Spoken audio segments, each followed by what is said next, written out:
Item 1 for admission. Yes. Lordship, I need some more time to submit the voter list, upward, downward voter list. my lord. Yes, Election Commission. Election Commission. Where is he gone? Not arrived, Sorry. not arrived, Lordship.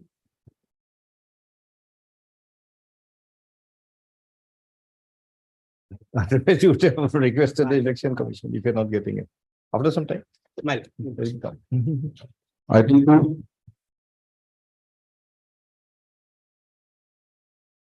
Yes, Mr. Tanda. What is this? Lordships, in this case, Lordships.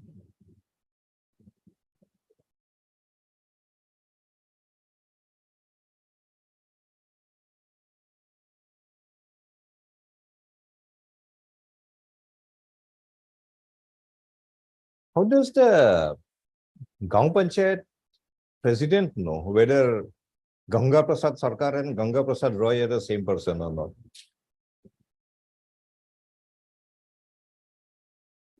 N.K. Devnath. Where is the N.K. Devnath? Who's N.K. Devnath? What will do? PNRD. PNRD.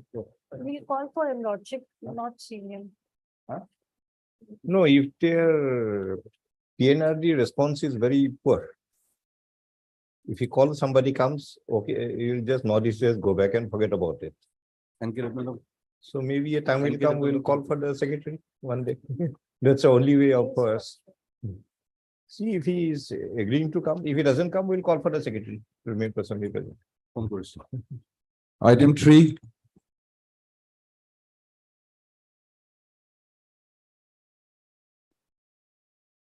This item 3. Wait, please, Lordship. And get a man. Lordship, on the last occasion, we were directed Even to Kimal give us a is sale date.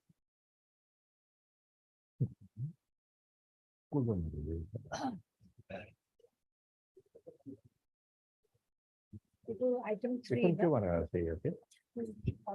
Say sale date one अब traditional अपने बेले का तंदान जैसे item 7 के लोग ठीक है sale date जिनको यहाँ पे ऐसे एक one है एक one है तो मतलब grandfather का father का inherit कर सकते हैं यहाँ पे जिनको period ऐसे एक तो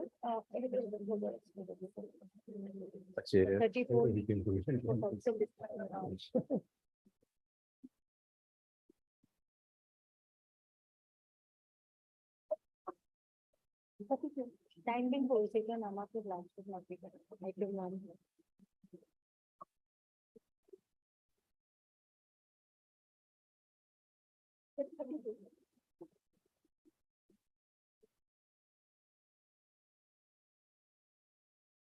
सिलेक्ट में लिसन करते हैं हां हसना आपने आइटम 3 एक्शन लिखते हैं हमारा आइटम 3 ना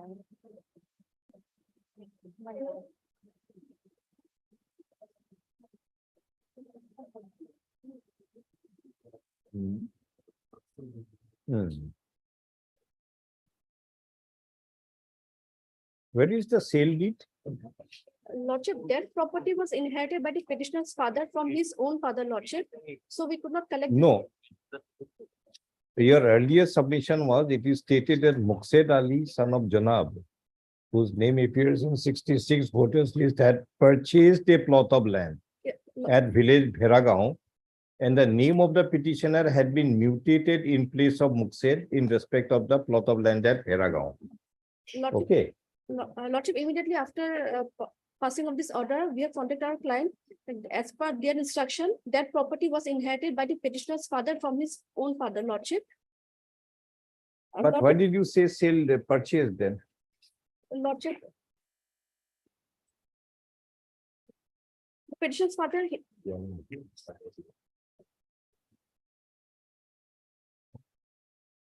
Lordship, the petitioner's father, he himself purchased a plot of land at Haldia Potha, Lordship, in the year 1978.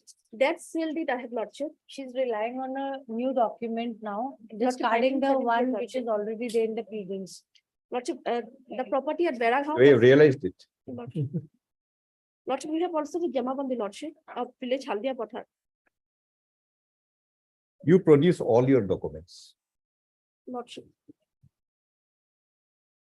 And we can't allow you to keep on changing your stand on every date the matter is heard. Well, Lordship, We even- cannot allow you.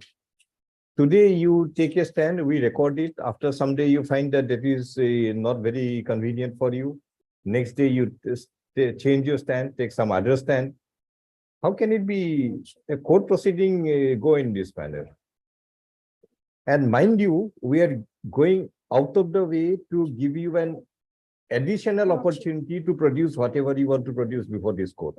Otherwise, we are not required to ask you also.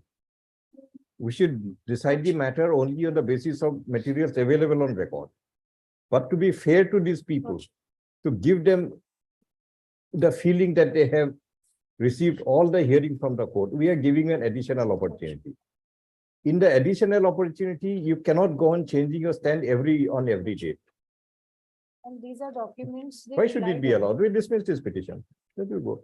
Because your records, you had not discharged any burden. Now, every day you are changing your stand. Then whatever was recorded on the earlier date, that has to be recalled, you file an application. Because we have judicially recorded it.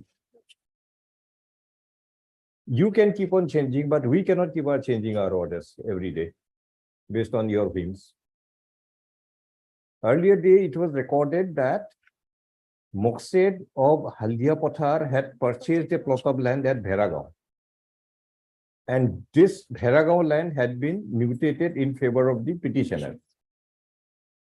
So now we wanted to see the sale deed of that Bheragaon purchase. Today you are saying that Moksed had also inherited that land. Is it not a conflicting stand? She's not producing that original sale deed which Lordship had asked. You for, Lordship. produce. Either you produce or you file application for recall. We are listing it day after tomorrow. Day after tomorrow, no, Monday. Lordship, if they take a stand, they have to justify that Definitely. instead of coming up with new documents all the time, We Lordship. can't allow you. And remember, actually, in a certiorari jurisdiction, we are not required to give you these opportunities also. And you can't take advantage of our leniency and giving additional opportunity. Why should it be allowed? We are only called upon to decide whether on these materials the tribunal was right or wrong. That's all. We'll decide it. It is the consequence. What is that document you are holding in the hand? Let us see. Some new sale deed. That's It 1970 was- sale date. 70, but you're relying on it now, Lordship. It was never there earlier. Because they cannot produce that which she's relying on, so they've come up with, and they. You should produce that one also, the one you were relying on. Original. Xerox copy could color. ಇದು convent ಇದೆ. Moksed Which one you were relying on? I think it's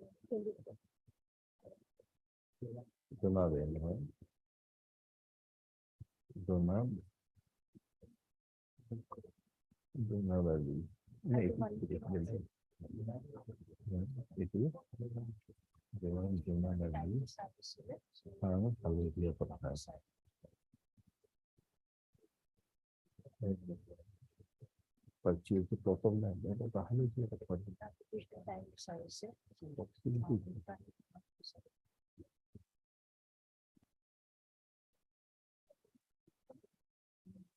This may go ahead.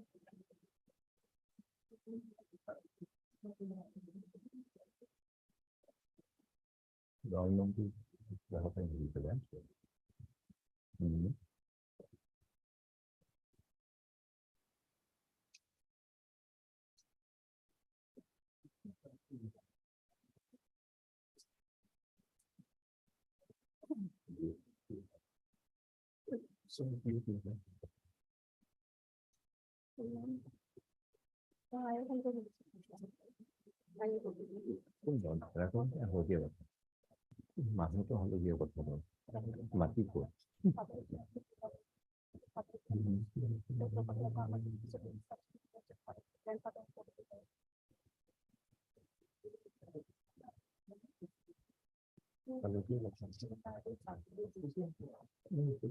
হালধীয়া পথাৰ চমুকৈ দাম number ইমান কৈছে ইমান স্প্ৰেছ খেলি নাই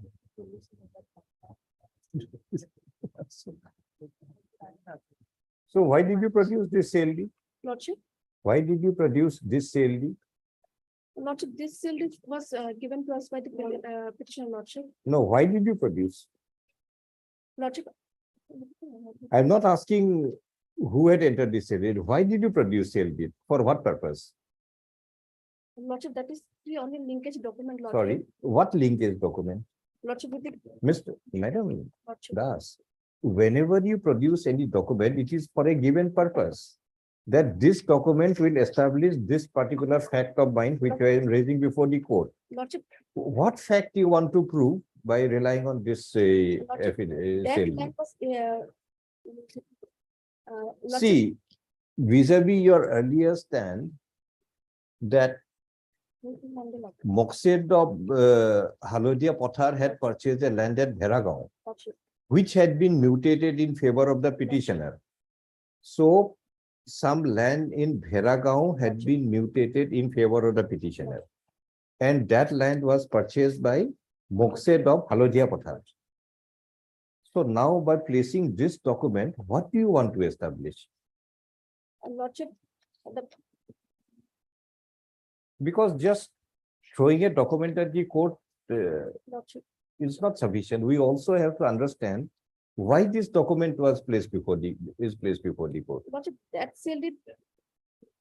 Lordship, that CLD. First, you formulate your point, what you want to argue. Then you place it so that we can understand you, we can hear you, we can pass our orders. But if you go on saying all contradictory statements every now and then, what do we understand? Suppose you want to prove that you went to say Panbajar last night. You produce materials to show that you were in Panbajar.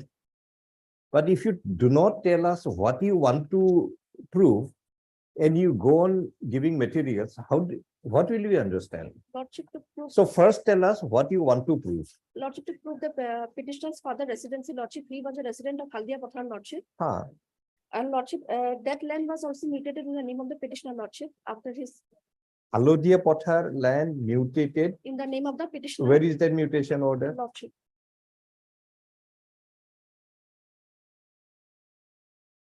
What was the mutation you referred in the writ petition? Page number 31. Who is the petitioner? Hasina.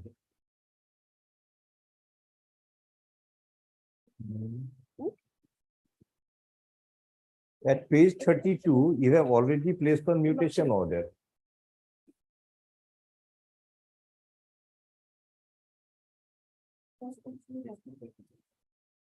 Lordship, page 65, Lordship, serial number 65, Lordship, page 6.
এখন আলুগুলো কথা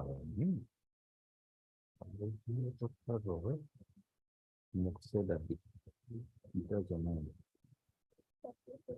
1981 মতে মুখে দাবির নামত নামজারি করা হয় Because you perhaps have purchased this plot of land in 1978. কিন্তু হাসিনার নাম করতে ওই ঘন্টায়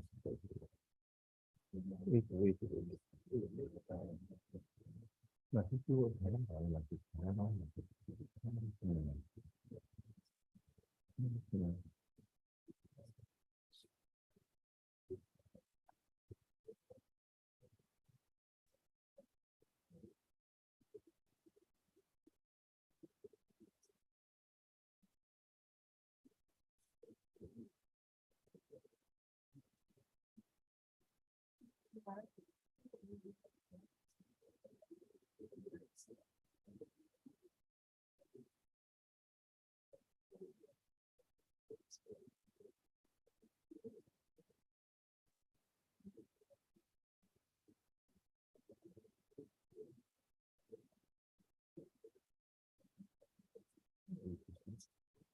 এই যে হাসিনা খাতুন কি মুখছেদ আর যদি এর নাম যদি করা হয় কিন্তু 14/7/2023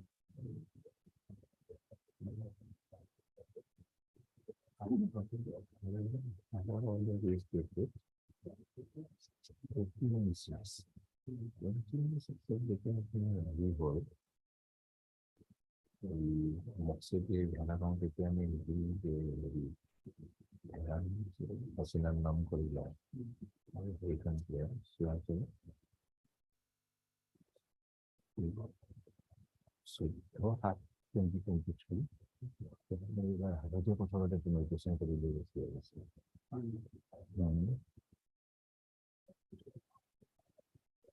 madam Das Lordship,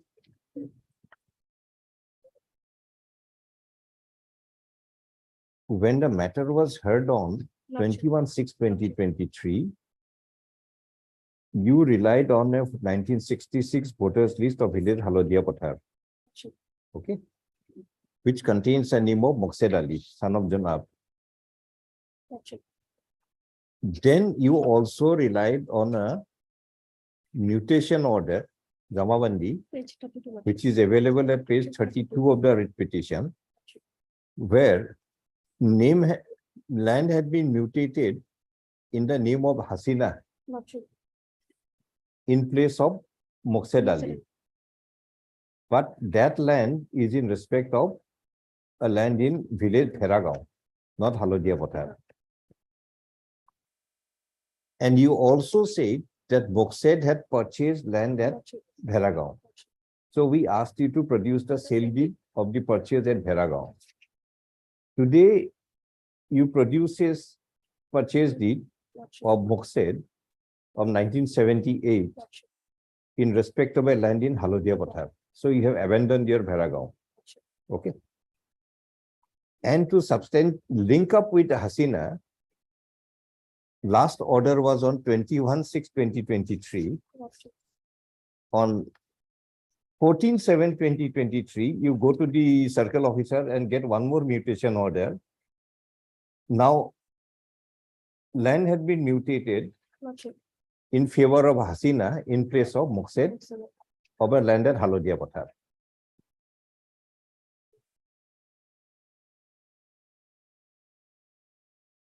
This is what we have understood from the materials we have produced till now.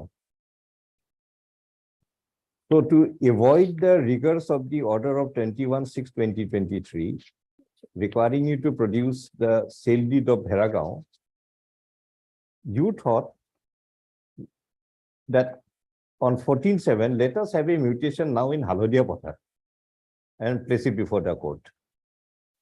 That is the another lands are in the. We cannot earlier- hear two learned counsel, we can hear only one. If Madam Das is there, we hear Madam Das. If you are there, we hear you. There cannot be a double presentation by two persons. Yes. Yes. Lordship, as per order, Lordship, after passing on the order dated 21/6, I have contacted my client Lordship. I've asked them. No, I have, we are not on Madam Das, what you have done. We are on the litigant before the court, what he had done. He had done that. So whether this mutation order of 14.7 is a genuine order or it was specifically made to be presented before the court to escape the rigors of the earlier order of 21.6.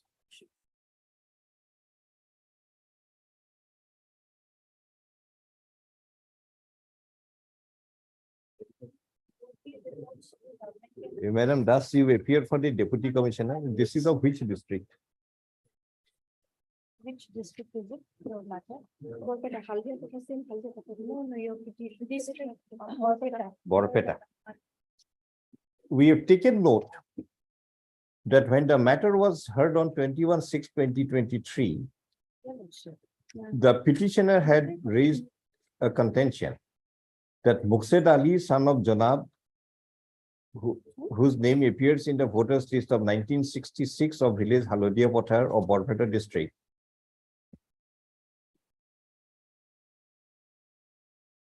is the father of the petitioner Hasina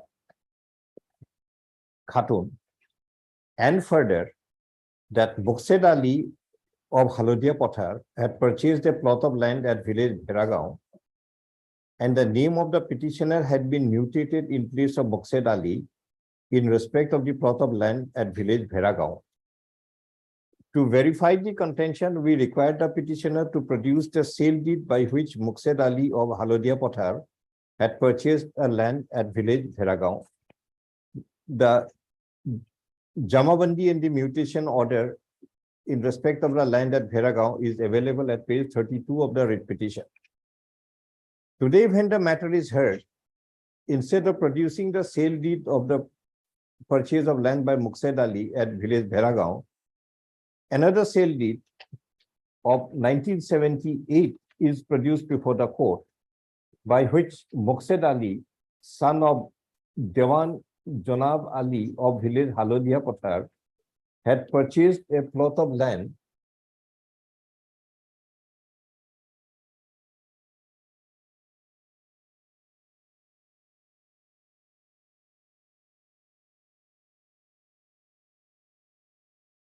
at village Halodia Pothar, covered by Patta number 71, Dag number,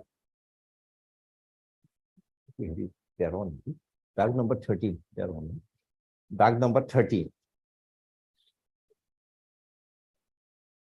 The petitioner also produces a mutation, a Jamabandi in respect of the plot of land at village Halodia Pothar, which contains an order of the circle officer dated 14/7/2023, by which land had been mutated, amongst others, in the name of Hasina Khatun,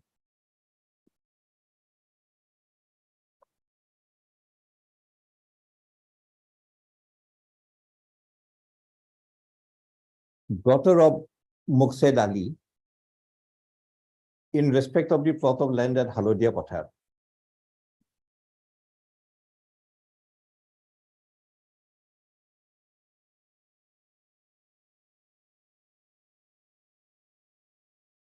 In other words, it is a change of stand of the petitioner from what was contended on 21/6/2023 to the extent that to establish that Hasina Khatun is the daughter of Muqsed Ali of Halodia Pothar. Now another sale deed and a mutation order of 14/7/2023 is relied upon. It is taken note of that the mutation order of 14/7/2023 is an act subsequent to the earlier order of the court dated 21/6/2023. In the circumstance, the Deputy Commissioner Borpeta is directed to conduct a thorough inquiry on the circumstance, acceptability, and legality of the two mutation orders made in favor of Hasina Khatun in place of Muqsed Ali, son of Jamad Ali, one in respect of the land at Bheragaon where there is an order of the circle officer dated 6/7/2018.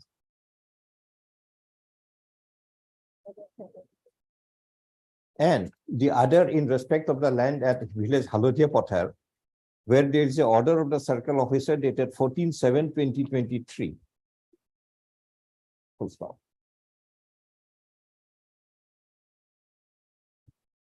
The inquiry is ordered taking note of the fact that both the mutation orders are relied upon to establish that Hasina Khatun is the daughter of Moksed Ali of village Halodia Pothar, whose name appears in the voters list of 1966.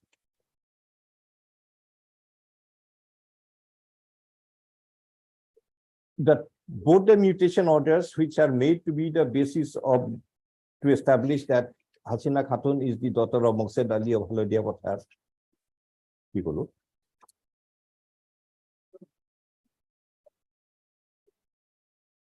is taken note that one is of the year 2018, when the issue was already before the tribunal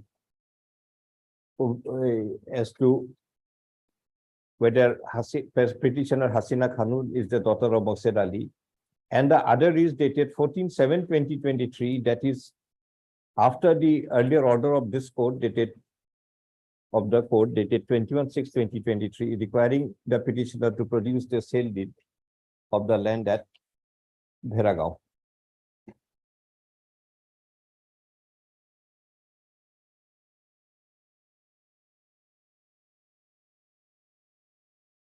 The deputy commissioner, upon making the inquiry, is required to submit a report on the next returnable date, in this so and so. A copy of this order be made available to MS UDAS, Land Council for the Deputy Commissioner Borpeta, for conducting the inquiry, as well as to MS A Verma, Land Council for the Home Department, to place it before the Principal Secretary of the Home Department for his knowledge and supervision in the matter. Copies of the. A copy of the writ petition As report. well as sell dates and the model. The copy of the writ petition, as well as photocopies of the sale deed of 1988 and the Jamabandi of the land at village Halodia Pothar be made available to MS UDAS. Land Council. Item 4, Give me. The photocopies of the two documents be also kept on record, and the original be returned back to MS Das. Land Council.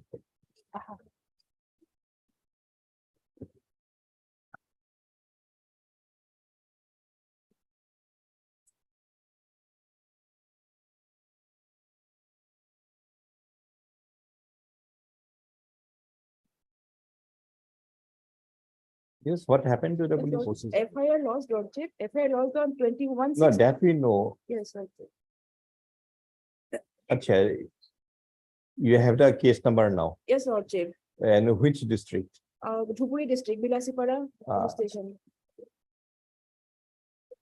As required by the order of 19/7/2023, it is stated that the police case, that the registered police case is numbered as 230 oblique. Dhubri police station case number, Bilasipara police. Vilasipara police station case number 230 oblique 23. 230/2023, 23. under sections. Sections are not. Not provided given. to me. MS UDAS, Land Council for the Deputy Commissioner Dhubri, to take note of the aforesaid police case number and require the officer in charge of Bilasipara police station to provide an updated report on the investigation in the state police case. The status report on the state police case. A copy of the writ petition and the order to MS. item 5,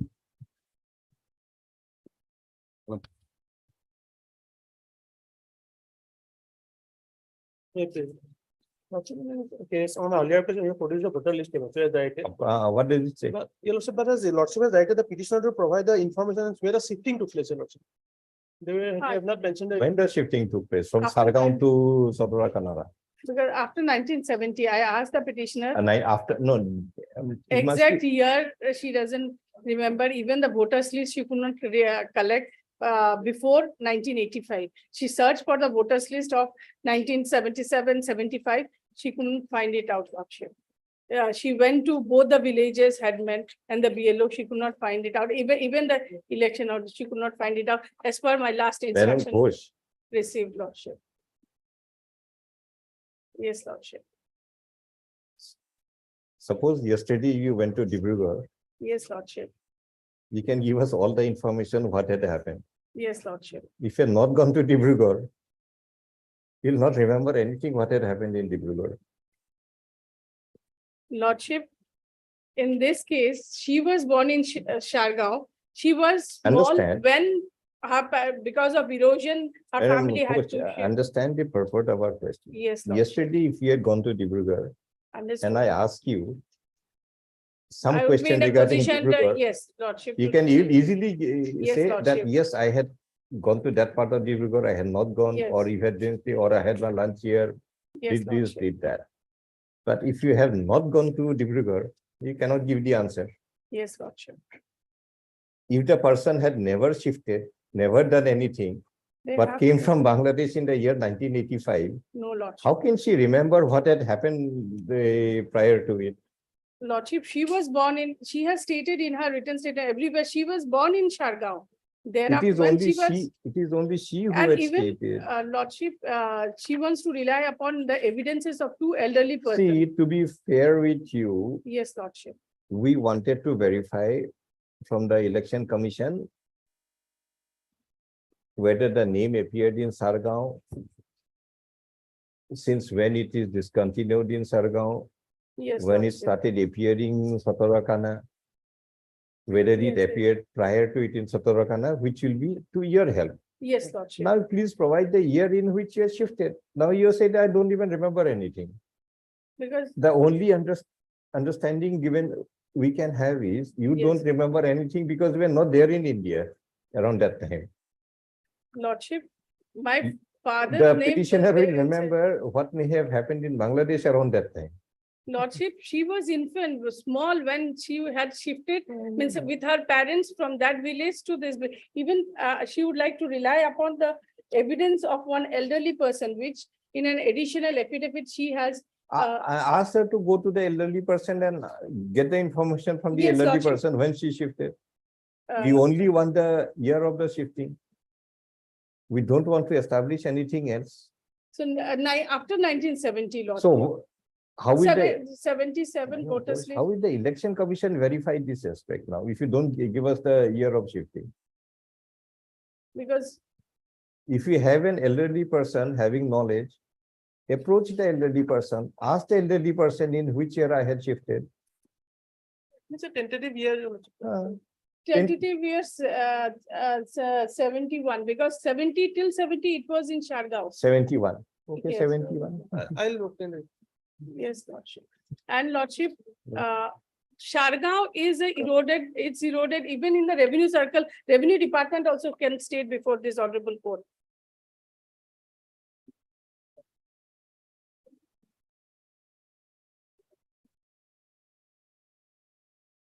वो तो फिर समझ गए। They went to election office, ये बिना नहीं।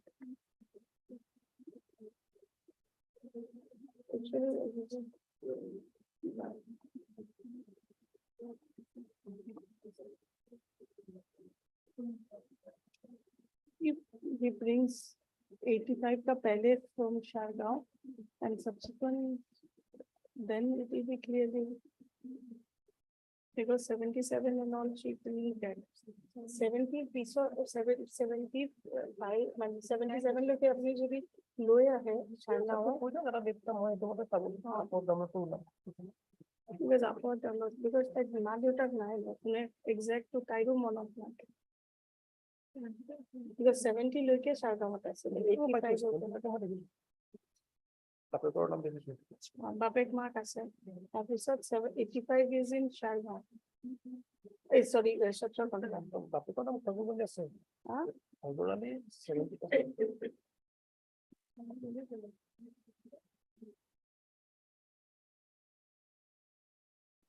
We'll also apply. We'll also try to produce the voters list, Lordship. Yes, All these aspects will go a little later in these proceedings. yes, Lordship. We are just taking help of the election commission to find out whether the voters list indicates any shifting or not. Yes, Lordship. For that purpose, Understood. if you give us at least, although may not be highly accurate, at least if you are the tentative basis, you can provide the information, Yes, Lordship. then they can find out from their voters list. Yes, Lordship. But now if we say, I don't remember anything, the only impression we get is the person was never here in this place, no shifting had taken place, crossed the border sometime much later, so therefore doesn't remember anything what had happened. That's the only impression we can gather from that Yes, statement. it will be after 70, Lordship, 70, maybe around 71, 72, they have shifted. And you from were the referring voters. to some elderly person. Yes, Approach the Lordship. elderly person, ask her or him, then when did my father shift? Yes, And give that information. And these are not the core facts. These are ancillary facts to be placed before Yes. the election commission, so that some verification can be done. yes, Lordship. 71. Yes, Lordship. Or if you change, you tell Mr. Ali. Ask this lady to inquire from any person having knowledge of the facts. When the shifting took place, and inform Mr. Ali. That's good. 7. The petitioner to inform Mr. A. Ali, land counsel for the petitioner, as to in which year the shifting from village Sargaon to village Sadurakanara had taken place. 2 weeks time. And this may not be correct information also. Don't worry, it will not be taken to the That's false 72, information given after to the court, 72, they have I shifted. consider so that he can Yes. begin his work. That's Yes, all. Yes. Okay. Deep footlights. Item 6. 2 weeks. It's Mr. Nair, what is this? My lord, this is by the Assam Power Generation Corporation Limited. Well, what had happened is this Power man- generation, which voter list? No, missing that, my lord. Citizen- Sitting here, I was enjoying that. All the things. Are they a citizen or not? Yeah, it's a jurisdiction. My lord, what had happened here was the respondent here retired from his services on 31/3/2016. He was released also on that day. 31/3/2016 retired. Retired. Ah. Then, my lord, subsequently, we had a revision of pay. This was, my lord, notified on 12/12/2017. And retirement in 2016. 31/3/2016. 31/3 and revision of pay notified in. 12/12/2017. Did it have any retrospective? Yes, effect? it had a retrospective effect. It came into effect from 1/4/2016. That too after his retirement. After his death. Now, what had happened, my lord? He made a claim because there is some error in the wording, my lord Riggs, there is a ambiguity there. But if para 1 and 2 are read, it would be clear. By reading only para 1 of that, 4(1) of that, he says that Para we one had of the what? of the memorandum for revision, my lord. Pay revision. We had said there that employees who were in employment as on 31/3/2016 Hmm. and those who joined after 1/4/2016 will be covered by this new rules. So he raised the contention that on 31/3/2016 I was an I was employee. in employment. So that revision has to be given to me. Whereas for, Revision for which month? he says that my pension has to, No, revision for which month? he says, my lord, revision, he says pension as on 1/4/2016 has to be in the revised scale of pay. Why not? Because why not, my lord? That, my lord, will only come to that page 62, my lord. No.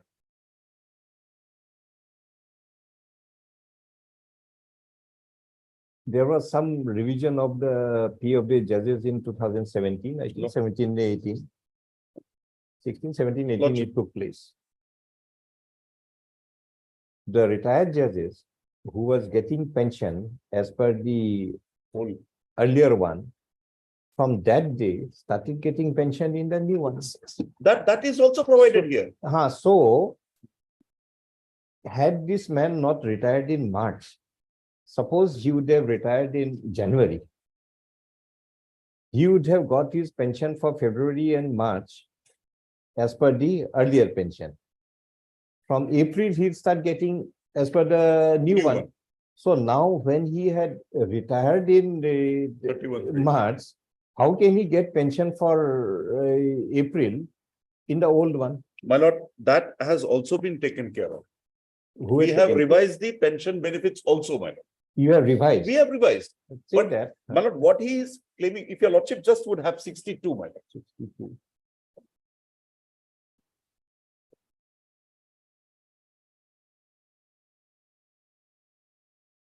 My lord, this is the revision of rules. Okay, prepared- today we issue admission notice. What Because the only problem is, my lord, there was an earlier proceeding. We have gone up to the. So page 62. Now which one you want to rely on? My lord, will see. Are you asking for some interim order? My lord, I am asking for an interim order, but I'll apprise your lordship. Same litigation in another writ petition emanating from another writ petition went up to the division bench, my lord. Division bench refused to pass a stay order. But my lord, it passed an order, But there is no precedent in interim order. interim orders. Precedent is only for final order. But my lord, the honorable division bench said, if your lordship can just have that, page 85, my lord. No, first let us 62. Lordship, Go one by one. 62. Hmm. This, my lord, shall be deemed to have come into force from 1/4/2016. 1/2, my lord, Roman 2. My lord has They told shall be deemed to have come. Ah. Means these rules, ASCB successor company, lordship. revised pay rule shall be deemed to have come on force from 1/4 to, very well. Now, Now, my lord, page 63, rule 4, my lord.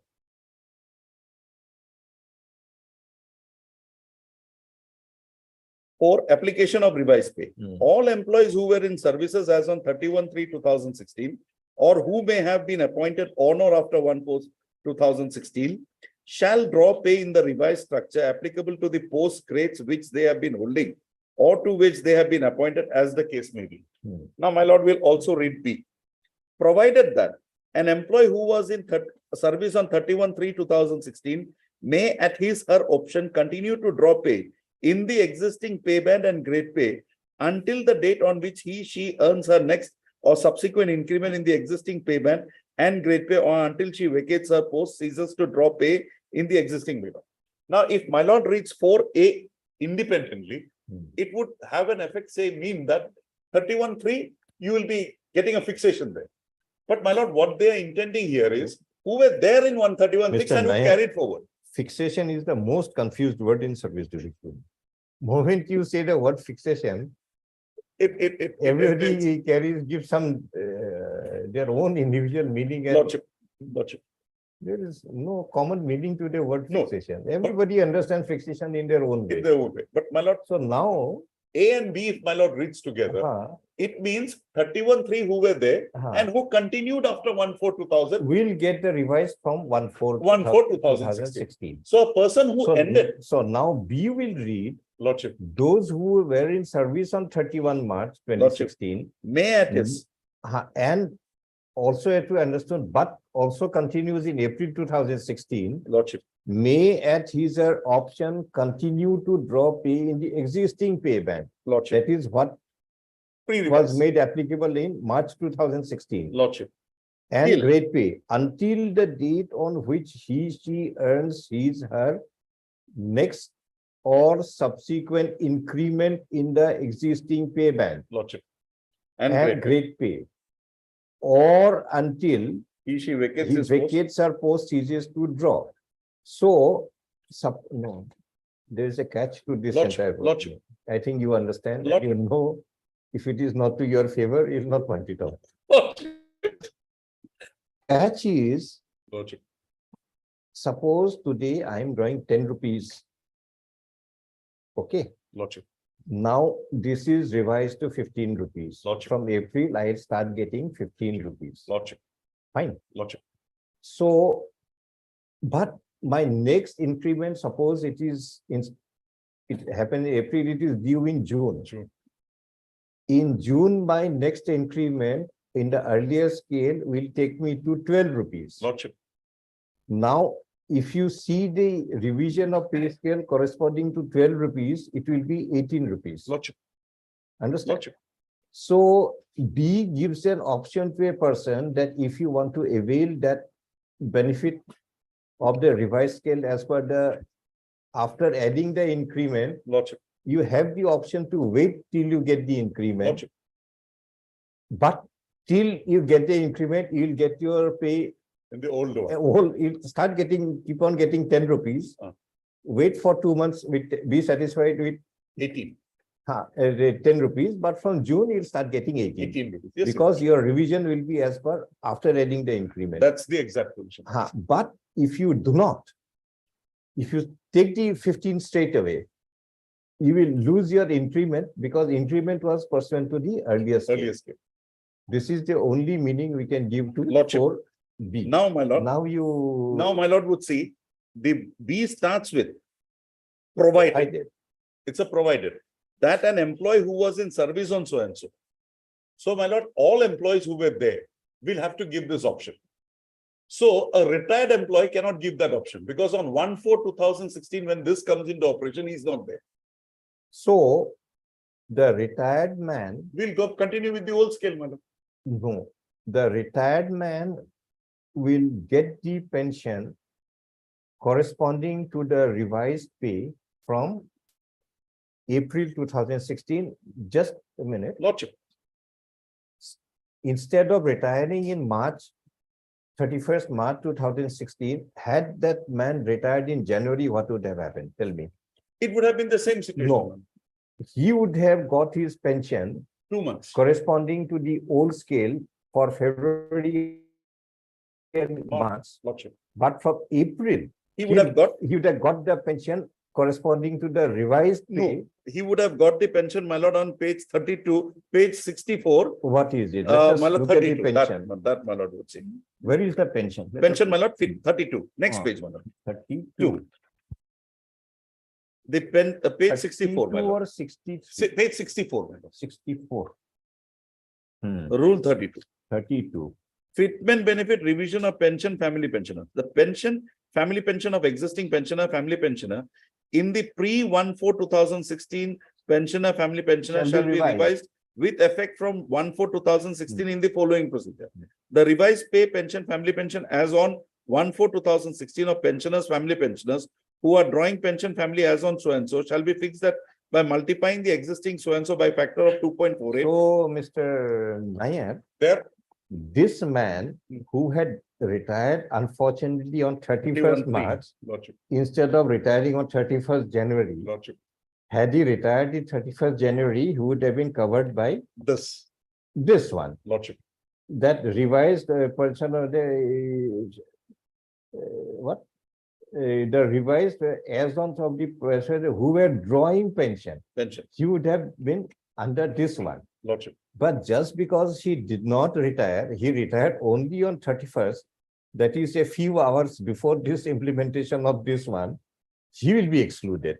Lordship, This interpretation is absurd, unreasonable, violates Article 14, discriminates between a pensioner who had retired on 31st March and that of a pensioner who had retired on 31. January. But by not any But this person, is a clear interpretation of the provisions. Lordship. So now he says that he will not be covered by 32, he will be covered by 4. That's the case. We'll clarify, don't worry, he will Gotcha. not be covered by 4 because he is no longer in service. That's 4 what I is only for people who are continuing in service, That's the only clarification I want. but he will be covered by 32, my lord. 32(1)(a) Lordship, and will be constituted to be a pensioner who was drawing family pension as on pension or family 31, pension. and whatever is applicable My to lord, that category. 32(1)(a), my lord can record my submission and we are ready to do that, my lord. We are ready to do that. But the interpretation given by the court is that he will be covered by 4(1). Where is it? Where is it? Lordship. My lord may come straight to that decision. No, it will. The earlier decision, my lord, by against which we filed the other writ petition. Other judgments are just following the, In the present order of the single judge, where is that interpretation? lordship. My lord would come to page 80, my lord, para 16. Para 16. 16. In view of the settled position, Just a minute. lordship. Page 80, para 16.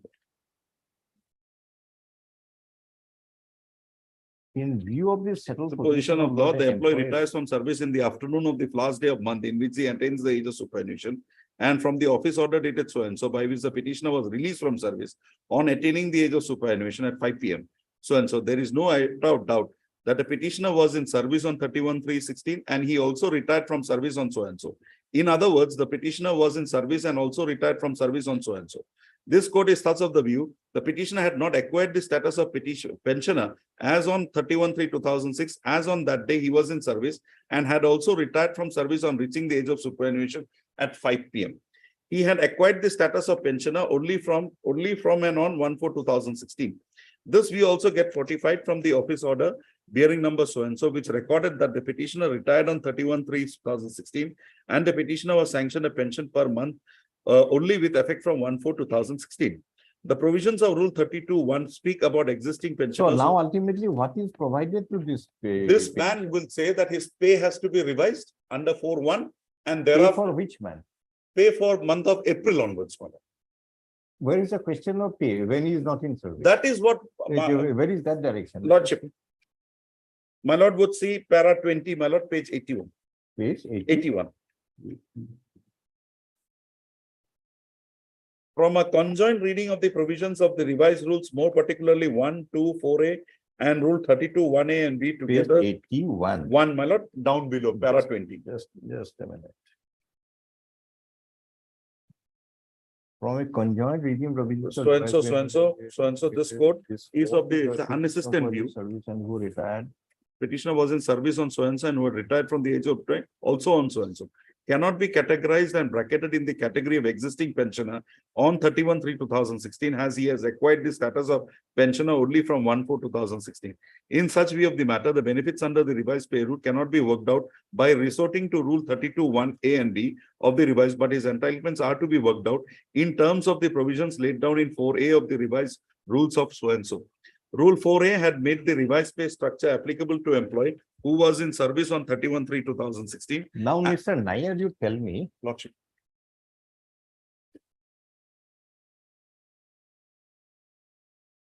the salary for month of March that an employee works is paid on 1st of April. Lordship. There is a revision of pay with effect from 1st of April. Lordship. For the salary packet that the man will get on 1st of April, Lordship. which in fact is the salary for the period he worked for March, that payment is made in the Old one, old one or revised one? old one. What material you have? My for lord, that? because why I say so, when his pay was fixed, my lord would see, No, this revised pay from 1st April Lordship. corresponds to the amount you will be paid on 1st April. 1st April onwards, one. Just a minute. Lordship. The amount you will be paid on 1st April. Or, Okay. or Hmm. for the Month of April. month of April. It will be for So the, now, suppose there is a revision of pay from 1st of April, Lordship, effective, it Lordship. will come into force. Lordship. The employee will get some pay packet as on 1st of April or 2nd of April, on whichever day you pay. Hmm. The amount that will be paid on that day of 1st of April, although it is the salary for the period which the employee worked for March 2000 of that month, whether that absolute amount that will be paid will correspond to the revised pay or it will correspond to the, you get this instruction. My lord, It's a number. I'll get that instruction. If the others, Lordship, those who continued, Lordship, what were they paid on 1st of April? Lordship. I got If it. the others were paid on The 1st of April, the revised pay, give this man also his pay he got on 1st of April Obliged, my for the month he worked in Lordship. the revised, Lordship, and subsequently will regularize it for the purpose of pension as per 32. of 32, 1/8. My lord, I got it. That much instruction, I think, well, that's But- the correct line. but- I'll do it. Yep. If no one is paid the revised on 1st of April, Lordship, he'll also not get that. he'll also not get it. My lord, that is the position, my lord. Get this information. My lord will have it on Monday, my lord. Why not today? Tomorrow. After some, today after some. Today after some. Okay, lordship. No, simple Simple, my information. lord. I'll immediately get that. The, I got your it. head of the department will ask the accountant to Just give that information. give that information. My lord, if I've understood my lord's question, query,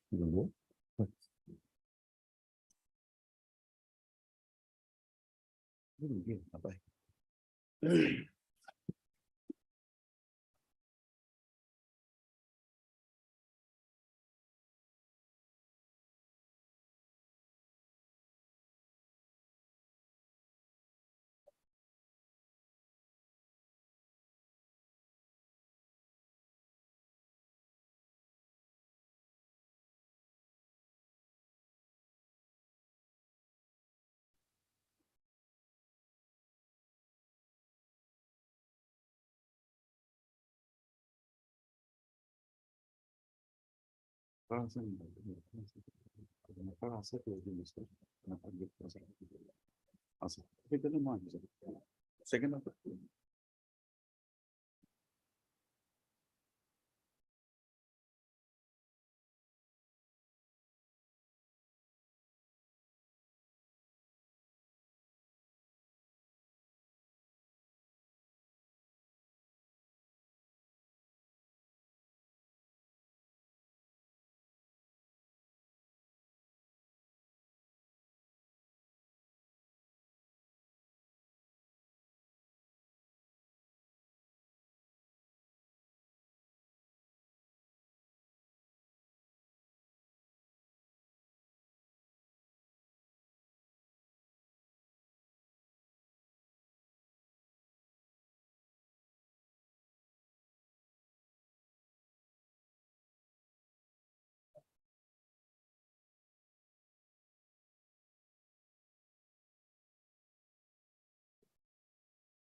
that the respondent shall have to work out the entitlement of the petitioner as pensioner Lordship. under very different heads like pension. Hmm. Pension, very clear, it is 32 and he'll get a revised one.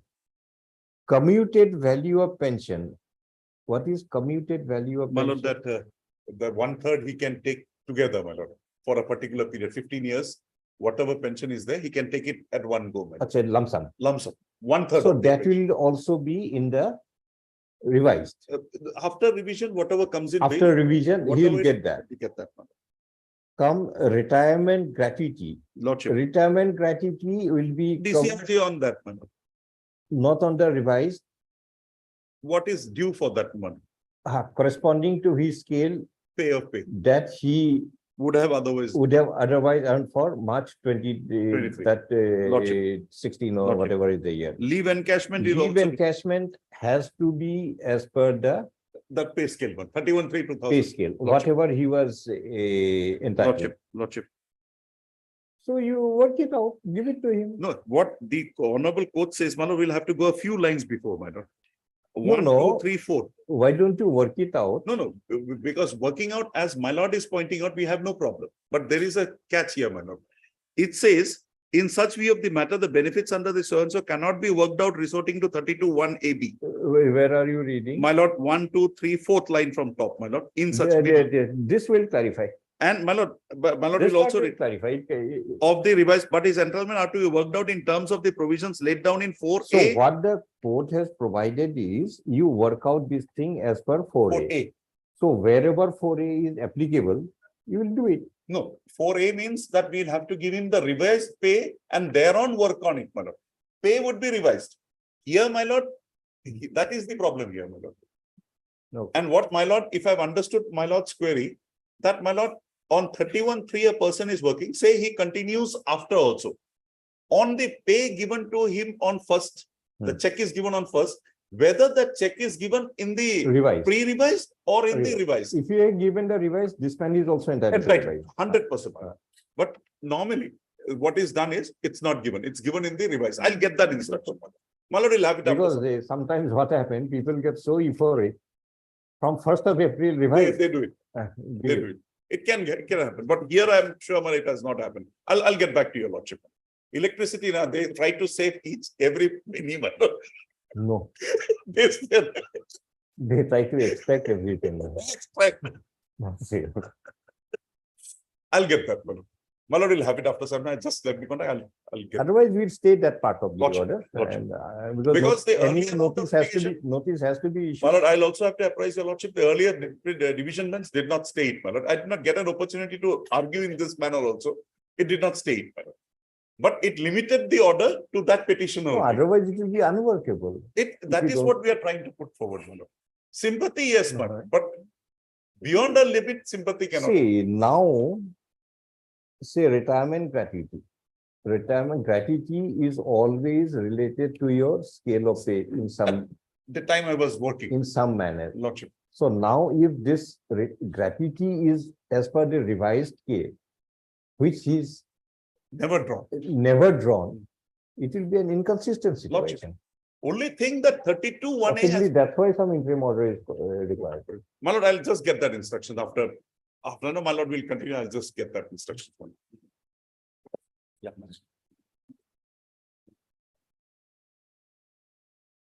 Item 7, বেশি বলে দেয় না পাও কিন্তু গন্ডগোল হয়ে যাবে। কি হবো?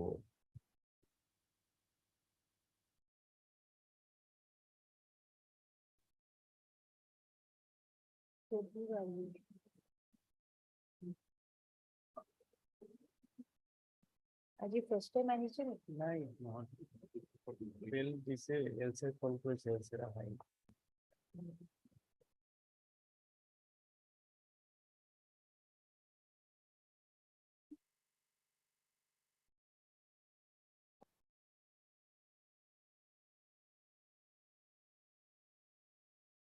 কোনটা আবার order? একটা সে করেছে। Bill of দিছে, else এর ফোন করেছে।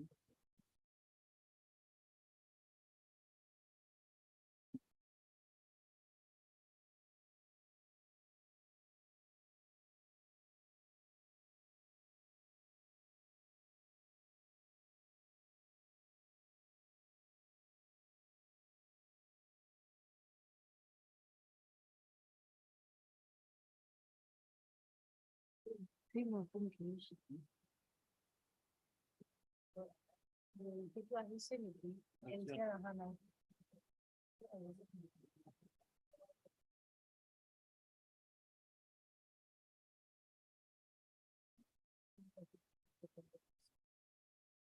May I please lordship, Elser was called for lordship. Lordship may give a Earlier- reminder for Uh, LCR. A reminder be issued for the LCR.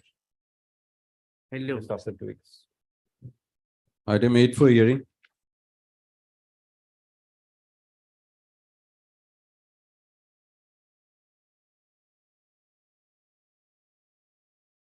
May I please lordship.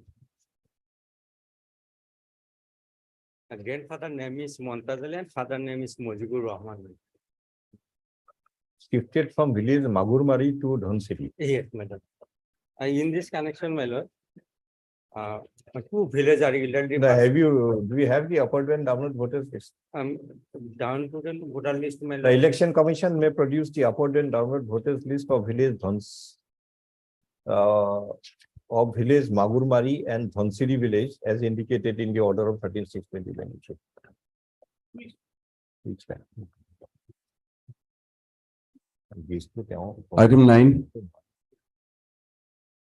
Thank you, Shweta, number name. May I please the lordship, I have contacted with my client. They need some more time to find out any more document is there.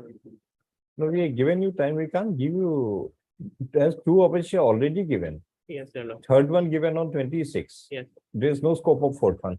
Please argue. Here, If you have material, you produce it. If you don't have, you face the consequence. presently Hmm, one marriage certificate has been given. sorry, Marriage certificate has been given where her father's name was also mentioned. Item, where is that marriage certificate? But that was not examined, your lordship. May So not be examined. If you have it, it should be. Just hand it over 16 to August. us. You examine what is this?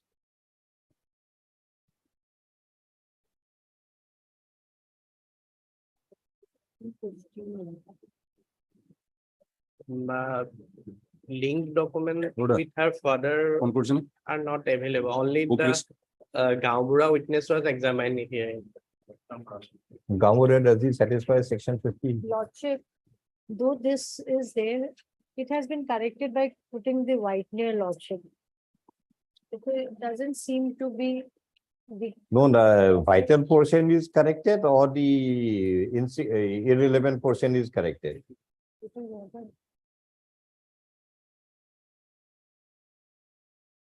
If the irrelevant portion is corrected, we are not concerned. But if the vital information is corrected, definitely. Her it is name and correct. her father's name was not corrected. Your lordship.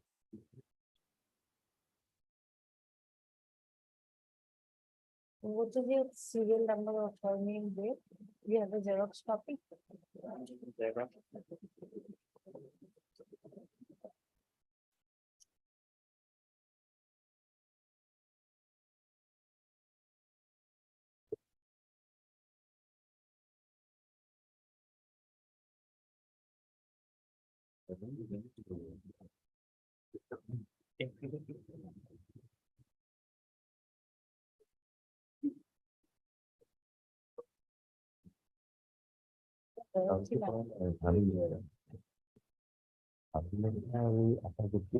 So.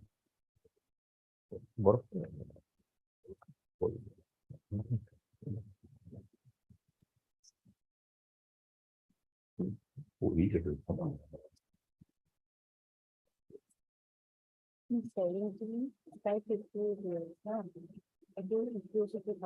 Anunesa not corrected, Atabuddin not corrected, Bogoriati corrected. That's not related. The village is corrected, Yes. father and daughter is not corrected. And it has been issued in the year 2015, Lordship. No, if the original record is there, Yes, we can call for the original record, Lordship. the original marriage register pertaining to the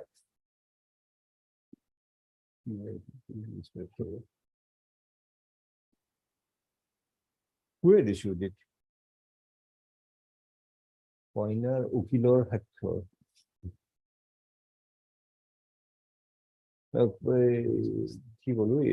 Issued by the Muslim Marriage and Divorce Register, Vishwanath Subdivision District, Sonitpur, on 13/2/2002, be produced before the court. Who can produce? Lordship, we'll try to get it. We'll try to get it, Yeah. Lordship. Maybe produce before a copy be available of the MSC Burma. SP. The Barbara. copy of the, what is this called, Kavinnama, produced before the court is returned back to Mr. U. Cycle and Council for Take a Xerox copy of this. a and- Xerox copy of the Kavinnama be made available to And the Madam. petition copy because our file is missing, Lordship. And a photocopy be also retained in record. Borough can do it. Duta photocopy at a time দিব এটা record আর এই বুঝাই দিব Copy of this ordinance. Item 42 for hearing.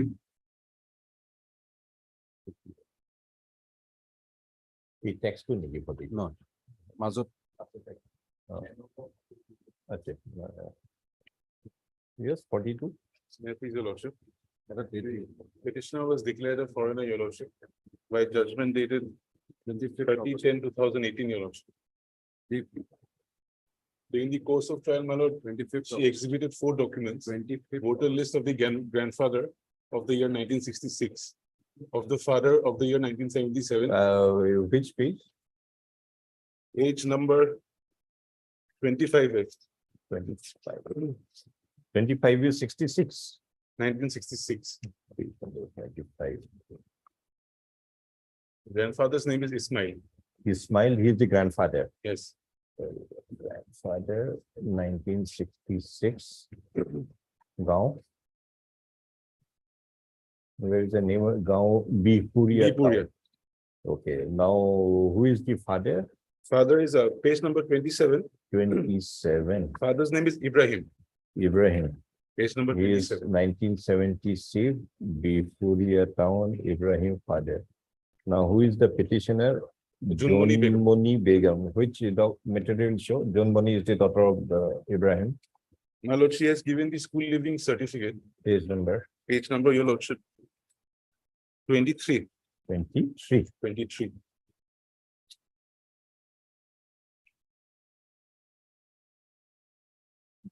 Page number 23, your lord. Not a legible copy, Lordship. My lord, I have the original with me. I have the original. But you still give the land council something which she can read.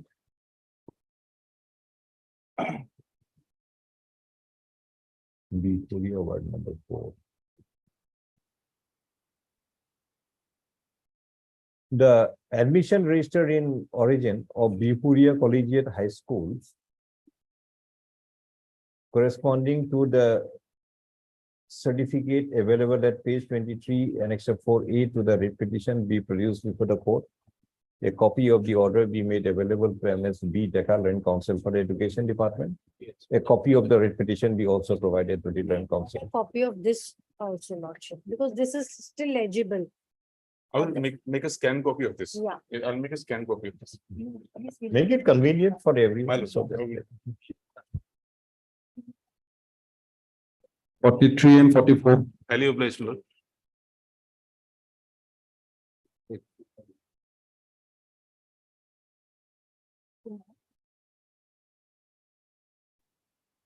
I'm waiting for the petitioner respondent number 5, my lord.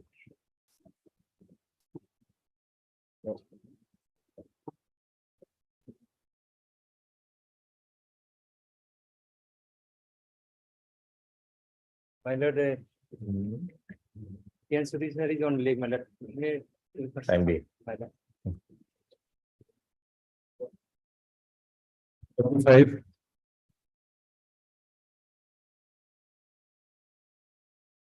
Make clear. Subsequent in this case, I could ask to produce the complete original voter list, your lordship. I have produced of 1960. I produce authenticate copy, your lordship. It's a, Which all, yes, yes, you are. telling with the Mr. Alam? certificate. Yeah. The certificate copy that has been produced That with is this correct. telling. Okay, thank you. Yes. Here in this case, my lord, my uncle have appeared, my lord, at DW2 and corroborated the evidence, my lord, in support of me, being an Indian citizen, my lord. Who is your uncle? Who is your father? Who is the petitioner? Say it in a more logical manner so that we understand. My lord, 1966 voter list. 66 voters, please. Page number? Page number, my lord, page 21, my lord. Page 21. Hassan Ali Sheikh is my father. my lord. Hassan Ali Sheikh is the father. Very well. 66 village, Dal Singh, Alga, part 1, Part 1, my lord. Golpara. Dhubri present. So Yeah. now which material will show that Hassan Ali is the father?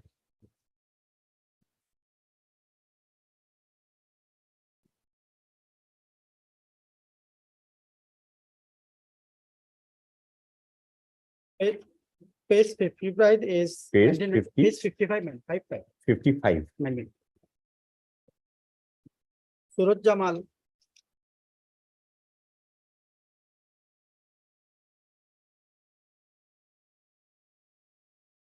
Father name is written as Hassan, my lord. Not 55. I think it is page 54. Annex are 13, my lord. I don't know what annex here. Page 54 is some affidavit by Suraj Jamal. At That's it. 55, my lord. Page 55 is something different. Voter list of 1997. 1997, my name is appeared, my lord. Along with my father's name, my lord, Hashan. That is a type copy, my lord.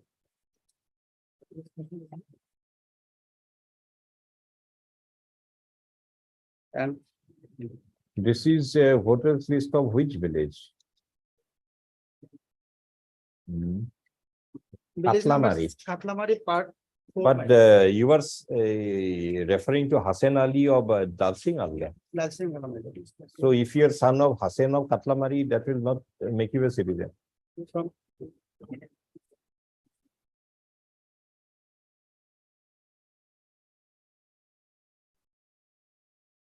Again, Lordship, page 29, Lordship. Page 29, 89 voter list. Village Lalmoni Ralka part 1. 29 is of another, Lalmoni lord. Alga. Your lordship may also peruse the page 31, my lord. That is voter list of 2005, my lord. Lalmohner Alga. Lal Mohan Arga, my lord. Page One is 31. Dalsing Alga, one is Lalmohner Alga, another other one is Katlamari.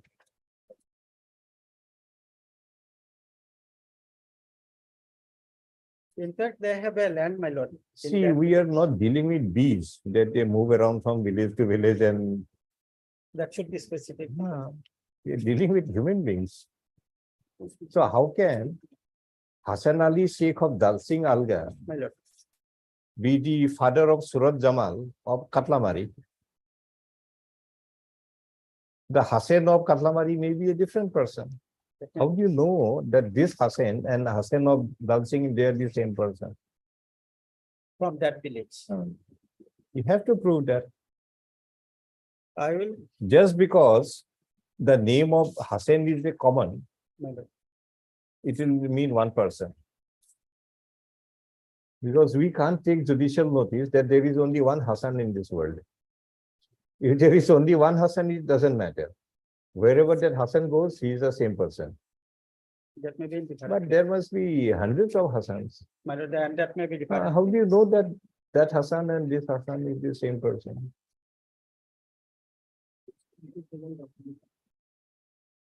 In that case, my lord, I may be allowed to clarify that, my lord. Not clarify. Produce materials to show, Materials. prove it. Clarification, he will bring up a That- story. In fact, my lord, I will substantiate that that he is the son of the Hashan, my lord, from Dilsar Anga, my lord. Clarification Which is not document, my lord? applicable. You will have to prove it with reliable cogent material that this Hassan and that Hassan, they are the same person. My lord. To prove it. Petitioner relies upon the voters list of 1966 of village Dalsing Alga Part 1, which contains the name of Hassan Ali Sheikh, son of Sabed Ali at serial 118. It is claimed that Hassan Ali Sheikh is the father of the petitioner. To establish the same, reliance is placed on a voters list of 1997 of village Katlamari, which contains that Surat Jamal, within inverted comma D, is the son of Hassan Ali, is a son of, which contains the name of Surat Jamal D, son of Hassan at serial 272. 46.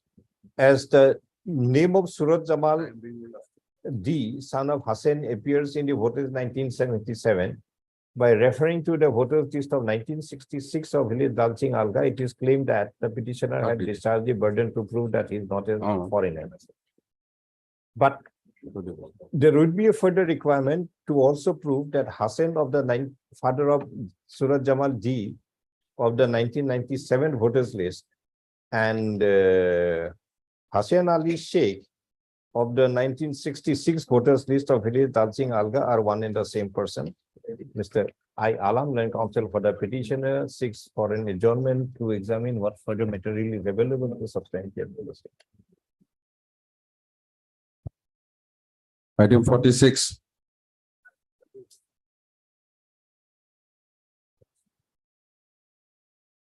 What is this 5 to admission? 46 Review. review, my lord. Review has been admitted. Lordship, this is the other one where they filed On last SLP. of. Uh, Hmm? It is noticed that the bill Yes. seeks for adjournment without stating any acceptable reason. Not with the report. I have already deposited rupees 5,000. Is my the lord. reconciliation being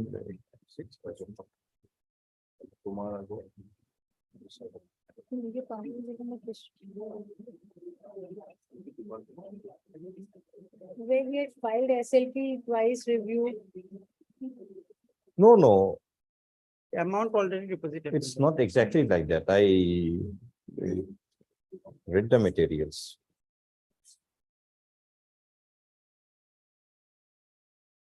चलेगा इसलिए। So ex parte opinion 21/4/2017. My lord, Against that WPC 2858, my lord, which was dismissed by the order dated 19/5/2017. my lord. You went to Supreme Court. That was also dismissed, my lord. You went to Supreme Court, it was dismissed. My lord. And then I have Then you filed review, my lord. filed review petition 119, My lord. which was dismissed on 4/9. And then, Against the dismissal in review petition, you preferred special leave before the Supreme Court. Where is that order of the Supreme Court in special leave 35630? page 44, my lord. 44.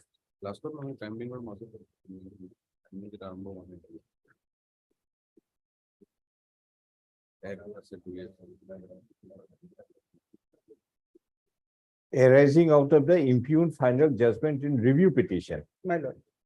So against the dismissal of review, you went to appeal in Supreme Court. My lord. Now, what order did the Supreme Court pass? My lord, at page 44, my lord, 44. Permission, we have prayed for liberty to file a He review withdrew that petition, my lord, petition. before the High Court, my lord. Court code is granted, my lord, permission granted, my lord. So now, Against this, my lord, I have, so now Supreme Court had given you liberty to file review. Review against which order? against that order, my lord, See, or if the appeal before the Supreme Court is against the review order, my lord, the liberty granted also has to be construed to be a liberty to file review against the review order. against the original order of the writ petition, my lord. Where is it? That I prayer in my page 11. He is permitted to approach the court once again, challenging the main order. So when you go to Supreme Court for the next time, My lord, then you can challenge the main order. Supreme Court never said. That- So you have taken liberty to file review against the dismissal of your review. my lord. Is it maintainable? Permission doesn't mean Supreme Court has condoned or taken a changed the law. So permission is always subjected to provisions of the law. Is a review against a review maintainable? My lord, in our prayer, my lord, we have prayed for against the order of 19/5/2017. In my lord, which in prayer? WPC, Page number, page 11, my lord. please. Page 11. My lord, So you may have made a prayer. But against that order, one review had already been filed. Where is the provision for Second this second review? Of a repeat review? and Doha, my And lord, Supreme Court, you went against the order in review petition. Supreme Court, had you urged upon the appeal, Supreme Court would have could have dealt with the review order as well as the main order. Supreme Court could have done it. But Supreme Court, you did not move the petition. Read the first line. Learned counsel for the petitioner seeks permission to withdraw withdraw this. with liberty to file review. Supreme Court has not adjudicated anything. On your prayer, Supreme Court said, yes, you are permitted to go wherever you want to go. But this permission is always subject to maintainability of the review petition under the law. Supreme Court never said that a High Court has to admit this review petition. That only a permission. They allowed you only to enter the door. Whether you will be allowed to sit or not, that will be decided. My lord, another thing, my lord, during the. No, pendency- go one by one. Don't go in another thing. Come issue by issue, one by one. Don't mix up. Answer this. In fact, your lordship's view is correct, my lord. In fact, second review petition is not maintainable. If our view is correct, you withdraw it. If you, That's why. if that's you are why I'm- knowing, if you are aware of the law, you withdraw That's it. why I'm Don't press just with it. submitting that review petition are already expired, my lord. And Sorry, review petition are already expired, my lord. died. Right, my lord. Then again, review is also not And- maintainable. And there his sons and daughters are there, my lord, on apprehension. Go to the Supreme Court. Since, my lord, after. See, I have noticed that on the death of so-and-so, somebody My is lord, my coming. lord. Who had filed the review petition? That Their original father, my person. lord. If that is not maintainable, now what will happen? Lily Thomas. Lily Thomas.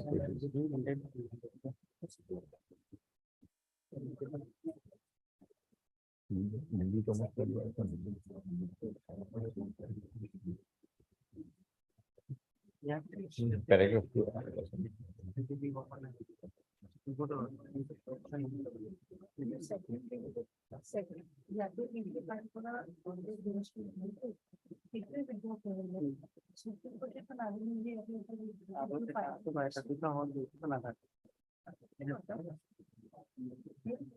If you had got an order from the Supreme Court My lord, that in spite of the earlier order of the Supreme Court that second review petition is not maintainable, Supreme Court is still requiring a second review to be filed, we'll entertain it. but But only one permission cannot be deemed to be. that must be a, Permission is always subject to. if there is, my lord, See, suppose from going to Guwahati to Delhi, you need a railway ticket. my lord, You come to us and say, permit us to go to Delhi. Can you go without a ticket? We have granted you permission, yes, you can go to Delhi. but I have to take a ticket. Can you go to the railway TT and say that I have been permitted to go to Delhi, now don't ask me for my railway ticket? Same is the case here. Same thing, my lord. You are only permitted to come subject to the maintainability or.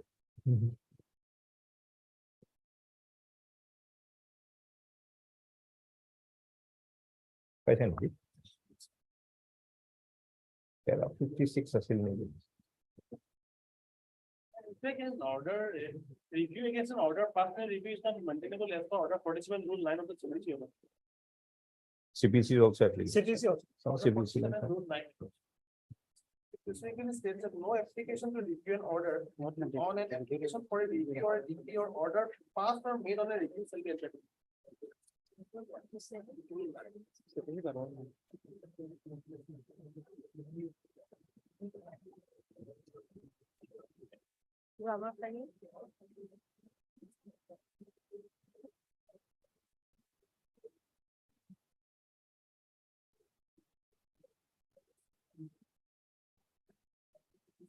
Once a review petition is dismissed, no further petition for review can be entertained.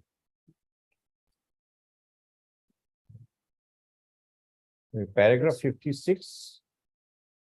Lily Thomas versus Union of India, citation I think 2005 or something. 2006. 2006. No further review, my lord. Hmm. In So in that spite of case, this specific provision, how can we entertain a review? in that case, my lord, I may be, You, your Uh, lordship. it is noticed that the present review petition filed is by referring to the order of the Supreme Court in special review petition bracket civil diary numbers 35630-2019, which was in respect of the final judgment and order dated 4/4/2019 in review petition 1119/2011. The Supreme Court in its order provided that the learned counsel appearing for the petitioner seeks permission to withdraw the petition with liberty to file review petition before the High Court. Accordingly, permission as sought for was granted, and the special petition dismissed as withdrawn with the liberty. In the circumstance, the present review petition 1119/2020 is instituted. Madam Verma, this is where the last time the confusion was. First review is 119/2018. Present one is 119/2020. Two different ones. Number is That time we thought it same. was the same one. Yes, sir. Number,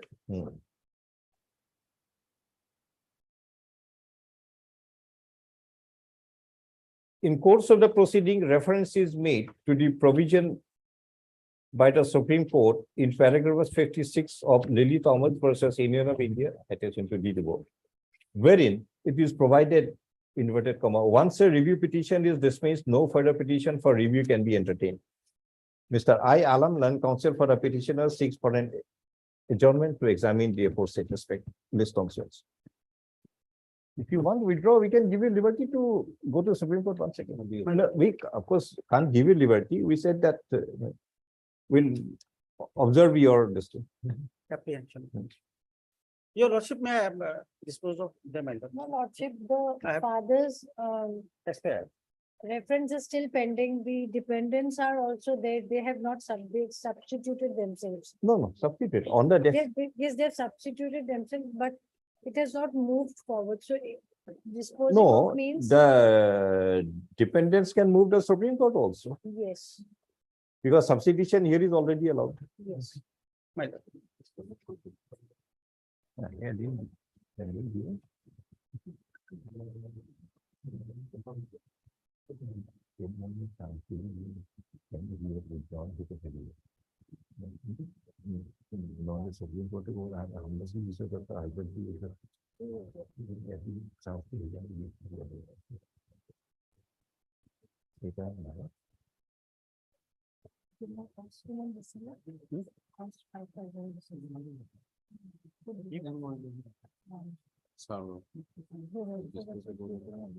Not accessible.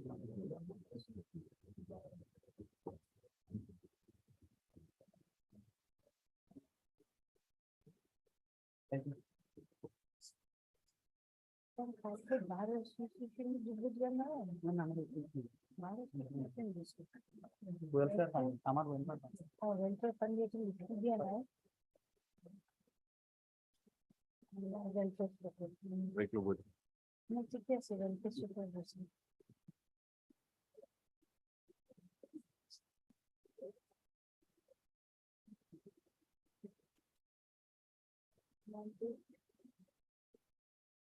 दूसरे को पढ़ाएगा, दूसरे को पढ़ाएगा।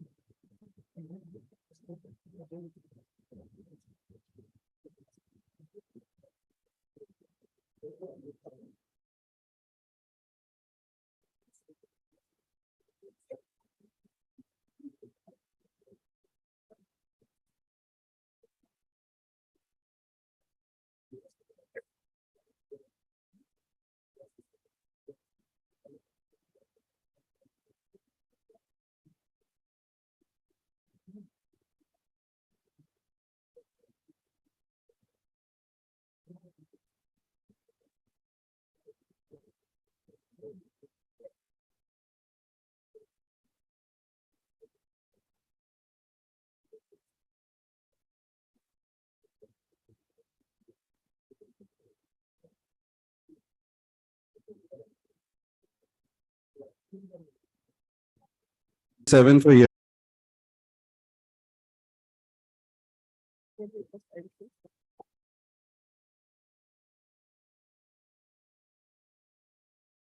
Lordship, the grandfather of the petitioner name appeared in the voters list of 1966, page 53, Lordship. 65. Voters list of 1965. Boguri Guri. Village.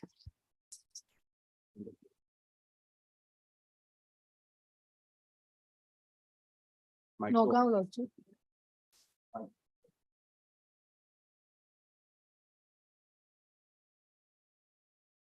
Page number 63, Page number 53, Lordship. 53.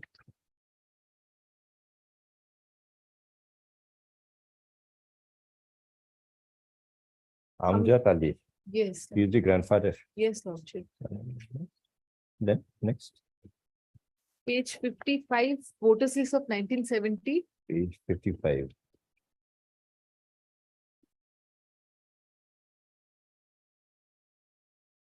Grandfather and grandmother. Okay. Gaon, Boguri Yes, Lordship. Guri. Yes, Page 69, Lordship. The judge, 69. yes, Lordship. It's a judgment of the father of the petitioner, Lordship, Samsul Ali. And he came and deposes in this case, Lordship. And in his order, Lordship, in page 69, may I read, Lordship? Where is the voter list of Amjad Ali and Samsul? No voters list of Amjad Ali and Samsul, but the order reflects that they were there in the father of the petition. In this order, the proceeding father casted vote in the year 1960. It's reflected here in his order, Lordship. Appeared, yes. How the tribunal came to know Because whether he he had, said submitted the voters list. whether he had casted vote or not, how he came to know? Appeared, Lordship. Appeared. No, in the last election, I'm quite sure my name appears in the voters Yes, list. Lordship. But whether I had casted the vote or not, how will you know? Appeared, Lordship. Appears. No, why there is no voters list of the Lordship, there is a person sifting. Samsul Ali? Lordship, voters list of Samsul Ali is there, but there is a sifting, Lordship. Voters list of 97, Lordship. Page number. Page 57. How will you prove the 57? Yes, Lord. How will you prove the shifting? Because in the order of his father, it's reflected that he cast What is reflected in the appeared, his name appeared. order, is it admissible in evidence? Does it become a material in evidence? No, Lordship. Take up.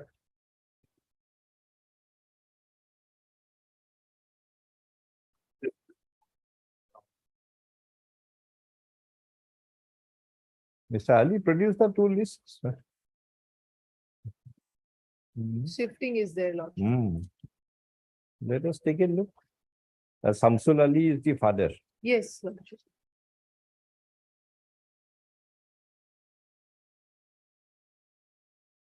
Samsul Ali is 29 years in 1997. Yes, Lordship. Who shifted? The grandfather shifted or father shifted? Father, Lordship. At what age? I have to clarify with my client, Lordship. With the petitioner. Mhm. I have to clarify with the petitioner, Lordship. No, he is 29 in 1997. Yes. His name appears in 97 voters list. Gaon is a Lakhimpur town, Uttar Lakhimpur town. And father in 1970 is in village Bogorigudi. Yes, 97 mane to apna heavy hoga, 29 years. He was 18 years in 1988. yes, Lordship. When did they shift? I have to clarify. Just Lordship. take that information. Yes, Lordship. And if the father also shifted along with the son, then we can ask for that voters list of the grandfather. Yes, Lordship. Otherwise, how will you establish? And what did the tribunal say? You are relying on some tribunal order? Which page? 69 Lordship. Page number 69.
Page 70.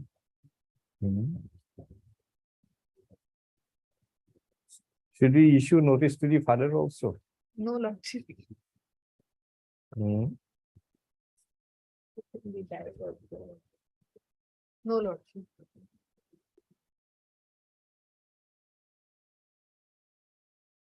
No, this is. I don't know what the tribunals are doing. Prosidi admitted his son of Amjad submitted certified copy of voters list of 65 containing pertaining to Rupohiyar, containing Amjad Ali at serial 820. 280, 824.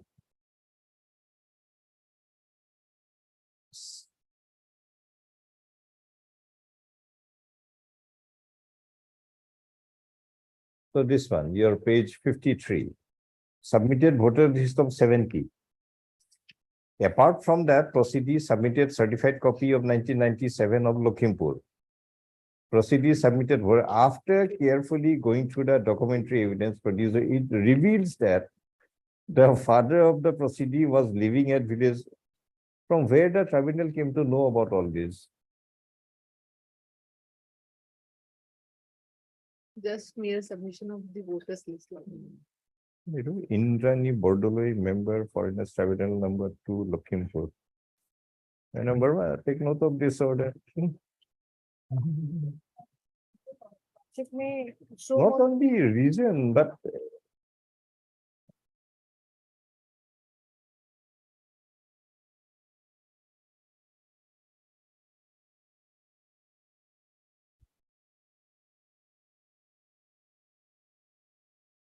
everything reveals or appears, Lordship.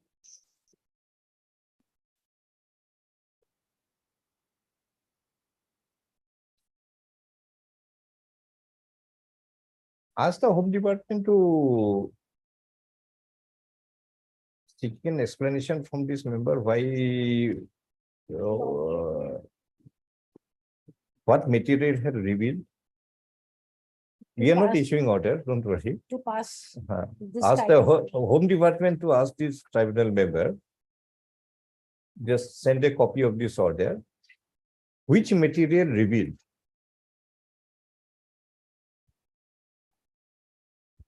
No? Lordship will make an observation in the order so that we can pass it. Without that, Lordship, it is difficult to convince the principal secretary to ask. Why he doesn't do it if it is pointed out? It Some- is, these people are working under him only. Then we question the principal secretary then. Our order will be to the principal secretary.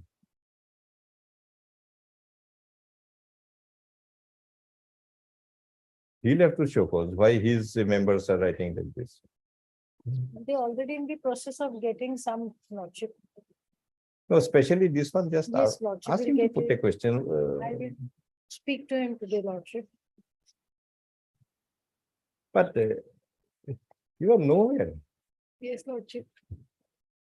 1 week time, Lordship. Let I us will- follow our own procedure. Yes, Lordship. Mhm. I will bring all the voters list in between. Hmm. if possible. Lordship, this LCR can also be called off this reference, lordship, of this matter. MC are not required, it is very clear. Produce 65, what is produced Yes. now? Produce 70, what is produced now? Produce 97, what is also produced now? These were the three materials. Yes. And based on three material, tribunal was the view that these three materials reveal. So let us see what is the basis of the revelation. We'll take it up, lordship.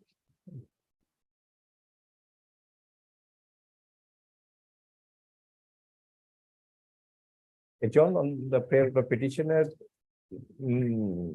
to provide the information as to in which year the family of Amjad Ali, son of Hatem, whose name appears in the voters list of 1965 of village Boguriguri, had shifted to North Lakhimpur town, which resulted in the name of Samsul Ali, son of Amjad, appearing in the voters list of 1997 in respect of Lakhimpur.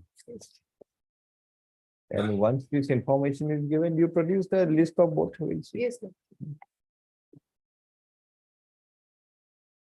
And factually, there may be a shifting also, no one knows, but that has to be determined appropriately. Yes. Mhm. Much. Time being item 1.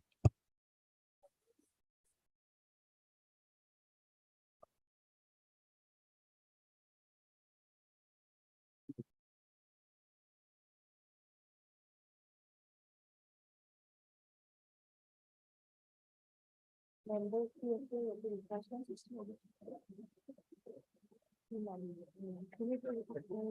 Yes, what was it? My lord, I may please sometime, my lord, to submit the voter list. No, why did we adjourn it time being? My lord, the Mr. The standing Lordship council had asked for Mr. Ali, but petitioner was directed to produce the voters list.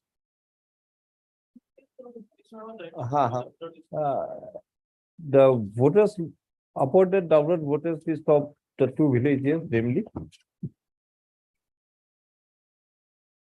Amlokhi and Lasonabari. By the Of last village voter. Amlokhi.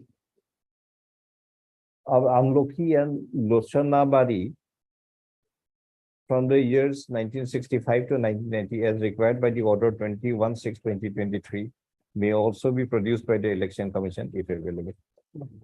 God bless me. Item 2.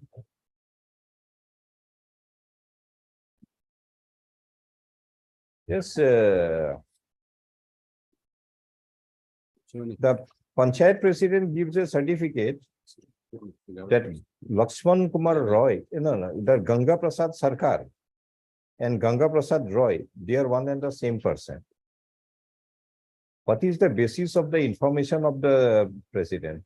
Actually, first of all, we don't represent the president, and number two is that I actually received a copy of the order. And I communicated this order To whom? to the president through the CEO, my lord. And here's an acknowledgement of receipt, my lord. So But as of now, it is stated that pursuant to our earlier order 21/6/2023, a communication had been sent to the chief executive officer of of my lord, Dhubri Jilla Parishad. Dhuri Jilla Parishad about the requirement of the affidavit to be filed by president of Boroi Bari Gaon Panchayat. But no response has been received. My lord, The president of Boroi Bari Gaon Panchayat to remain personally present before the court. my lord, one submission, my lord. Yesterday, my lord, at night, my lord, the president has informed me, my lord, that such and such information I have received. So I want to meet you. Then I advise them he had to come and meet with the government advocate as PNRD. We are not concerned. Either he files affidavit or we want him personally. I told him that I cannot represent him. Definitely you cannot. Yes. Therefore, I told him to meet with the advocate, PNRD advocate. my lord. So I think To remain present, or the affidavit as required by the order of 21/6/2023 be placed on record. Either of the two.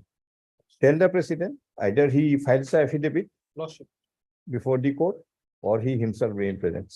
Lordship. The copy of the order. A copy of this order be made available, Mr. N.K. Devnath. The communication dated 5/7/2023 produced by Mr. Devnath is kept on record. Next day, 10th August. 10th August. President to political representative. Item 10 to 41 for hearing.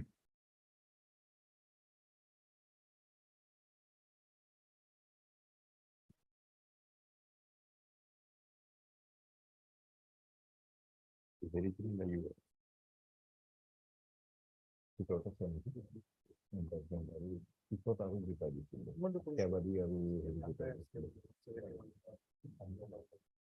Period of Senate, the bullet.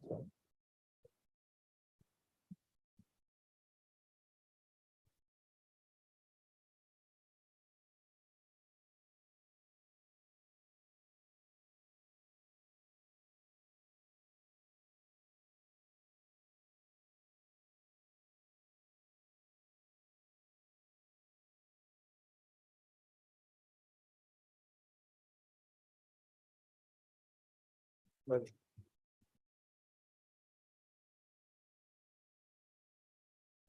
on the last occasion, I was pressing for lordship the 9 judges bench judgment of the apex court and the majority view, which was expressed by the Chief Justice Thakur, my lord. Our were heavy. My lord, Underline to eight position, 8 to 10. I think I was pressing para 66. At page 170.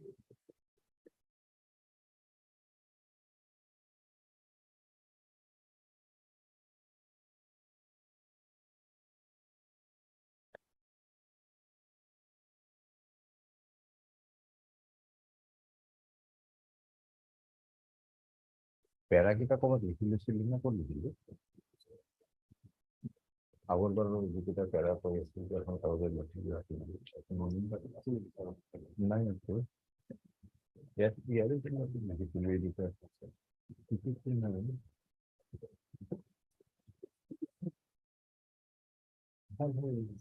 তারা কোন লেখা আছে বেলগ না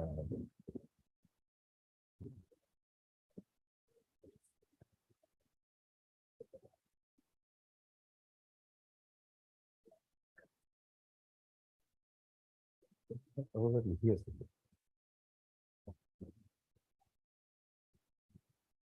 এটি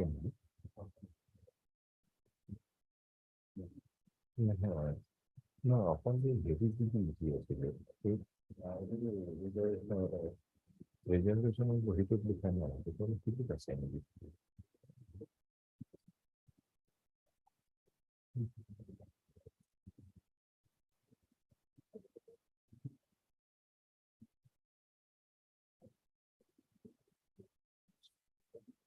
নহয় আগৰবাৰ তাকে পেলাতে যাই আছিল 24, 29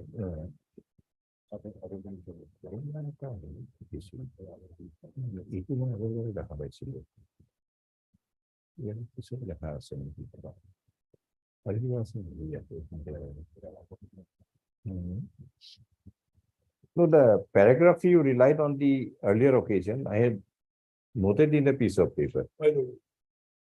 But I'm unable to find out. No, it will define that. কোন প্যারাগ্রাফে কি আছে সেগুলো লেখা নাই I noted only the paragraph number.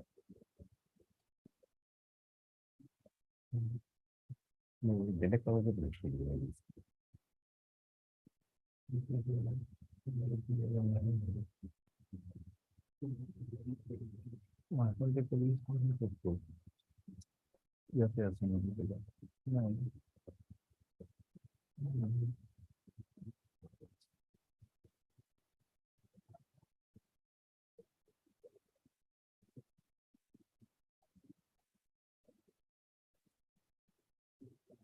Mhm.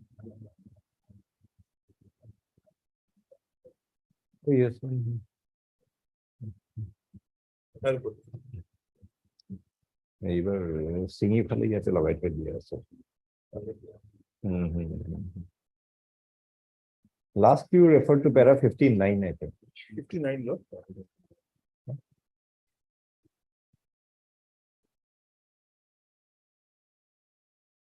you started from para 11 13 17 21 24 27 28 38 58 59 59 placed before rushing that. that was the last you referred My lord.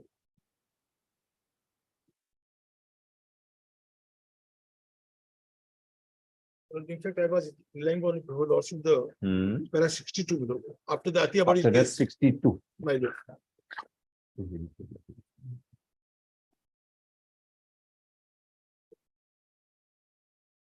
In fact, this was also placed before rushing, this was the judgment on the automobile transport. Thanks. In fact, we came, in fact, we were dealing with the portion at para 65 below. 65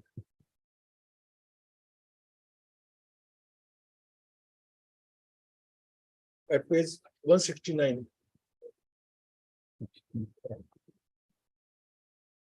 61 also you referred 61 I referred. Court of Justice that- Sinha CJ. Well, that I referred to you, Lordship. Uh-huh. Then we came to before para 65. Then you came to 62 also I referred, my lord. 63 also you referred. My lord, 63 also I referred. Then 64, Subbarao J. So this is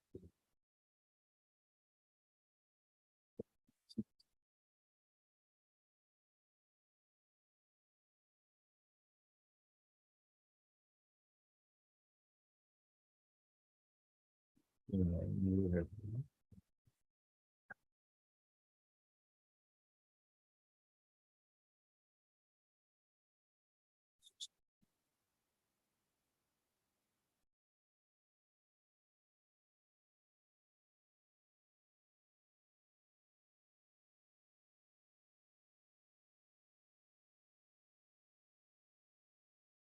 Now today we started 65. My lord. 65 also you My refer lord, my lord. because I have underlined something My lord, direct my and substantial benefit. In fact, my lord, this was the points which we, your lordship had noted it, and we in fact came to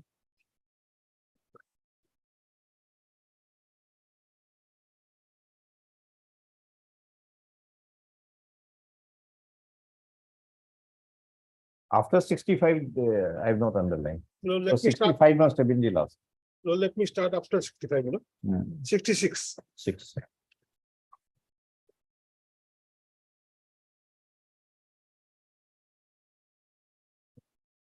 The legal position that today holds the field in the light of the above is that compensatory taxes would fall outside Part 13 of the Constitution only if the taxpayer receive benefits and facilities commensurate to the levy. Any and every benefits, howsoever remote or distinct, would not save the levy from an attack on the ground of the violation of Article 301. Having said that, we must mention to the credit of the London Council, the dealer assesses that except a feeble attempt made by so-and-so, London Council appearing for so-and-so and so-and-so, the rest of the council fairly accepted that there was no constitutional or juristic basis for the compensatory tax theory propounded by the majority judgment in automobile transport case. Mr. Sarges, who led the team of the lawyers appearing for the dealers SSC, also did not support the compensatory tax theory propounded in automobile transport. So-and-so, Attorney General for India and so-and-so also who appeared for the states also argued that compensatory tax theory had no basis whatsoever and that the same ought to be abandoned, not only because of lack of any juristic support, but also because of the problems that beset the application of the said theory in practice. It may, in the light of the concessions made at the bar, have become unnecessary for us to deal with this aspect at the length, but since so-and-so and so-and-so have not fully subscribed to the views urged by their colleagues, appearing for the traders, we are left with no option but to squarely deal with the question whether the composite tax theory is indeed sustainable. So except the two councils below, all other councils were of the view submitted that compensatory tax theory had no basis, and the theory as propounded in the automobile transport. So according to the dealers, it has no basis. According to the Attorney General, it is creating problem. And they also said not creating problem, but it has also, they also said that no, it has no basis. The distinct aspects touching the question needs to be noticed straightway. The first and foremost of these aspects that the concept of compulsory tax is not recognized by the Constitution. A tax is a compulsory extraction of money for general public good and is defined under the so-and-so in his book and so-and-so. You'll also may skip over that. Thereafter at page 172. Just before 67.2 million.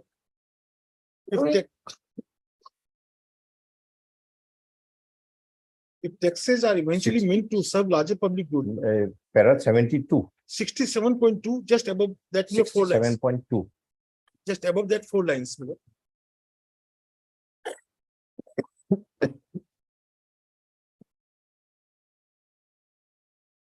If taxes are eventually meant to serve larger public good and for running the government's machinery and providing to the people the facility essential for privileged living, there is no question of a tax being non-compensatory in character in the broader sense.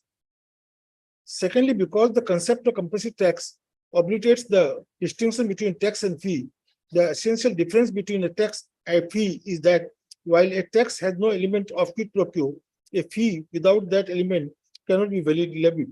The difference between a tax and fee has been examined and elaborated in long time of decisions of this court, and the references have been given.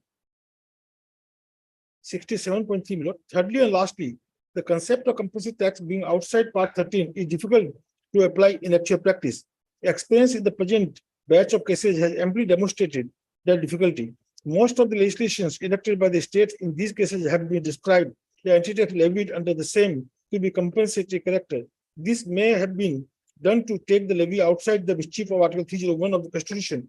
The question, however, is whether the tax amount collected in terms of the state legislation is really used by the state for purpose of providing or maintaining the services and benefit to the taxpayers, and whether the courts can follow the money trail to determine whether the state concerned has actually. Saraf, can you just go back to in which para this was propounded, compensatory tax? Below the automobile transport, that is Paragraph 50, in para 62. 62.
That end of paragraph 10 My lord, of the quoted paragraph. my lord, So long as tax remains compensatory regularly, it cannot operate as a hindrance. my lord.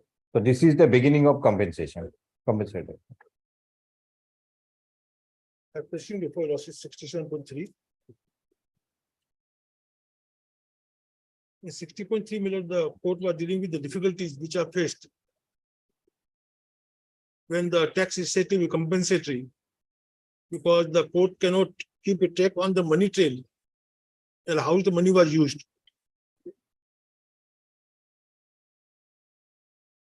This process is fraught with the serious difficulties, a fact that was not disputed by the learned counsel for the SSC dealers. Actual application of the compulsory tax theory therefore runs into difficulties to an extent that the theory at sometimes stage breaks down. So and so were in the view perfectly justified in submitting that the compulsory tax theory was legally unsupportable and deserved to be abandoned. We have no hesitation in agreeing with the but submission, the arguments of so and so the contrary notwithstanding. With the compulsory tax theory no longer found to be acceptable, we are left with the only two competing viewpoints, the one expressed by Gajendra J and other by VP Sinha J. Where are you reading? Look, 68. 68. My lord. Which one is the correct view is the critical question that falls for determination, having regard to the constitutional scheme and the language employed in Article 301 to 307, to which we must now turn to a closer look.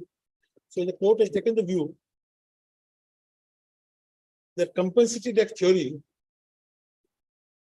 which was propounded in automobile transport, Which was what was the Gajendra Gadkar's view? in the I placed before Lordship earlier. Page number Sinha J was para 61. 61 is Sinha J. That does not mean the freedom from taxation, which has the effect of directly impeding free flow of trade, commerce, and intercourse. My lord. Freedom is subject to non-discriminatory restrictions imposed by Parliament. My lord. This is Justice Sinha Sinha. and Justice Gajendra K. Justice Gajendra Gadkar.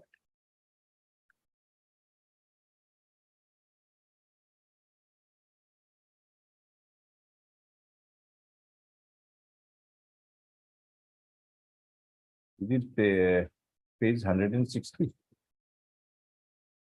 Gajendra Gadkar is possibly,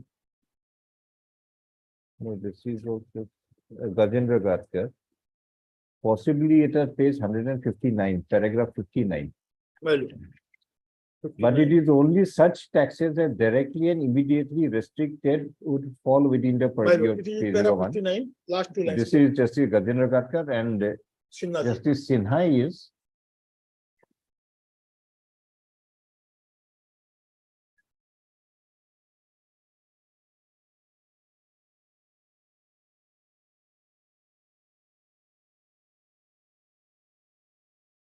'61, right? It says even the Hmm. discriminatory or preferential legislation may be made by Parliament, so and so. Article 304.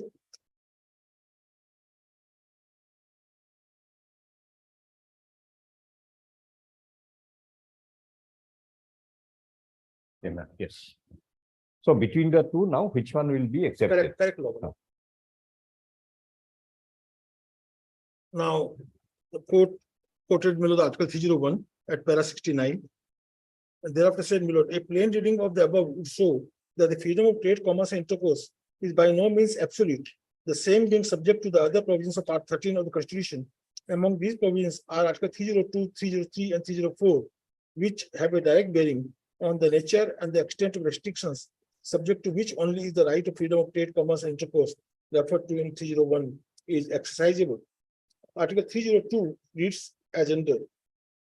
Thereafter, the above leaves no manner of doubt that Parliament is empowered to impose such restrictions on the freedom of trade, commerce, and intercourse between one state and another, or within any part of the territory of India, as may be required in public interest. Reading Article 301 and 302 together is evident that freedom of trade, commerce, and intercourse is subject to the restrictions which Parliament may by law impose in public interest.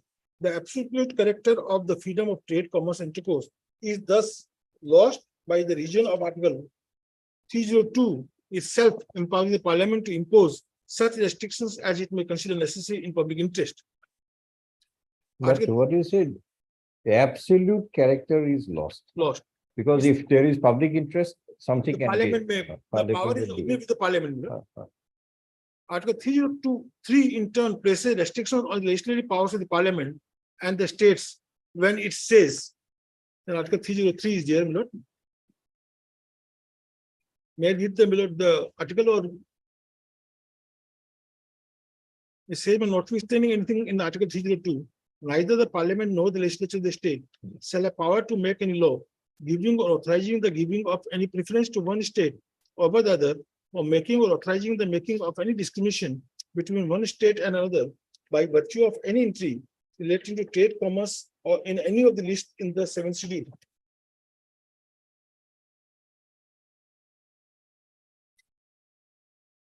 So the first clause says, Milord, that neither the parliament nor the state shall have the power to make any law. 301 says that one. 302 says subject to. Parliament has the power. Parliament has power subject to restriction in public Public interest. interest.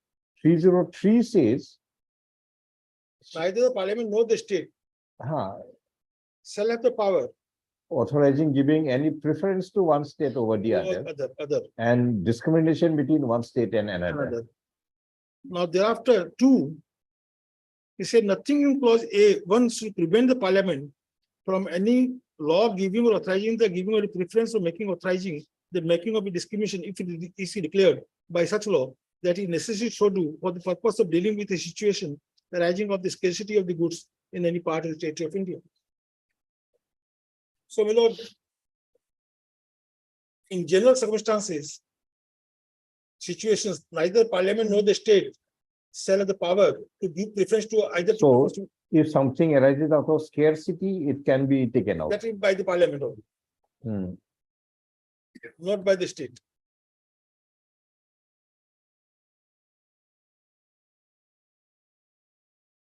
So the 2 also, the power was given to the parliament. And 3-1 first. 3 is of state and parliament both. First, Milord, says that neither state or no parliament can discriminate, Milord, give preference to one state or another. But only in the case of scarcity of the goods, the parliament shall have the power. So states shall have no power to give preference to the one state or another or to discriminate between the goods. A careful reading of the above would show that notwithstanding the power vested in the Parliament Article 202, it shall not make any law or giving authorizing or giving any preference to the one state over another, or making authorizing the making of any discrimination between one state and another by virtue of any entry relating to trade and commerce in any of the list in the 7th schedule. So, Milord, what I was On joint review, does make it clear that parliament there are no power to make imposing restriction by giving authorizing in such limitation. Legislative shall not extend to giving preference declared as a rising out of security. Scarcity. 302 said that the parliament shall have the power to impose such restrictions in the public interest. That was explained in 3031 to mean, Milord, that restriction will not mean to give preference to one state or another or to discriminate between one state and another. Then such discrimination can only be done by the parliament in the case of the scarcity of the goods.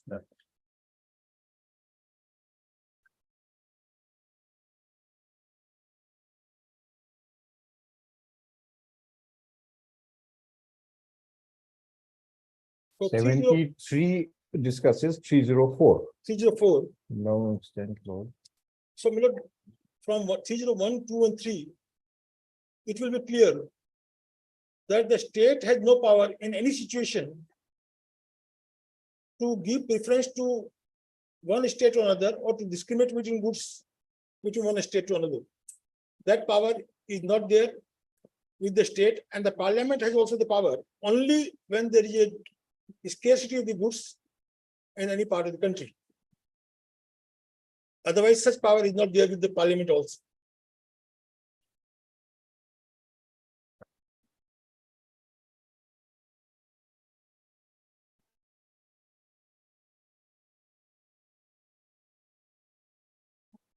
May I read 73, Milord, now? Article 304. Sorry. Milord, Sorry. may I read Article 304, 73, Milord, now? I'm reading 73. Milord. Whereas 73 is interesting. 73, I'm sorry, 73. 73 is interesting. Milord, that is Article 304. Article 304 starts with non-abstain clause, which has been subject matter of forensic debates in several cases. We do not, for the present case, purpose to address the effect of the non-stop clause at this stage for the interplay between the expressions subject to appearing in Article 301 and the non-state clause in Article 304, we shall turn to the aspect a little later. What we wish to examine is whether Article 304A treats taxes as a restriction so that any such levy may fall foul with Article 301. The answer to that question, we say, without any hesitation, is in the negative. Article 304A, far from treating the taxes as a restriction per se, it specifically recognizes the state legislature power to impose the same on goods imported from other states or union territories. The expression the legislature of the state may by law impose on goods imported from the other states or union territories any tax are so much clear and specific to be capable of any equivocation or confusion. It is true that the source of power available to the state legislature to levy a tax is found in Article 265 and 246 of the Constitution, but the ability of such power for taxing goods imported from other states or the union territories is clearly recognized by Article 304A.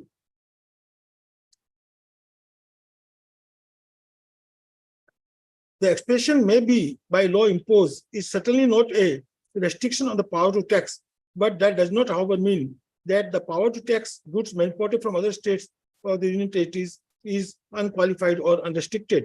There are, in our opinion, two restrictions on that power. The words into which similar goods manufactured or produced in that state are subject impose the final restriction, first restriction on the power of the state legislature to levy any such tax. These words would imply that a tax on import of the goods from other states will be justified only if the goods manufactured or produced in that state are also taxed. The second restriction comes from the expression so however as not to discriminate between the goods so imported and goods so manufactured or produced. The state legislature cannot, in the matter of levy of taxes, discriminate between the goods imported from the states and the state goods manufactured or produced within the state, levying such a tax. The net effect of Article 304A, therefore, is that while levy of the taxes on goods imported from other states and territories is clearly recognized as constitutionally permissible, the exercise of such power is subject to the two restrictive conditions referred to above. That does not, however, restrict us from proposition the levy Dr. of tax. Saraf, how do you read this one? That first restriction, That's the so first restriction in around placitum G of page 155. These words would imply that a tax on import of goods from other states will be justified only if similar goods manufactured or produced in the state are also taxed. Goods produced in the state is not taxed, then taxing the goods imported will not be justified. But if the goods manufactured in the state is also taxed, then you can also tax the imported goods. What about the rate of the tax? Suppose the goods manufactured in the state is, say, at 4%, and the goods imported from the other state is at 10%. Will it survive this restriction? That's why the subsumed part it has been explained that the burden must be same. Burden also same. Same. Okay. Mhm. So, my lord, the court was dealing with the question, my lord, here, that since 304A empowers the state to levy the taxes on the import of the goods also, subject to the restrictions. Where is that line? Burden is also same. My lord, I've come, my lord, because I marked it, my lord. But that does not have a track of the levy is complete.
So 304B is again public interest. My lord, So what is the difference between 302 and 304B? your 304B, reasonable restriction it says. And 302 is also restriction on public interest. It's restriction. 302, Parliament may impose such restriction on the freedom of trade. But 304B says reasonable restriction. This one is restriction, this is reasonable restriction. That is the difference. 304B says that even reasonable restriction you cannot impose without the prior assent of the president. Restrictions And that too related to public interest. of interest. And restrictions you cannot impose at all. There is no question of imposing restriction by the state. That power has been given to the parliament. Only to the parliament.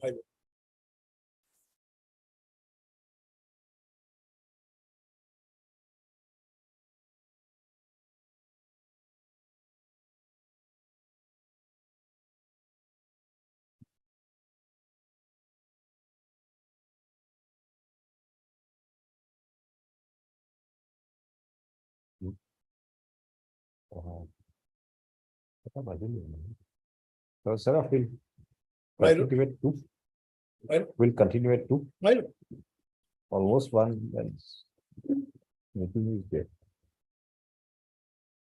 No, I just wanted to mark that word there. Burden must be same. well, I've tried to find out, my lord. Because if that is not there, this may be one way out for the states. Simply because, my lord, if the. Because the local product you tax a little less, Then outside goods. are outside taxed we at- tax a little more. Outside goods are taxed at 10%. And that Locally, will 2%. pass the test of 304A You know, That's also. why, because I think that should be there somewhere. it has to be, there, otherwise, my lord, the apex court held Hmm. that exemption also you cannot grant to generally. Hmm. Exemption also you can give only for the purpose of industrial development for fixed period. It- That was the reason, You like it. No, instead of making 0 tax and 5% tax, 1% and 10%. make it 1% and 10%, both are tax. Come back.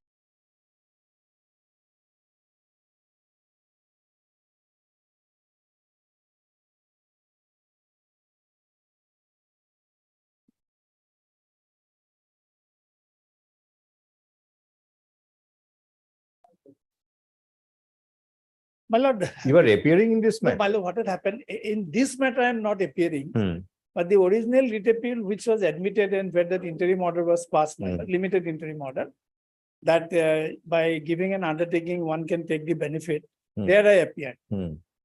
But based on that order, my lord, I filed 2 other writ petitions where the learned single judge has disposed of the both the writ petitions in terms of the order of the division bench. And I have also filed another 1 or 2 petition, which was in fact. There one will was- be definitely number of employees of this same My, kind. my only submission is, my lord, if a copy is given to me because similar issue is involved, I can make my submissions on Monday. Yes, Mr. Nair, what do you say? Should he do one thing? That other writ appeal is pending. Yes.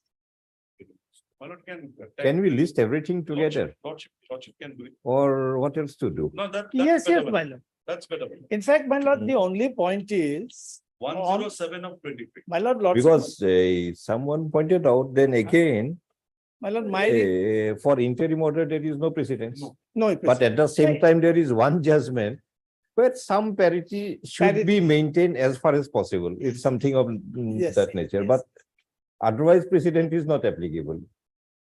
So instead of going to all this, let us take a. Yes, a final very call. short point is involved, my lord. Whether Monday. the petitioners, the respondents in my learned friend's petition, whether they were pensioners on 31/3/2016 or they became pensioner on 1/4/2016. In the event I am a pensioner on 1/4/2016, I get the benefit of revision, my lord. If I am an existing pensioner on 31/3/16, then I do not get the benefit. That's the point. So, sorry, if you are a pensioner As on, my lord, 1/4/2016, in which case I get the benefit, my benefit of of the the revision, revised pension. revised pension. If I was an existing pensioner on 31/3/16, Still, you then get- then I'm not getting. still you get. No, but not in terms of 32 I'll get if I No, am, no, you'll get it. no, that's the dispute, my lord. No, no. Revised pension, what we have deliberated in the morning, so Mr. Nair almost submitted for 15-20 minutes. And I have also read the rules. My prima facie reading is from 1st of April of that year, 2016. 16, my lord. Whenever you may have retired, you are going to get your pension as per the revised scale. That is, of course, I use the word prima facie when it's only once I read. That appears to be the reading. If that is the reading, are you still aggrieved? No. If I get it, why should I be aggrieved, my lord? Are you still aggrieved? So 32 if he gets it. No, he says 32. We are entitled to 4C. No, Because no, my lord, no, we'll provide for it, give an interpretation, will ensure that you get your pension as per the revised thing, yes. revised scale.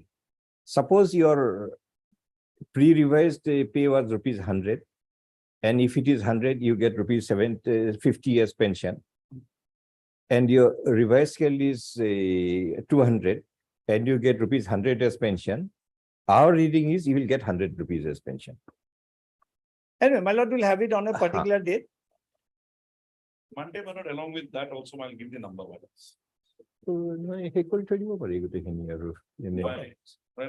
Because your My lord, my Your- appeal is 107 of 20. your pension cannot be curtailed. Yes. Only thing we wanted some information today. The salary for the month March Yes. is normally paid on 1st of April. For the period you work for March, you are paid on 1st of April. So we asked Mr. Nair that on 1st of April to the other employees, what pay was given, the revised pay or the original pay? Information is original pay. Otherwise, I would have provided that had others been paid the revised pay, this petitioner will also get for that month of May, March, I mean, Revised pay. the revised pay. But he says no, others are not paid. This is very weird. That is why we filed the case, my lord. In fact, my lord, it was a wrong interpretation given by the, anyway, my lord, on Monday we'll make our submissions.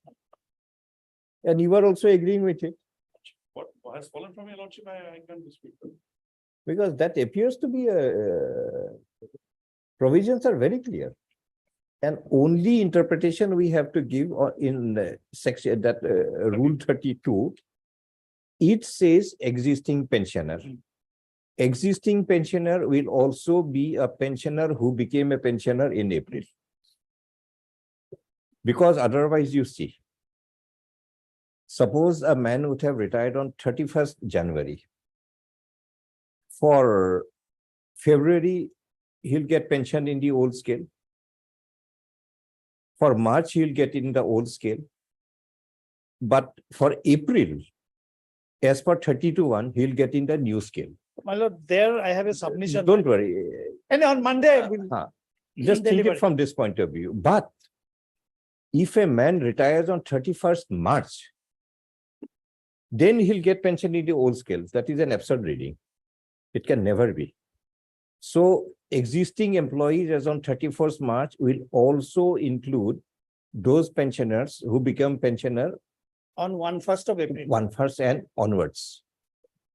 Because otherwise, a man retiring on 31st March will get in the old scale. A man retiring on 31st January, 2 months earlier, will get the new scale. That is inconceivable. Make our submission. Well, 107 of 2020. Yes, that's our rate appeal, my lord. It will be. Rate appeal number?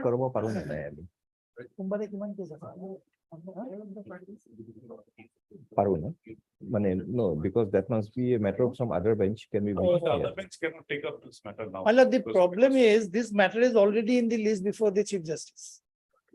Part 2 matter. So Yes, can we call the- for it? This is. That perhaps, my lord, it is Chief Justice. If possible, my lord, both the matters can be taken up on that. Normally, when we take up a matter, we always pass an order. List along with so and so. 107 of 2020. Otherwise, there would not have been any problem, but it's already in the hearing. If the registry can do it, Malad can direct the registry, registry will do the needful. If required, put up a motion. Because this matter was listed before my lord with the permission of the honorable And I've seen some order that you. Because Honorable Justice Chaudhary. Chaudhary cannot. He cannot take up the matter. Understand? Not on Monday.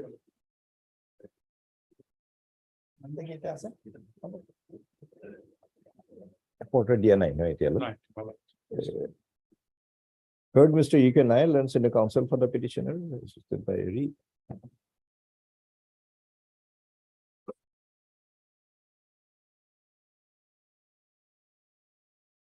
It is stated that the issues involved in this writ appeal the issues to be decided in this writ appeal is also substantially involved in writ appeal number so and so, as well as in some other writ petitions which are pending before the learned single judge. Mr. K. N. Chaudhary, learned senior counsel, assisted by Mr. Patwari, appears before the court and states that any decision on the issue to be rendered in this writ appeal would have a substantial bearing on the issues to be decided in writ appeal so and so where the learned senior counsel appears, as well as in the other pending writ petitions before the learned single judge where also the learned senior counsel appears. Accordingly, a prayer is made that as the issue would be decided in the present appeal, therefore it would be more appropriate if the writ appeal so and so and the other writ petitions are also listed to be heard together.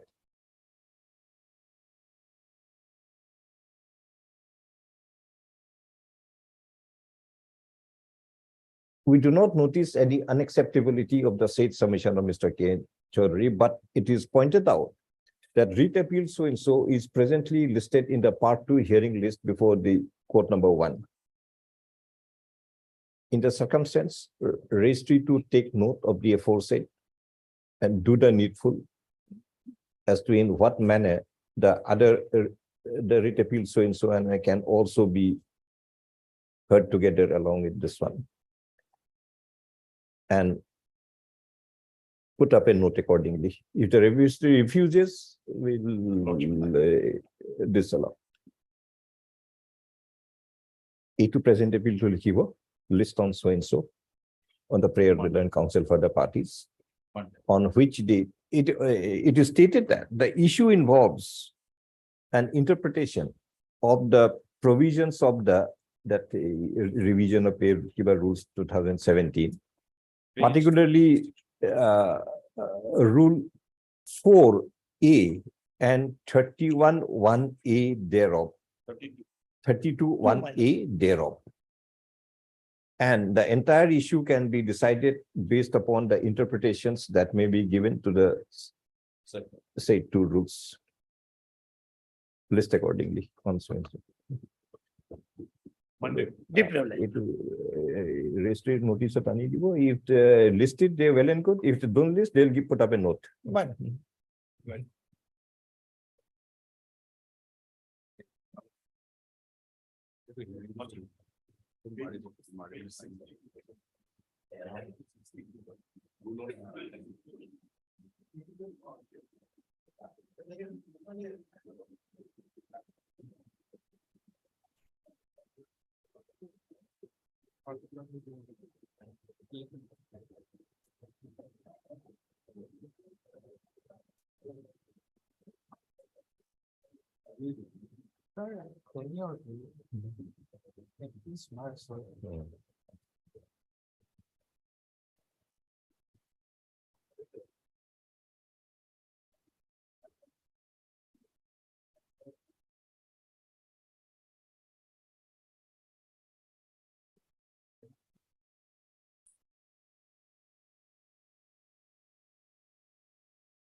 Yes, Dr. Sir. But seeing for Rashid para 72. 75 was the last one. A and B are two distinct subjects and has to be Para 73 minute. 73. Then I went to 75 or what? That's good. Because 73 is heavily underlined. 73 minute, but I was trying to say Mhm. because although this is the law of the land, the 19 benches, 73, I asked you that question. that burden, Huh. I will come back. First of all, Lord Smith, I see 04, which is quoted in the very top of the. Say notwithstanding anything in Article 301 or 303, the legislature of a state may by law. Now, the 19 bench judgment says, seeing 304A has said, and then the states can impose the goods imported a tax. And thereby, there can be said the taxes will not result in any restriction in the freedom of movement, although subject to the two conditions. They can impose. That two condition is that they The similar goods justified only when similar goods in the home state is also taxed and not to discriminate between goods. and not to discriminate with the imported from other state and those manufactured. I will also see, it says notwithstanding anything contained 301. That is not decided. Supreme Court says we are not going into that question. Now, just your lordship. 301 says about the goods, movement of goods to be free. Hmm. 302 empowered the parliament to impose restrictions Public in interest. public interest. Hmm. Now, 304 is notwithstanding anything contained in 301 and 303. Hmm. Your lordship, 301 Hmm. or 303. Hmm. So 303, if your lordship looks into it, it only said of that the censor can discriminate between one goods and another in the scarcity of the goods. Hmm. Now, if the restriction does not amount to restriction at all, Hmm. there was no necessity of saying notwithstanding whatever contained in Article 301 and 303 of Constitution. Hmm.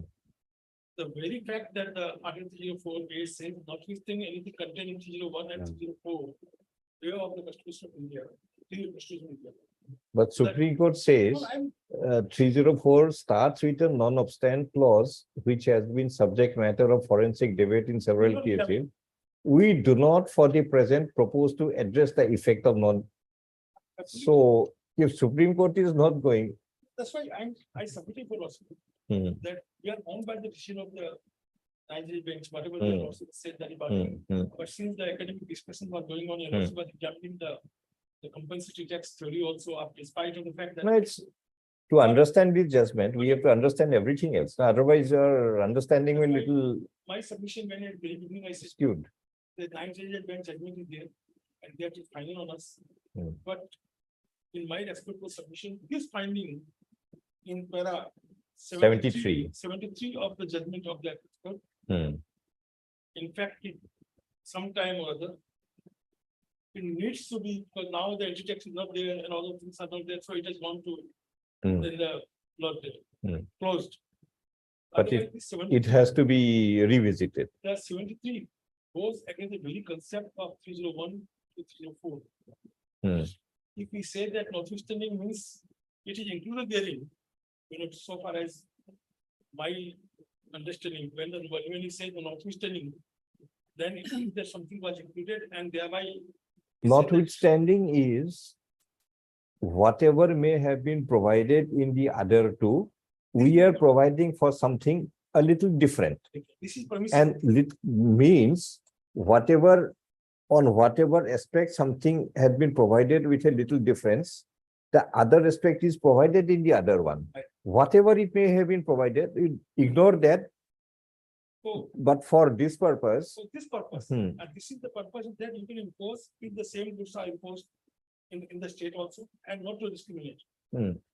But that doesn't mean that it cannot give a meaning that it will not amount to restriction at all. Hmm. That the taxes will not amount to restriction at all. Hmm. That interpretation which has been given, it is given, huh? the reason is that, my lord, on the basis of this interpretation. The apex But that does not, however, mean power to tax import to other state is unqualified or unrest. Oh, no, not this one. this is I important marked it somewhere. for the reason, my lord. Oh, this answer has to be negative. Negative. Whether 3A treat taxes as a restriction, answer has to be negative. Now, the conclusion which will come that no taxes will not amount to restriction at all. Hmm. And that has been given on the basis of interpretation of 304A. Hmm. In my respective submission, subject to, that will only a academic one. Hmm. That has no value at all right now. Hmm. But 304A interpretation, Is there any other tax in the nature of the entry tax where this issue may involve? that for the import of the goods, anything. And in fact, this was a local area only. This was Hmm. entry of the goods in the local area. No, any other similar Entry. tax? It is not there. Yeah, Octroi वगैरह, Hmm. there, which are Octroi local was area there, taxes. Now, this is important for the region below. Hmm. So 304A and 304B. Hmm. 304B, that regional restrictions can also be imposed only with the prior certification. Hmm. Now, apex court said that if one of the conditions is fulfilled, Hmm. so if A is fulfilled, Hmm. but B is not required at all because there is no restriction. Hmm. Taxes doesn't amount to restriction, so B will not come into operation at all. Hmm. Once non-discriminatory tax is there, B question will not come at all. Hmm. So the 301 to 304, the taxes have been bought, like they are outside the 301. Only thing is that there should no discrimination. Hmm. That is in the Article 14 also. Hmm. There was no necessity of 304A. Article 14 also that you cannot do it discriminatory. That was in 14 also. But 304A had some purpose which are linked with Article 301 and 303. But since the apex court has said, we are bound by it. No, that's why the court had said, we do not for the present propose to address the effect of non-obstant clause. Maybe because if they examine it, it would have been difficult. So If they- therefore avoid it. And if you examine it, that what is the effect of notwithstanding and all those things, it will be difficult to give a finding which has been given in 73. So better that not to give any finding and just say. And since this is 9 bench judgment, so there is no necessity of anything else. And we are bounded, but we cannot digest it. Understand? And it needs a, had it been a live issue, entry text, then. This issue would Then to have been it required to be needed gone a- into. it needed a detailed article on how this is not correct. But we are not going to. Now, you can skip over 74 because it says that A and B, if one is there, then it is over. Now, 75 again, it is said, clauses A and B of 304 are with two distinct subjects and must therefore be understood to be independent of each other. Means it is not well, linked also, but your submission is if imposition of tax my submission is was, not a restriction. my so- submission was that look, A and B are conjoint. Because a discriminatory tax, non-discriminatory tax also may amount to restriction. So one cannot say that simply because non-discriminatory tax is there, B will not come into operation at all. Once a non-discriminatory tax is there, then there is no question of fulfillment of B. And also apex court says that if A is violated, then even if you take the permission of the sanction of the president, then also that will not be valid. A is again the legislature of the state. State, 302 is of the parliament. 303 million. That 303, both parliament and the state. no. 302. 303, 304 speaks of 301 and 3. No. In the public interest, That is two, it is 302. my lord. And 303, Reasonable restrictions, that is a state and union. union, 304 is only of the state. state. So when we say 304B, impose reasonable restriction on freedom of state, which are a state as may be required in the public interest. So 304B is public interest. 302 is also required in the public That's interest. why they have said there is no restriction, tax does not amount to restriction. So they say that for 304, we will So- not come into operation at all. For public interest, reasonable restriction can be imposed by the state Yes, with the under prior 304 part A. No, there is no assent of the president is required. 304B, reasonable restrictions. Assent of the president is not required. Yes, required, you'll also mechanism B, With previous sanction of the president. And 302 doesn't require in the the assent public interest, by parliament, restriction can be imposed. by parliament. So parliament can impose restriction in the public interest. State can impose reasonable restriction in the public interest. So the nature of restriction, When the state cannot impose the restriction, parliament power is wider than that of the state. my lord, the state can impose a reasonable restriction. Only reasonable restriction, and not that too restriction. with the prior assent of the Sanction of the president. president. But since the No, no. apex court has said, What I am trying to say, state only reasonable restriction, my lord, but parliament restriction. restriction. Yes. So that restriction concept has to be wider than that of a reasonable restriction. Reasonable restriction Because also, reasonable is against circumscribed. my lord. It has to be reasoned. But the 304B now is not applicable because the apex court says that the taxes will not amount to restriction at all. So there's no question of now, No, this may be another kind of reasonable restriction. but they say, my lord, that's why, No, my lord, and suppose consumption of a particular item is harmful and detrimental in respect of the people of one state. Same consumption, not detriment, of course, human detriment will be same. For some reason, it has there's a requirement in one state. In another state, there may not be that requirement. Under 304A, state legislature of that state where there is no requirement can bring in a reasonable restriction that these goods cannot even enter our state. Forget about taxes. Yes. A simple restriction that this good cannot enter this state because consumption of that item will be in some manner detrimental to the people of this state. Same detriment may not be applicable to the people of the other state from where it is coming. So in your state, you are free because it's not detriment for people of your state. But in my state, it is detriment. So I stop it. State legislature can do it under 304B. It may not be through the means of a tax. So restrictions may not be only by the method of tax. There's no Restriction doubt. may be a direct restriction also. There's no doubt about it. So the apex court judgment. Or say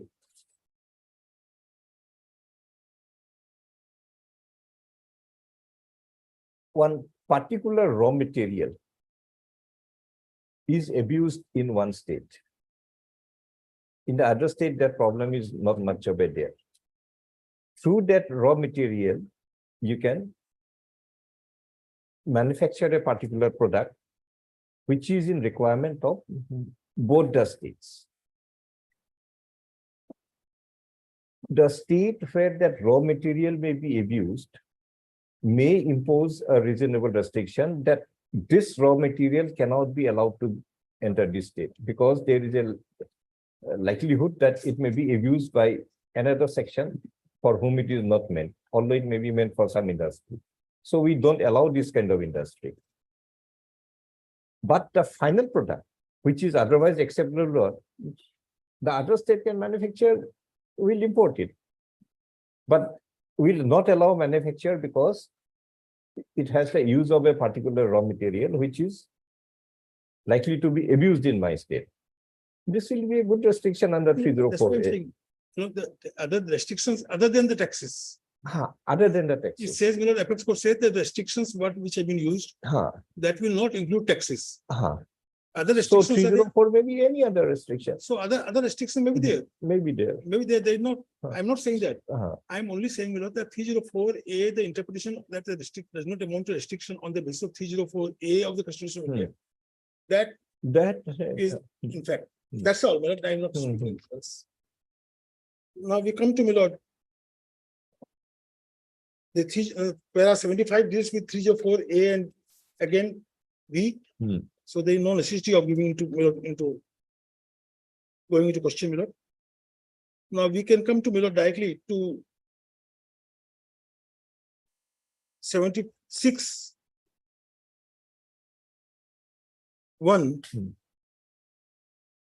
Freedom of trade, commerce, intercourse imposed in terms of Article 301 is not absolute, but is subject to the provisions of Part 13. Article 302, which appears in Part 13, empowers the Parliament to impose restrictions on the trade, commerce, and Freedom intercourse. of trade, commerce, intercourse in terms of 301 is not absolute, but subject to the other provisions. Then Article 302 appears in Part 13 empowers Parliament to impose restrictions on trade, commerce, and intercourse in public interest. The restrictions which the Parliament may impose in terms of Article 302 cannot, however, give preference to one state over another by virtue of any entry relating to trade and commerce in any of the other list of the 7th schedule. The restrictions that Parliament may impose in terms of Article 302 may extend to giving a preference or permitting the discrimination between one state or other only if the Parliament by law declares that the situation arising out of scarcity of the goods warrants such a discrimination or preference. Article 304A recognizes. This should have been 303. 303, Milord. No, 76.4. Yes, for 303. This 302 is wrongly written. Milord. Now, this says that the restrictions in terms of 302. The restriction that Parliament may impose in terms of 302 may extend to giving preference or permitting. So this is pertains to 303, Three, because if the scarcity is 303, I think. three. Three. First one says that neither state nor the center can do it, parliament can do it. Then 302, 32 says that in parliament can do it in case of scarcity. No, scarcity to 3, 5, and 2, 5.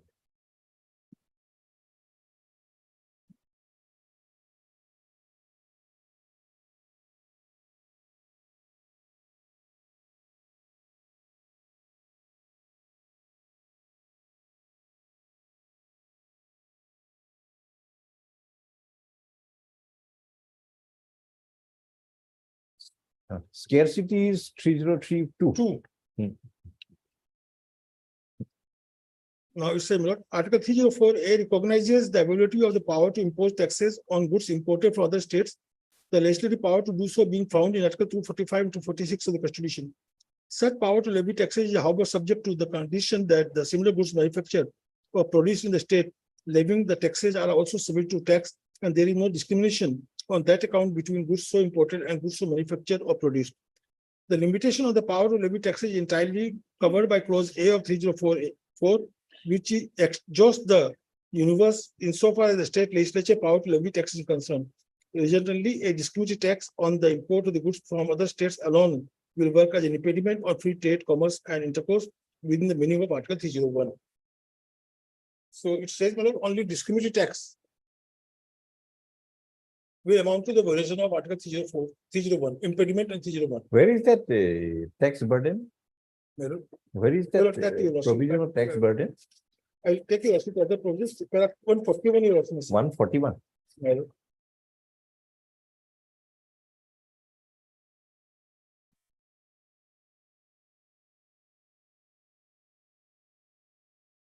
One 44. Right. 44.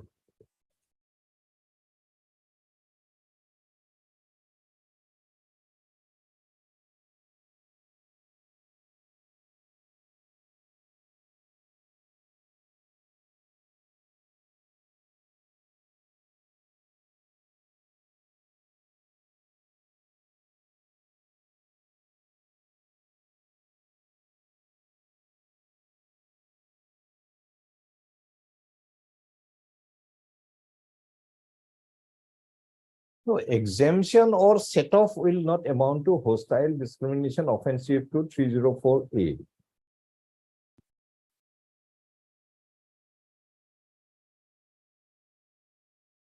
What I'm trying to understand It says now, although you're that 73 could imply that a tax on import from goods from other states would be justified only if similar goods manufactured or produced in the state are also taxed.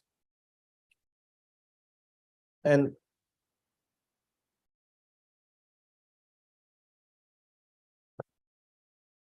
(76.8) resultantly a discriminatory tax on the import of goods alone will work as impediment. discriminatory means. So how do you read the two? That's why. No, that's why I'm asking. The question is still lingering in my mind. Suppose the tax imposing state becomes a little wiser. Let me put some less tax on my state. Put a little higher tax on the other one. I'm taxing both. So that will meet the requirement of the first right. condition of section 73, Yes, para 73. 144 says below. That's right. Seen in the context, we are inclined to You'll also see accept. below. Once I read below. Seen in the context of the above, we are inclined to accept the submission made on behalf of the state that so long as the intention behind the grant of exemption adjustment is to equalize the fall of the physical burden of the goods from within the state and those from outside the state, such exemption or setup will not amount to hostile discrimination offense. So this is set off. So the question is No, set off will be a tax of 10% is imposed equally, but for the home state, we set off the 10% to the extent that we set off 5%. We levy only not 10%, For the home state, we levy 5%. No, my lord, in my humble submission. Then what is set off? Well, Set and- off is otherwise. No, I'll submit, my lord. If the anti-tax, my lord, on the goods imported from outside state is 5%, but in the goods which are locally, if anti-tax and local VAT, the total burden comes to 10%. If local tax as well as anti-tax, if it's calculated, it comes to 10%. If you grant an exemption set off of 5% to make it equal physical burden from imported goods and local goods, then they say that it can be permissible. So the question comes that what is the physical burden of the goods coming from outside and goods purchased locally? Fiscal burden. Now it speaks of, my lord, you'll also see, anti-tax and VAT. So it doesn't speak of only burden of the anti-tax. It speaks of the fiscal burden of the taxes. I will also once again see 304A once again, my lord. Total burden of the tax. My lord, you will also see 304A once again, my lord, at page 175.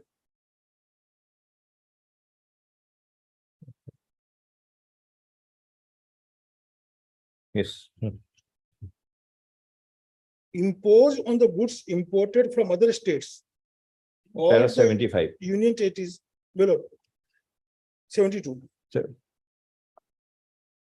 I'm reading 304A, my lord. Imposed on goods imported from other states or the Union territory any tax.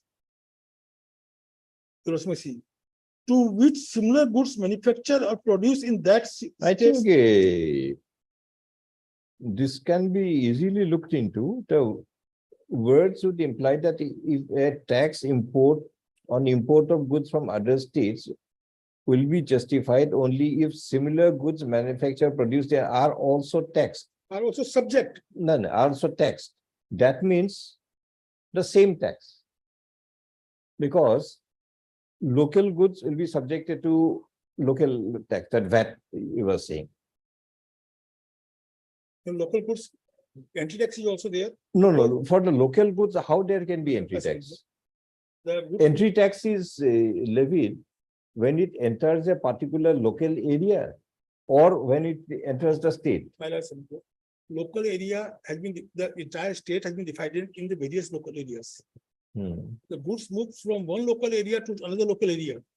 Entry tax. Anti-tax is there. Suppose Nagaon is one local area, Nalbari is another local area. So a goods manufactured in Nalbari, when it enters Nagaon, will be subjected to entry tax. Anti-tax. And the goods manufactured in Siliguri will also be Subject to anti-tax. subject to entry tax. Now, the goods which have moved from Nalbari to Nagaon, the anti-tax is also there. Now, when the goods are sold in Nagaon, then VAT is there. So the total burden which comes of anti-tax as well as the VAT.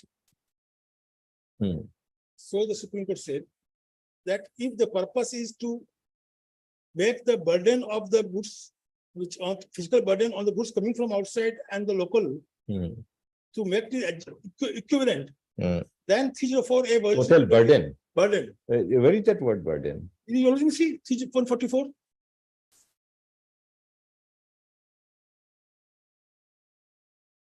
So far, so long as the intention behind the grant of exemption is to equalize Fiscal the burden. fall of the fiscal burden.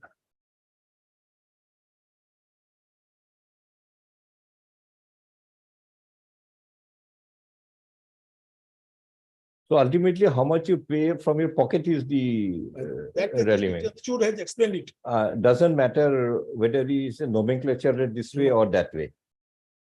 Amount of money you have to. From the goods are coming outside, Hmm. whatever I have to pay, total burden, and what is the local.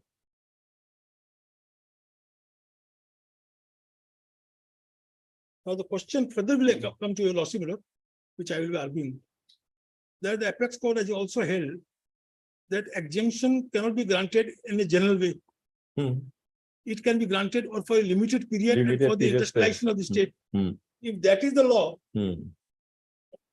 then whatsoever your purpose may be, the grant of the general exemption in respect of the persons who are paying the VAT, the exemption of the anti-tax at all, that no anti-tax is payable when VAT is payable. That also cannot be done. That how it can be sustained? It cannot be because it cannot be on a general General basis. exception. So this finding of the apex court, this is not a finding because the apex court has left it. Which one? ultimately. Which, You'll also see. Thereafter it says again, having said that, my lord, we leave open for examination by the regular benches. and Impute enactment achieves the object of such equalization or lead to a and the regular bench said that no, the high court will examine it again. So there is no finding.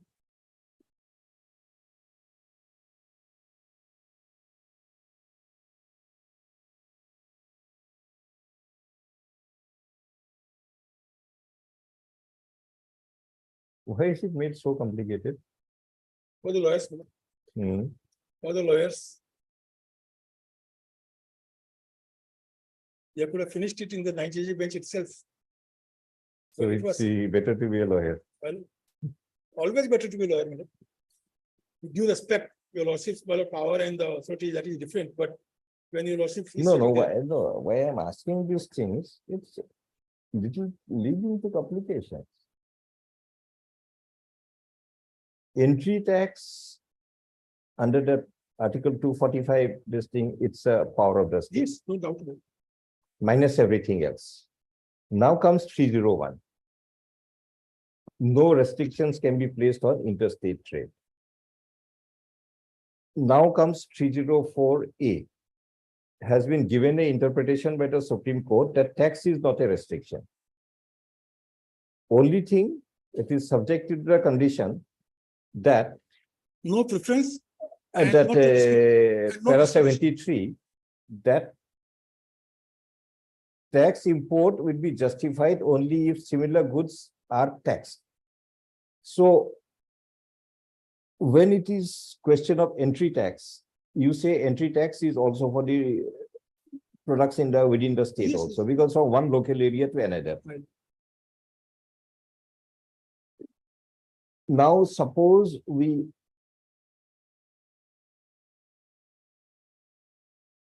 examine from the point of view that the goods produced in Nalbari local area is consumed in Nalbari only. She will pay VAT.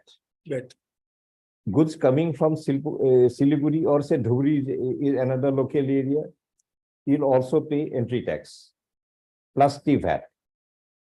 Now, if we go by para 144 to equalize the fall of the fiscal burden. So the local manufacturer in Nalbari, whose goods are consumed in Nalbari, is paying only VAT.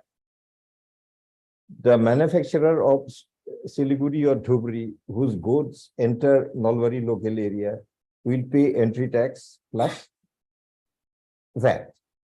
But equalization of fiscal burden, whatever the Dhubri man pays and whatever the Nalbari man pays, it has to be equal. Now, no, it is not necessary to equal. no, it has to be equal because the fiscal burden has to be equal. That they say that the purpose, you lost me see, that if the purpose, so long as the intention behind, Where you are reading purpose, paragraph 144, so long as the intention Intention. behind the grant of exemption. is to equalize. So now here is another complication. What is exemption? Exemption is there is a requirement that you pay 10,000 rupees to Mr. Chaudhary. Then thereafter comes the exemption that although you are required to pay, you need not pay. Or you pay instead of 10,000, you pay 5,000. This is an exemption. Exemption always presupposes the Levy. existence of a requirement. Yes, So only in the situation of exemption, adjustment, credit, both these three elements presupposes the levy is there. pre-existence of a requirement to pay, but by operation of the relevant law or instrument, you are not required to make the actual payment.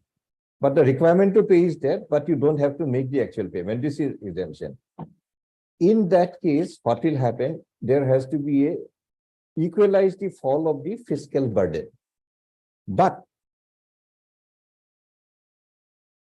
when entry tax is imposed, is required to be paid by the manufacturer of Dhubri, when the goods enters Nalbari, this is a requirement of law to pay tax. There is also a requirement to pay the VAT in Nalbari. So Dhubri man will pay entry tax plus VAT. Nalbari man will pay only VAT. How can we borrow the concept of para 144 to say that Dhubri man and Nalbari man will have the same fiscal burden, same amount they will pay? Because here is a case, no one is exempted. Both are only required, there is only requirement Not to to pay. pay. There is only a requirement to pay. One, entry plus VAT, whatever amount. Other one, only VAT. Definitely VAT plus entry will be more than only VAT. There is no question of any exemption. So in the absence of the element of exemption, from how can we borrow the concept of to equalize the fiscal burden? The exemption, set off, rebate, these are all when below the levy is there. Huh. If So- levy is not there, the question of equalization. Here, there is neither any exemption of the entry tax, nor there is any exemption of VAT. It is only requirement is to pay. Requirement to pay also has to be, fiscal burden has to be equalized. How can we borrow it from 144 when 144 is only in the context of exemption? Means thereby you cannot bring in exemptions. Suppose there is also a requirement to pay the entry tax even by the Nalbari manufacturer, although he is not importing from anywhere. There is also a requirement to pay entry tax by the manufacturer Dhubri, who may have the who may import the goods, but the Nalbari manufacturer by appropriate instrument is exempted. Then 44 will be applicable because there is a requirement to pay of the Nalbari man, but he is exempted. Whenever there is exemption, exemption cannot result in a disequality of the fiscal burden. But when there is no exemption, it is only imposition. Can the requirement of equalizing fiscal burden be concept be also brought in by virtue of para 144? If I once again read 144. Hmm. Seen in the context of the work, we are inclined to accept the submission made on behalf of the state that so long as the intention behind the grant of exemption adjustment credit. Let us read what kind of exemption adjustment was there. Maybe before 144, there was some submission by someone. Because it refers to only to submission. We are accept the submission. Where is the submission? Submission of the state. Your Lordship, State maybe 139. 39 years. State argued that grant of exemption to indigenous goods is aimed only at neutralizing the impact of entry tax on those goods. Your Lordship, I may read it from page 208. It will necessary. Madam. There possibly what happened, we have to check up. In a given state, if the goods are imported from outside the state, then they will give, you have to pay entry tax. But if the goods are indigenous, that is, I mean, in my example, the Dhubri man and Nalbari man, both are goods are Both goods are just indigenous. The Dhubri is also Assam, Nalbari is also Assam. So both are indigenous. You cannot grant exemption to the Dhubri man. Saying that Dhubri man is indigenous, so I grant him exemption from entry tax when his goods enter Nalbari, but I don't give the same exemption to the Siliguri man because his will be from outside the state. He is not indigenous. Objection. Possibly this Well, the I- Supreme Court had held, Well- you cannot do it because you'll also have to equalize the fiscal burden. When I import Uh, from outside, hmm, I need to pay the CST where the goods are coming hmm. and the entry tax. So when the goods are entering in the state, burden on me Hmm. is of entry tax and the CST. Hmm. When the goods locally are moved from one local area to another, Hmm. then you say that if you pay VAT, you don't have to pay the entry tax. Hmm. Hmm. Such, That is exemption. Hello? This is exemption. see, 2 million, if Ah, that if This you is don't, the example you just now gave is an example of an that exemption. if the VAT is paid, Ah, then entry tax is not to pay. So whosoever pays the CST, he will not pay VAT. No, CST, a person, because when the goods are coming. Suppose a man from Bengal, he will pay CST. I pay the CST because the CST charged by the, No, man of Bengal, suppose he is selling the goods in Nalbari local area. And there is another Dhubri local area, for our example. The man from Bengal will pay CST. charged from me. He'll also pay VAT. No, he will also pay the entry tax. The No, VAT, what about VAT? VAT, if I consume, if I use in manufacture, VAT is not there. It's, no, that's why I'm asking. The man who will, Bengal man who will pay CST, will he also pay VAT when his goods are consumed in Nalbari? There can be VAT, not because the goods are not sold locally. Goods are not sold So locally. there will be no VAT for No him. VAT, There will be only CST CST and entry tax. and entry tax. And man from Dhubri will pay entry tax plus VAT. So from that point of view, man from Dhubri and man from Bengal, they are at par. One will pay CST, one will pay VAT as the case may be, and both will pay entry tax when they enter Nalbari. Man from Nalbari will not pay entry tax because he is not importing from any other local area. He will pay only VAT. VAT. So the man from Nalbari will be advantageous because he will pay a little less tax. So his Prices may- commercially his rate will be more advantageous. Now, suppose the entry tax is imposed in such a manner that Dhubri man will have to pay the entry tax, but parallelly, there is also an exemption given to the Dhubri man. Why? Because you are indigenous producer. We give you exemption. Bengal man is not given that exemption because Bengal man is not an indigenous producer. Then 144 will come in. This exemption cannot be given to the Dhubri man because you'll also have to equalize the fiscal burden. So that will be, it will be hit by para 144. But suppose this exemption is not given to the Dhubri man. Exemption to Bengal man is not at all applicable because it is not indigenous. Now, these two manufacturers, Dhubri manufacturer, Bengal manufacturer, when they sell in Nalbari, they'll pay the entry tax, plus they'll pay the VAT. CST or VAT, whichever may be applicable in their respective cases. Manufacturer of Nalbari will not pay any entry tax. He'll pay only his VAT. Why this is not permissible? Vis-a-vis section paragraph 73, they are taxed. Nalbari man is also taxed. But had it been provided in such a way that the Nalbari man is exempted even from VAT.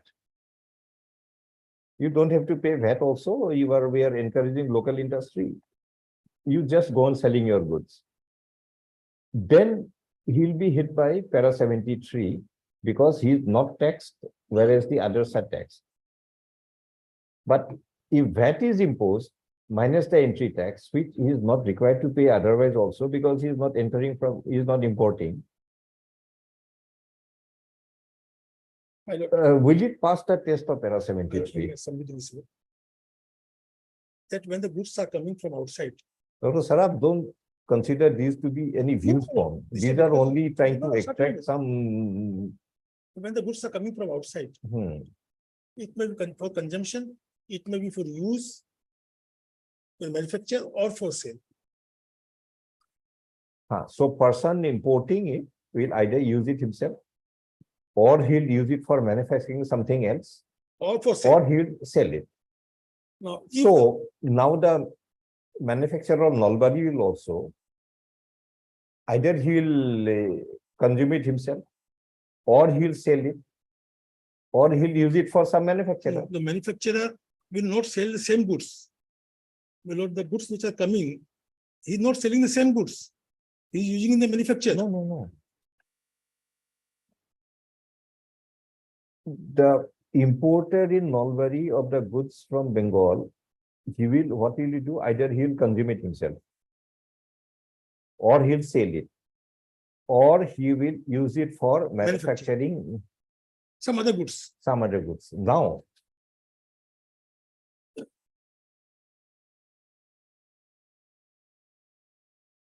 say some of the bigger level builders, what they do, suppose those concrete hollow blocks and all used instead of things.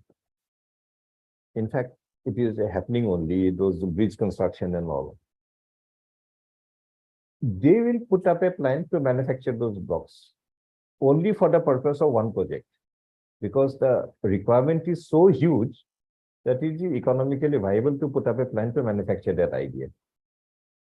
But his main purpose is he'll use those blocks in that construction, whatever he is referring to. This user, he's a manufacturer as well as he is using it. He has the other option. He may import the same blocks manufactured by somebody in Bengal, bring it and then use it in his construction. So here he is only a user or consuming it himself.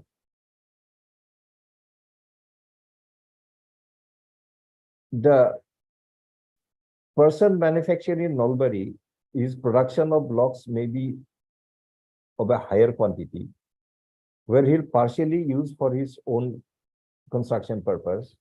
Partially, he may excess production, he may sell it also there. How do you visualize? That's why I was trying to explain, you know, Huh? that when the person, I will discriminate it, explain. A person is bringing the same item which is manufactured in Assam also. He's bringing the item from outside and he's consuming it. He will have to pay anti-tax as well as the CST. Now take us another example. A person is bringing the goods from outside and using in the manufacture. He will have to pay the anti-tax and the CST. Because after manufacture, when you will sell, that will not be the same goods. The nature and character of the goods will change. It will become a different good. And it says off that the same goods must be sold. Now, third condition with there, a person is importing from outside and making the sale within the state. He's only selling it off. He's selling. He's basically a trader. Now, in his case, he will have to pay VAT. So when he will pay the VAT, anti-tax will not be payable. No, but he's bringing the goods from outside, Outside, from Bengal. Bengal, He'll pay only VAT. only VAT. He'll not pay entry tax. No. Because I open a branch in Guwahati. Stock transfer the goods from Bengal to Assam. There is no CST, Huh, but anti-tax is there. huh, But I sell the same goods in Guwahati, huh. VAT will come. VAT is payable, anti-tax is not payable. Where does the entry tax go? Anti-tax because they say that if you pay the VAT, anti-tax will not be payable. It's a provision of the Assam Act. Assam VAT Act, Assam Anti-tax Act, Assam entry tax I act. know, So entry tax will not be applicable. not payable. Now, question which has been, But if you use it for your consumption, it will be it applicable. will be applicable. If I use for my Then own you will pay entry tax plus CST. CST. Now, two questions will arise for consideration. Mhm. Also. As you also was saying that in indigenous production, the Apex Code has clearly said that you cannot discriminate between outside and the local goods by granting an exemption to local. General exemption you cannot grant. No, you cannot do it. It has to be for a particular industrial development like new industry and all those things. Or for that too for a fixed period. No, they are in a different category at all. So that too for a fixed period. Now you cannot grant a general exemption by way of act. So that the Dhubri man cannot be given an exemption. So that you cannot Because say. Dhubri man is indigenous, but at the same time, Nalbari man is importing. So you can't grant the exemption. Dhubri man you cannot grant that. So once that exemption has been granted, Hmm. then the levy of the anti-tax, because it amounts to giving preference to the goods. So now what are we deciding now? Well, also deciding the. No, now exactly what we're deciding. So because we have gone so much deeper, Well, we have let us keep a track of. Well, also will be deciding uh, that when such an exemption has been granted exemption to whom? to the persons who are. No, we are having three examples to understand. Nalbari man, Dhubri man and Bengal To man. the person of Dhubri who is importing from Nalbari, Importing to Nalbari. from Nalbari. No. Nalbari is importing from Dhubri. So Nalbari person will have to pay the anti-tax, Huh.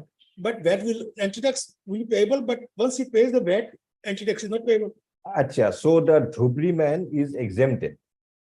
You know, the Nalbari man, Nalbari man is exempted from paying entry tax to the Dhubri man. to the anti-tax is payable by the importer, you know.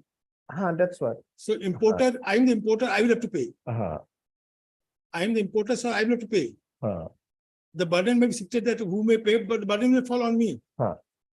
No, but it is, ultimate burden will fall on Nalbari man, Nalbari man. but who will pay to the department? The Dhubri man will pay to the department. The Dhubri man, the person who is causing the import of the goods. If I am importing, Nalbari man is causing the Right. import. Then. now the burden Hmm. of the anti-tax is on the Nalbari person.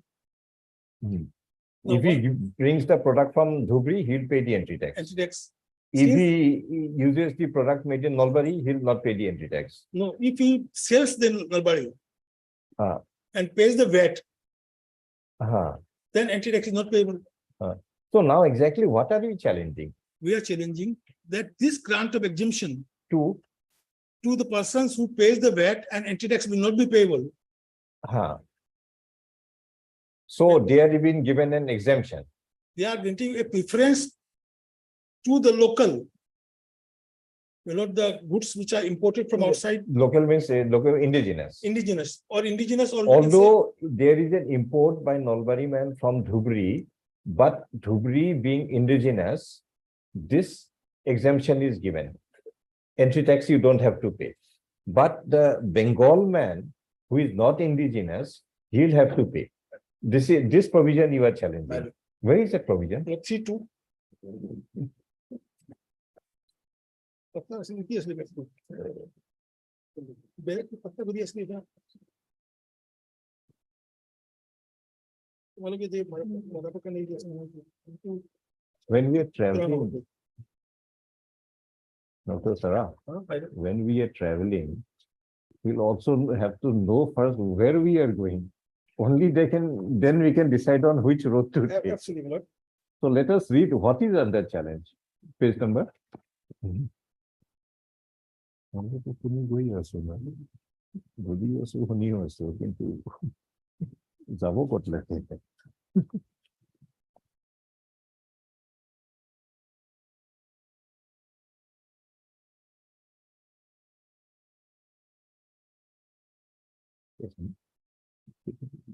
Rosmi, three, Suppose- section 3(2), Check this earlier order. my lord.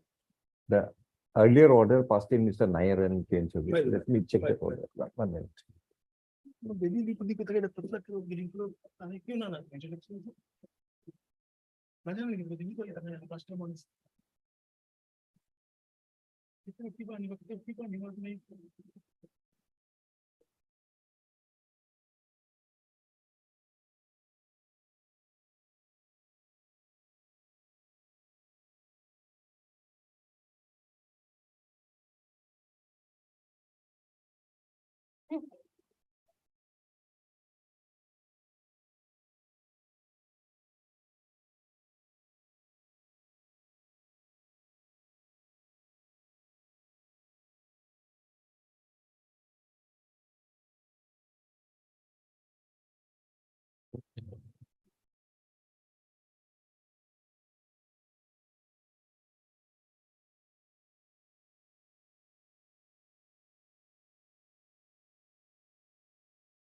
ठीक है ये ठीक है इसको बोली दिया एक note of suggestion and दो ये कोई नहीं कोई था बिजनेस के issue no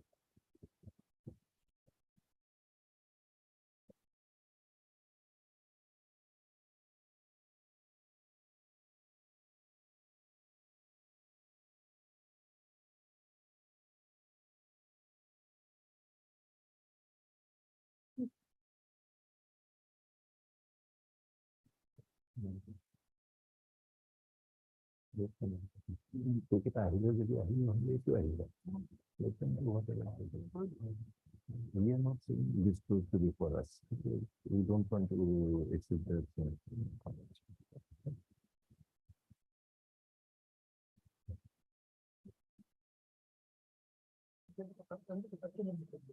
there is to put now into the neutral has been hotline and you can also head to I hear this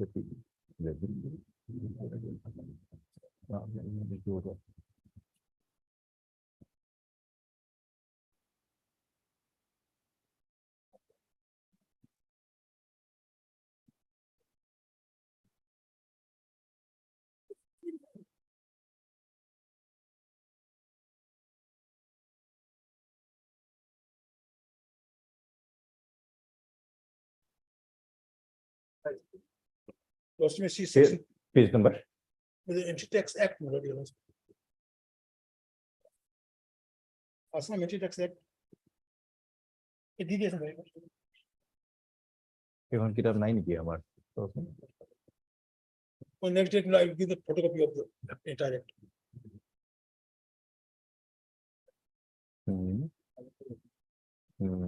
কারণ সৰু কিতাপবোৰ কিছুমান নাথাকিব পাৰে There is also a small book, my lord. Next time I'll bring it back. They have not bought it. you have one more Yes. same one This one there, this one is there.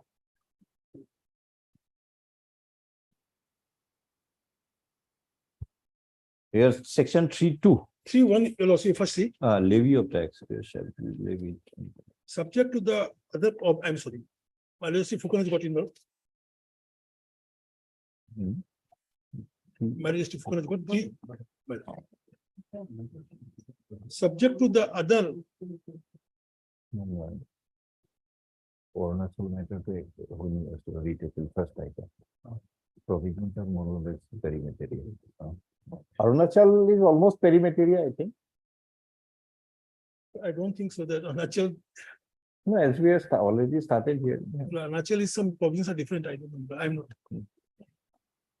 Okay, Rosmi, subject to the other provisions of this act. Actually, during the whole series, what is series 2 আছে তাতে এটা matter Arunachal first one is Arunachal second এখানে লিখেছি but letter ওয়ানটারও কথা খুবই ভালো যদি Arunachal is substantially different we have to take a different view if it is perimeter more or less same will here be I think Arunachal matter, my secretary first shall also may decide this one, and thereafter, okay. that will be better, my lord. Otherwise it will mix up and. Yeah. section 3, my lord. Subject to the other provisions of this act, there shall be levied and collected entry tax. Section 3. 3, my lord, 1, 3, 1. More people will explain. Is it Assam Entry Tax Act 2001? 2008, my lord. No, no, from 2001. This has been This is repealed. 2001. This has been repealed, my lord. That's why it appears. I'm sorry for the inconvenience, my lord. Next time, my lord. Subject to the other provisions of this act, there shall be levied and collected an entry tax on the entry of the specified goods into any local area for consumption, use, or sale therein at the rate respectively specified against each item in the schedule. The entry tax payable shall be payable on the import value of the specified goods and shall be paid by every importer of such goods. Therefore, provided that no entry tax shall be levied under this section on the entry of the specified goods into the local area, if it is proved to the satisfaction of the assessing authority in such manner as may prescribe that such goods have already been subjected to entry tax, or that the entry tax has been paid by the importer or other person under the act in respect of the same goods. Now we'll also see, notwithstanding any contained in subsection 1 and subject to the production of documentary proof, no entry tax will be levied on such specified goods which are also taxable under the Assam Value Tax Act 2003. If such specified goods are brought into local area by a dealer registered under Assam Value Tax Act 2003 for the purpose of resale, and such goods are sold inside the state, and the dealer is liable to pay tax on the sales of such goods under the Assam Value Tax Act. So whether it comes from Bengal or it comes from Dhubri, you don't have to pay. There is no levy at all. Huh. No entry tax will be levied.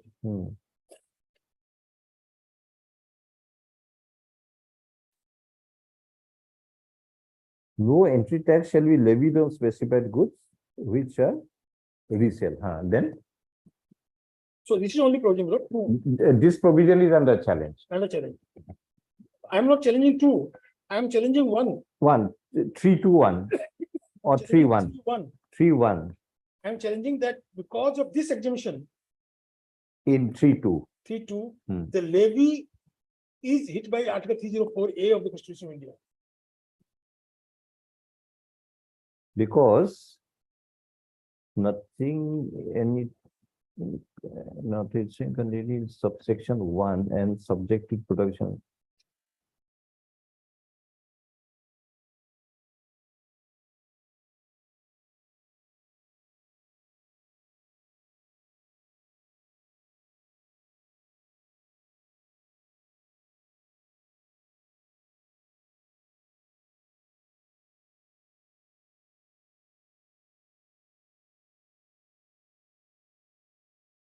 So if you bring in the goods for the purpose of resale, tax is not levied.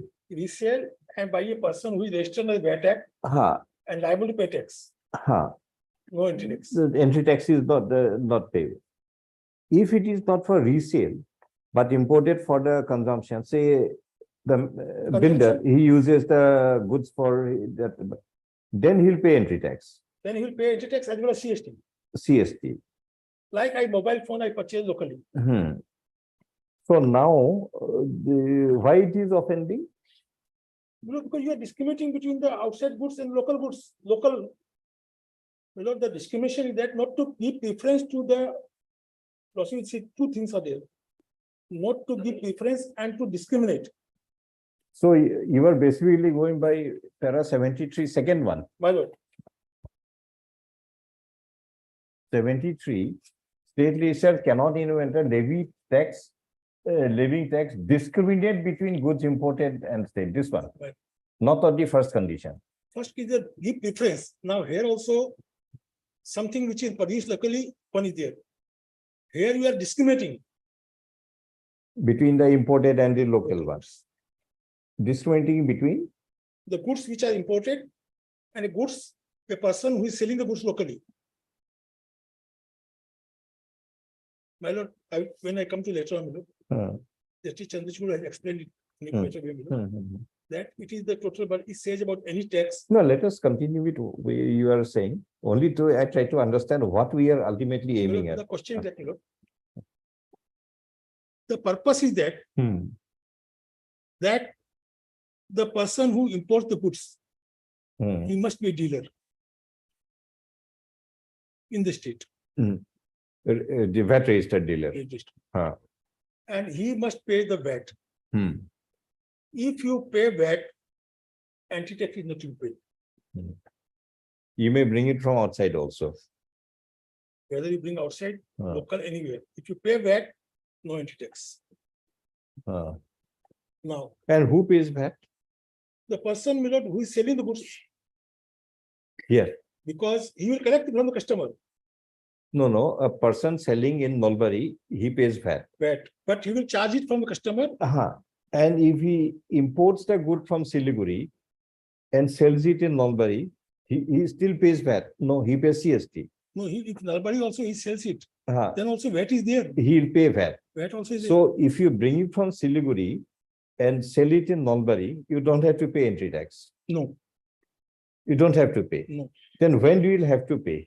If I consume or use in manufacture, But if you don't sell, but you consume it, then you'll have to pay. So here is a discrimination on imported goods, whether you sell it or you consume it. If you consume, pay entry tax. If you sell, manufacture, no entry tax. if using manufacture, pay anti-tax. So to understand whether there is discrimination, is there any reasonable classification with nexus to the objective between a person using the imported goods for his consumption and a person importing the goods for resale?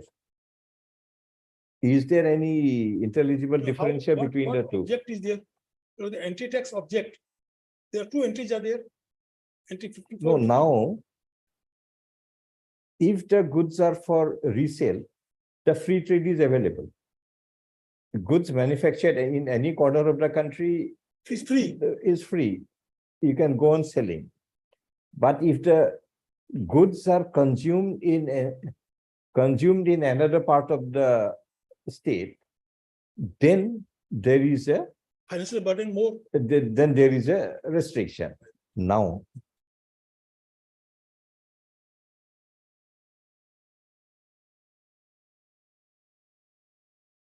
your submission is there is no intelligible differential between a goods imported for resale and the goods imported for Consumption. consumption.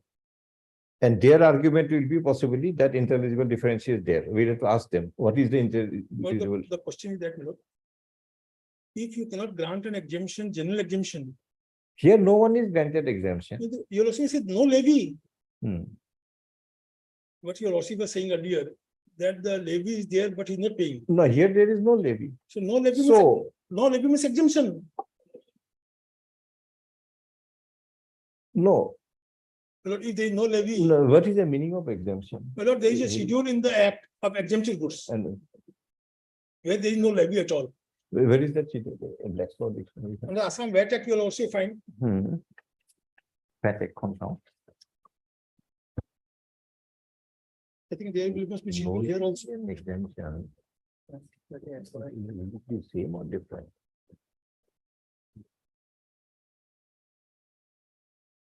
No levy is, it could have been levied, but we are not levying. Exemption is, it is levied, but we are not taking it from you.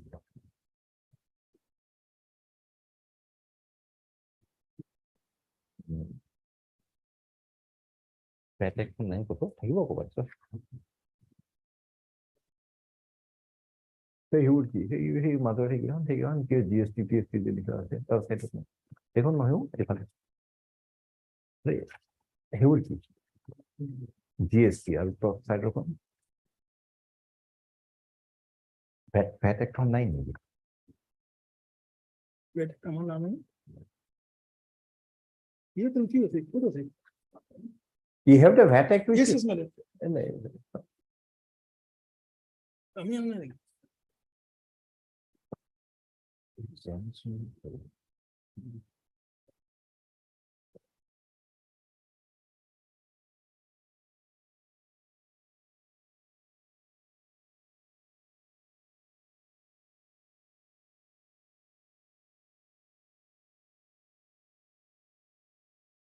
Last time of the same.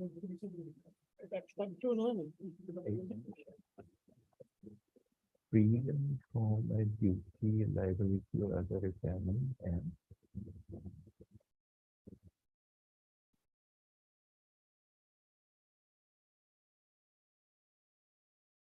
duty. Exemption means freedom from a duty, liability or other requirements and exception. So that means there must be a duty, there must be a liability or any other requirement. And if there is exemption, an exception is drawn out that you are not liable. Now, in the absence of a tax being levied, where is the duty or liability to pay the tax? Unless and until the levy is there, there cannot be an exemption. No, this is, My lord, here the exemption under no, the, this is what, from the, I asked this question earlier also. Suppose there is a requirement of Mr. Chaudhary to go to Panvajar every day. There is a notification by the High Court that Mr. Chaudhary will go to Panvajar every evening. I use my discretion and exempt Mr. Chaudhary. So the duty or requirement of Mr. Chaudhary to go to Panvajar, I am exempting it. Before there is an exemption, there will be a pre-requirement of a duty.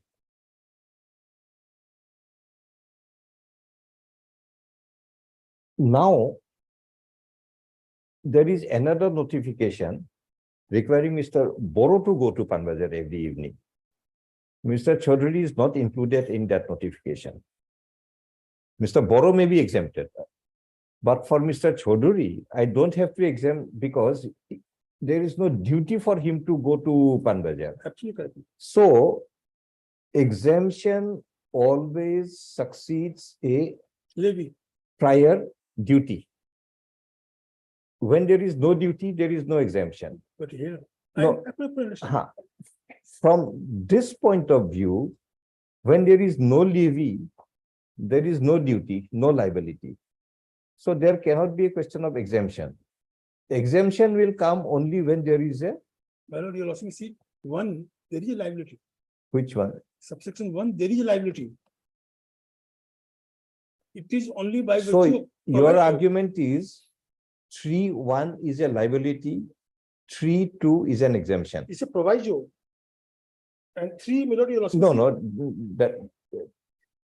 So your line of argument is 3(1) is the liability or the duty and 3(2) is It's the the exemption. exemption. My lord. Okay, Because understood. if liability would not have been there, Hmm. then proviso would not have been there. Hmm. My lord, provided that So now we'll have to examine how 3(2) proviso is to be interpreted. If 3(2) proviso is interpreted to be an exception, then it is an exemption. If 3(2) proviso is interpreted to be an independent provision of its own, because proviso can be given different kind of interpretation. We'll have to go to GP Singh now. In that case, this is not an exemption, but it will be a case where there is no duty and liability. So let us confine to, assuming your lordship, the view is that, no, not you. assuming their lordship, just I know. We are only exploring. If the. it is Means taken don't take a single No, no. question to be a view form. If you take it, my lord, that the two is, there is no levy at all, Ah, then the case will be further strong mind that you are not levying the tax at all upon upon the upon the VAT. payment of VAT. Hmm. then you, first it will come that you cannot impose similar goods are to be taxed.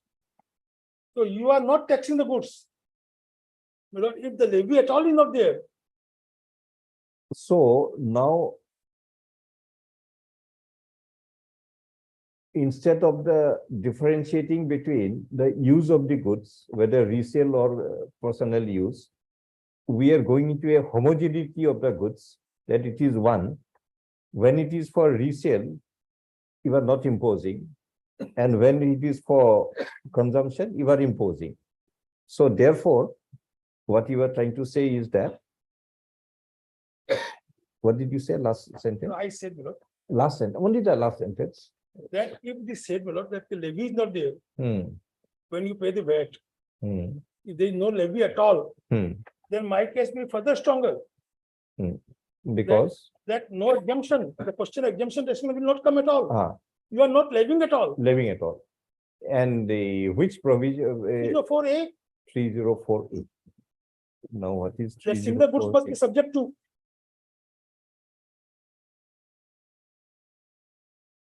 Understood what you're saying. And the produced and manufactured, the apex, Similar that impose good, not to discriminate between goods so imported and goods so manufactured. Lord, the So the discrimination should not be between goods imported and goods manufactured. Lord, if the apex code has said, Only there can be no I submit discrimination, to the- but for goods imported, depending on the end use, whether resale or consumption, this discrimination of 304A, will it be it applicable? will apply the direct decision of the apex court is there, my lord, on the same issue exactly, Is it there? it is there. my Which lord. one? Because 304A has not to discriminate between goods so imported and goods so manufactured. So the manufactured goods and the imported goods, you cannot discriminate. My lord, But if both goods are imported, one end use is resale, other the end use is consumption. my lord. Will this non-discrimination be applicable? Because this is 2014 for SCC.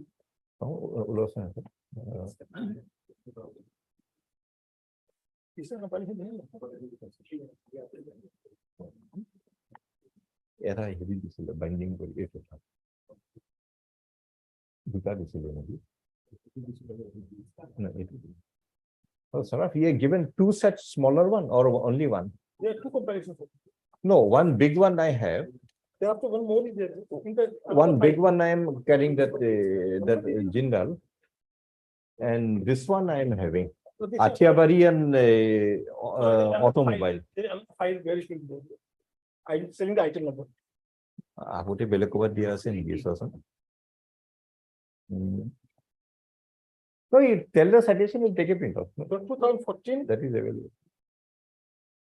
for SCC 720. 14.4 is available.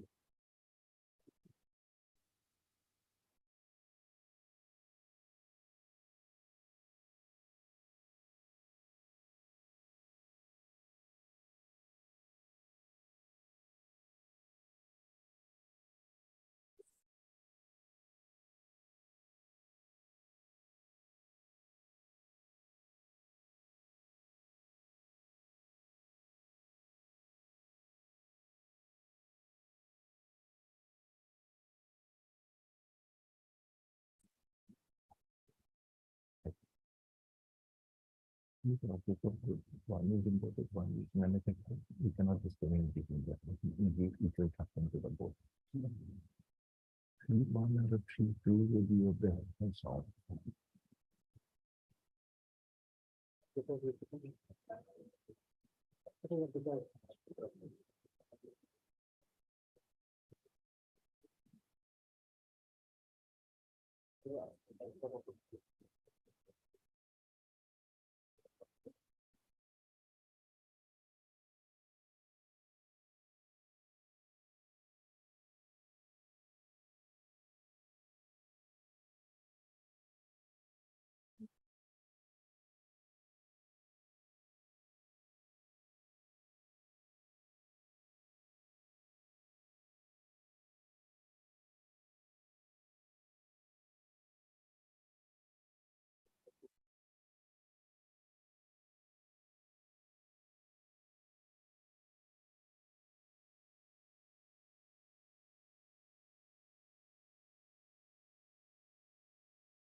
Yes, Dr. Sir.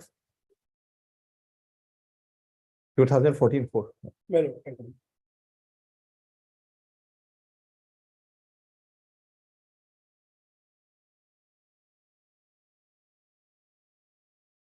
Well,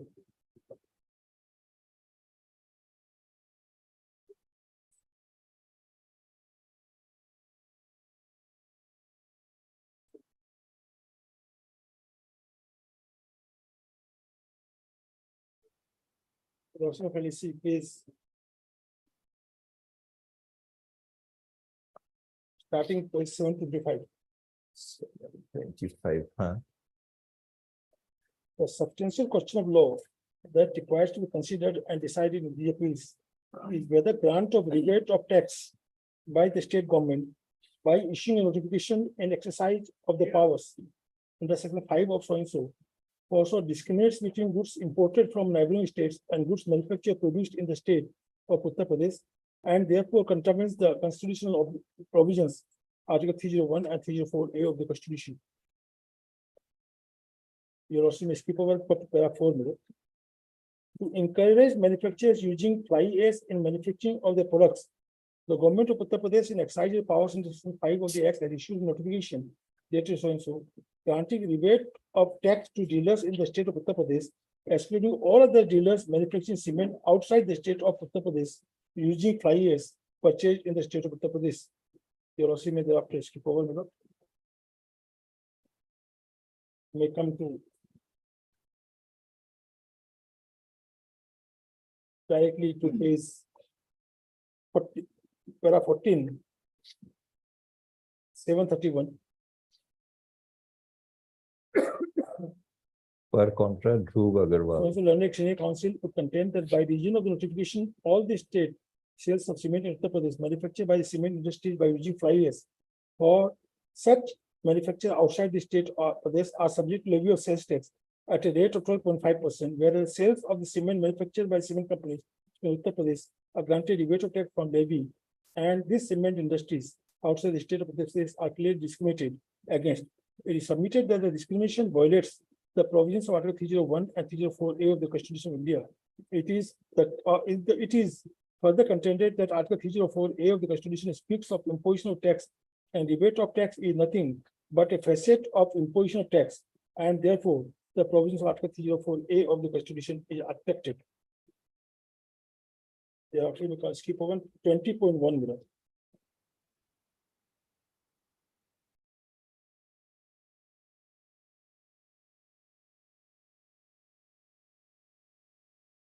Firstly, whether the grant of rebate of tax is 24, 20.1 at page 20.1, sorry. 732. 732.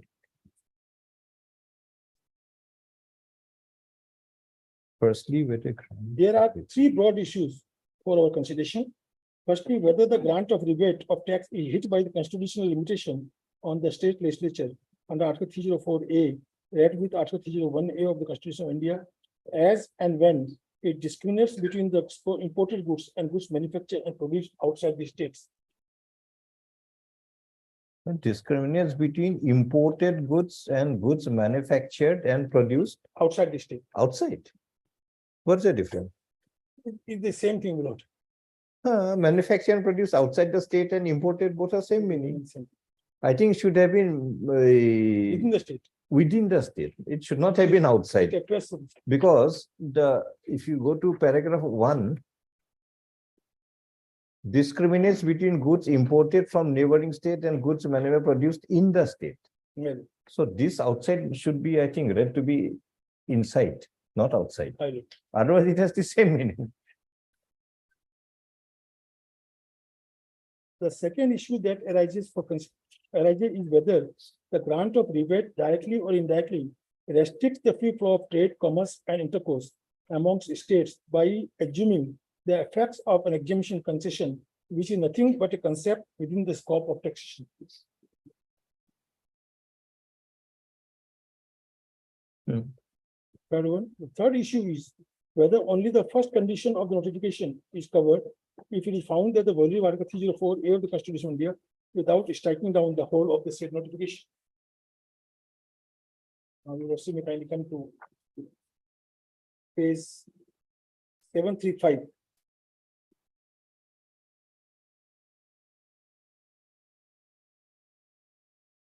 Para 25.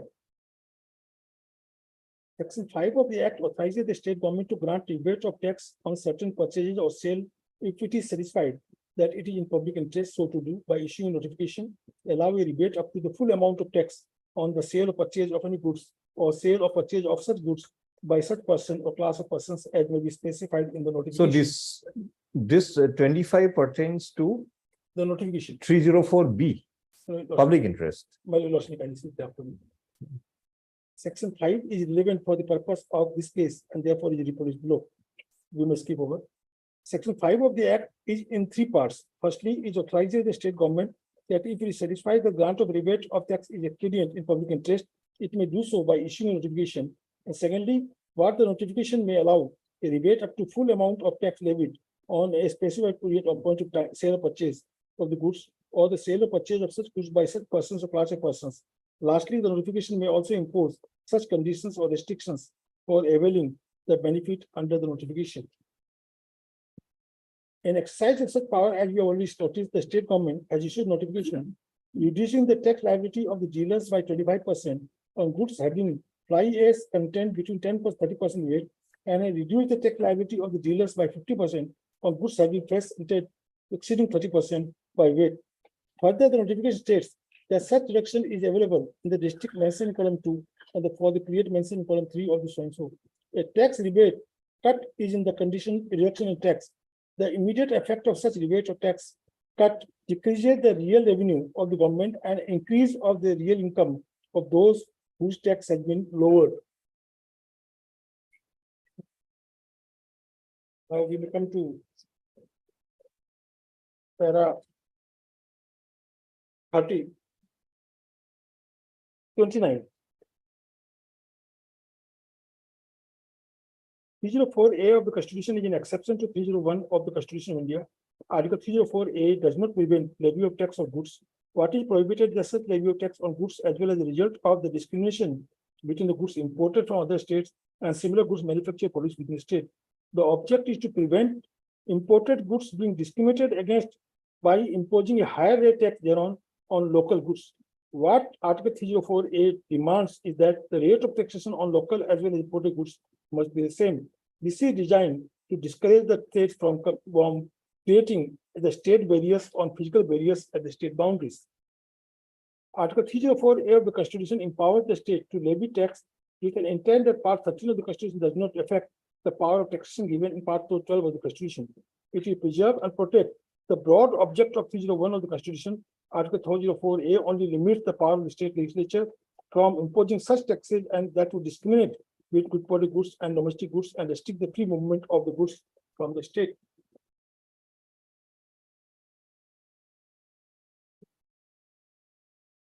Lordship, must keep over, come to paragraph 35.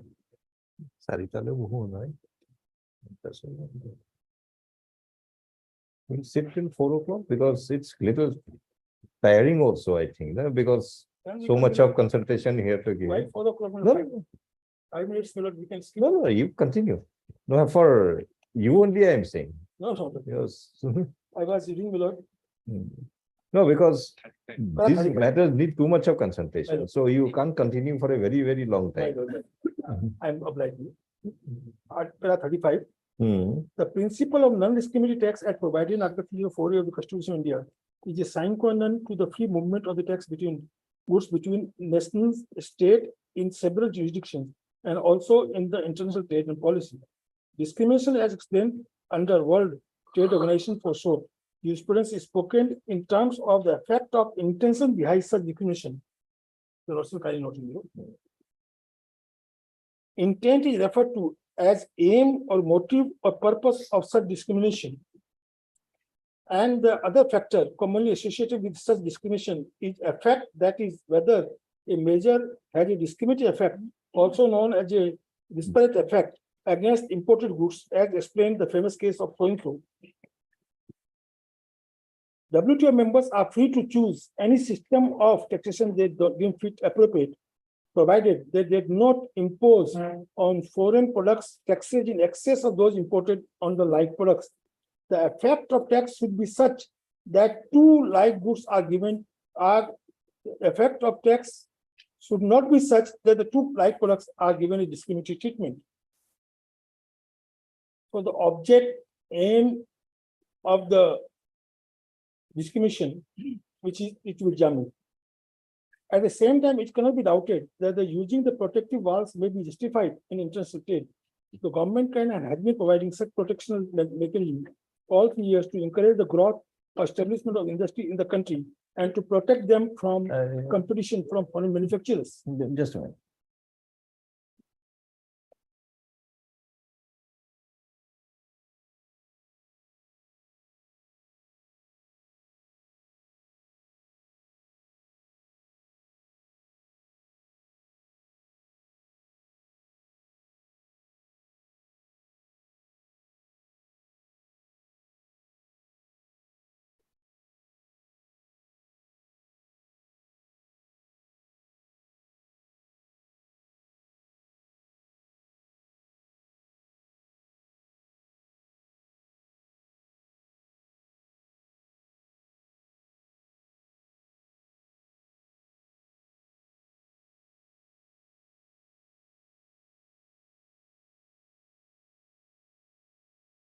Yes.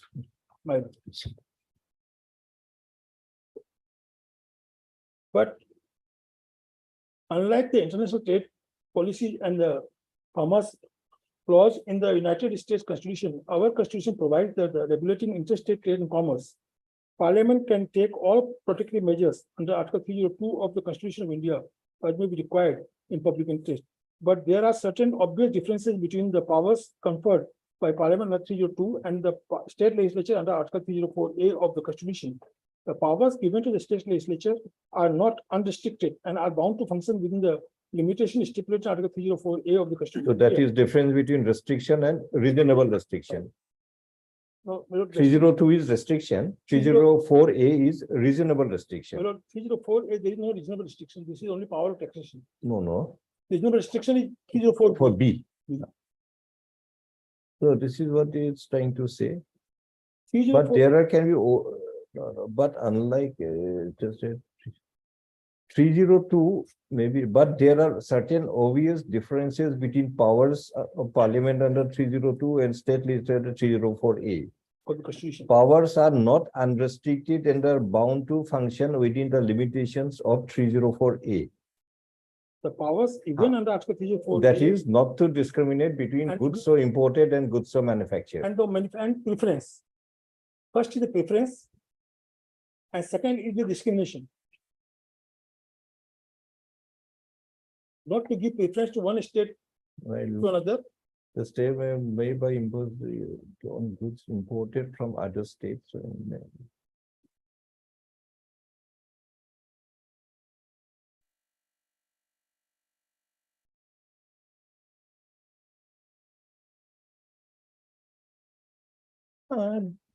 Preference by discrimination.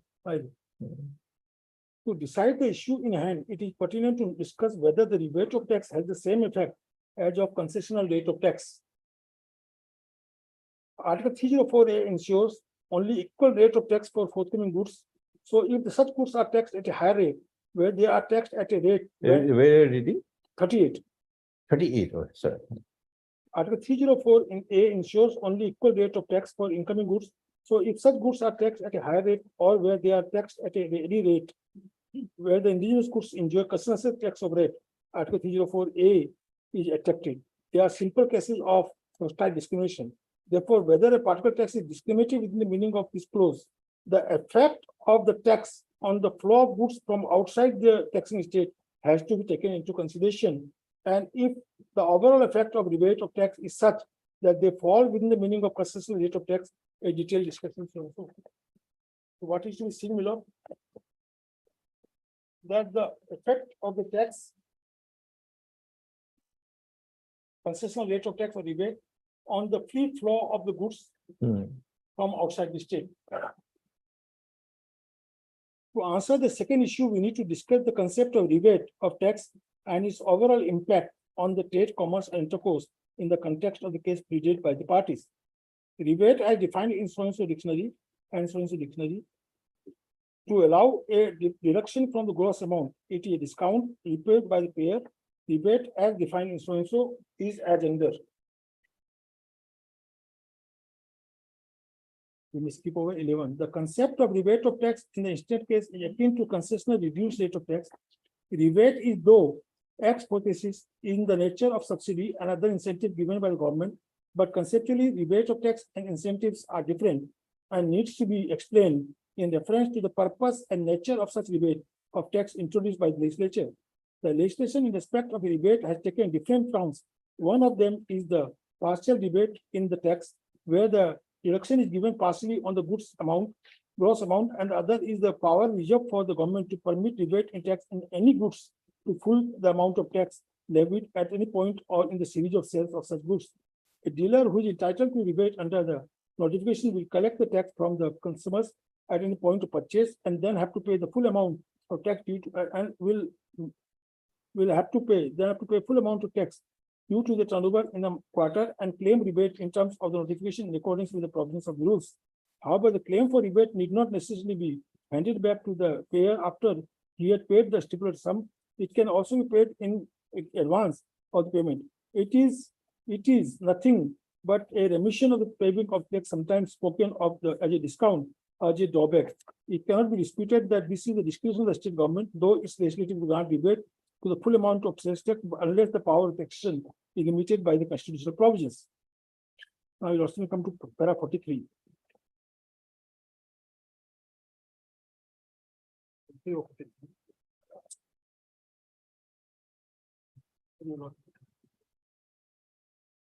Okay, we continue. Para 43 minutes.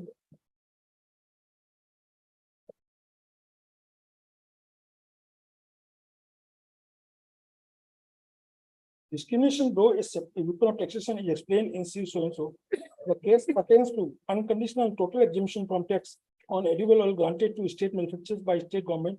Such an exemption was held discriminatory and violative Article 301 and 304A of the Constitution of India. The case further clarifies the position in Videocon. The court observed that the states are certainly free to impose taxes on subjects which fall under Schedule 7 of the list 2 of the Constitution, but powers shall not be exercised to bring about a discrimination between the purported goods and the similar goods manufactured in that state, and concluded the total exemption granted in favor of small industries in Jammu Kashmir producing edible oil is not sustainable in law. Now we come to para 46. Article 304A is a provision that deals with taxation. It places goods imported from sister concern on par with the similar goods manufactured produced within the state in regard to state taxation in allocation field. The object of Article 304A was to limit the power of taxation by the states so as to prevent discrimination against imported goods and imposing goods on such goods at a higher rate than is borne by the indigenous goods. The tax referred to in 304A is the tax on the goods. The words tax and taxation, as said by so-and-so of the so-and-so Supreme Court, are referred to as all sorts of extraction which swell the public funds. Taxation is the broadest and most general sense, includes every charge or burden imposed by the sovereign power upon the persons, property, or property rights for use and support of the government, and to enable it to discharge the appropriate function. And in that proportion, there includes a proportionate levy upon persons or properties or various other methods, and levy which revenue is extracted from the persons or property. The term tax is to be read in all embracing and sweeping sense. Such method or device used by the government from time to time are not ordinarily open to serious questions that the scope and application vary according to the nature and subject under discussion and circumstances under which they are used. Rebate of tax in the consent case is such a device or weapon of taxation used by the government from time to time, which is though not in question in all situations, but the validity is tested on the trust system of Article 304A of the Constitution in the circumstances under which they are used. If the rebate of tax by way of repayment of the full amount of tax levied qualifies with the meaning of the exemption, then such levy would purely mean discrimination on the rate of tax by repaying by way of rebate of one class of the dealers the whole amount of sales tax paid. On the other hand, outside dealers are taxed higher or in the absence of the discrimination as contemplated Article 304A of the Constitution of India. Now you also see here the word which has been used is the dealers. Hmm. The outside dealers and the local dealers. There are 48 below. And we read again below. Hmm. Mean discrimination of the rate of tax by repaying the way. Rebate to one class of local local dealers, the dealers, whole the amount, of sales and tax the other hand, for the outside dealers. Outside dealers as tax higher. So what you are doing here, granting an exemption to the local dealers on payment of the VAT, but you are not giving such exemption or rebate to the outside dealers.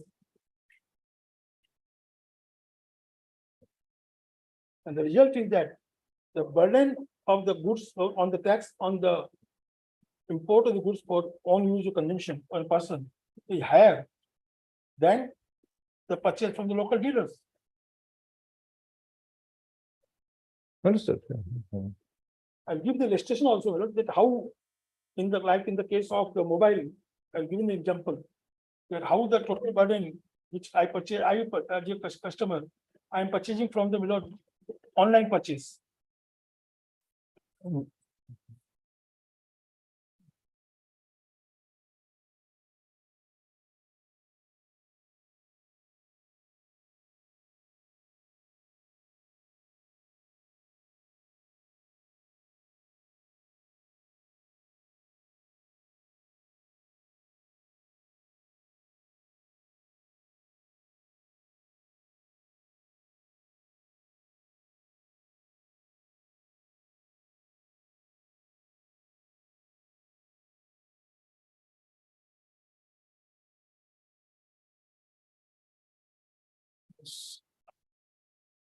From what you are submitting, we are agreeing with you. One possible, granting of exemption of VAT Huh. relatable to the anti-tax. Huh. It cannot be justified at all. One is the sale of the goods, anti-54. Hmm. Another is the entry of the goods. Now you are granting an exemption that you pay sales tax. Hmm. No entry tax. Hmm. The very purpose of the enactment of the Central Sales Tax Act Hmm. and Article 286 of the Constitution of India was that there should be a free movement from one state to another. One state cannot impose higher taxes Hmm. so as to restrict the movement from outside goods. Hmm.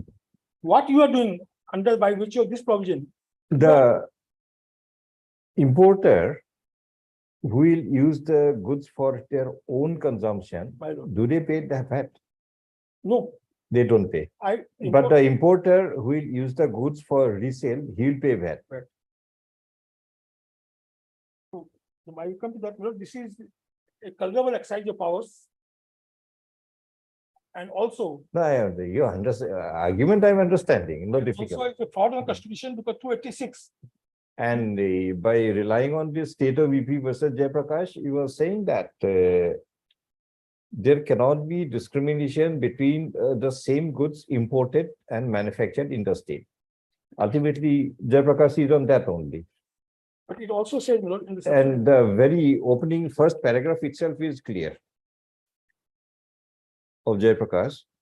Substantial question of law that requires consideration is whether grant of rebate by issuing notification under Section 5 of the UP Trade Act discriminates between goods imported from the neighboring states and goods manufactured produced in the state of Uttar Pradesh.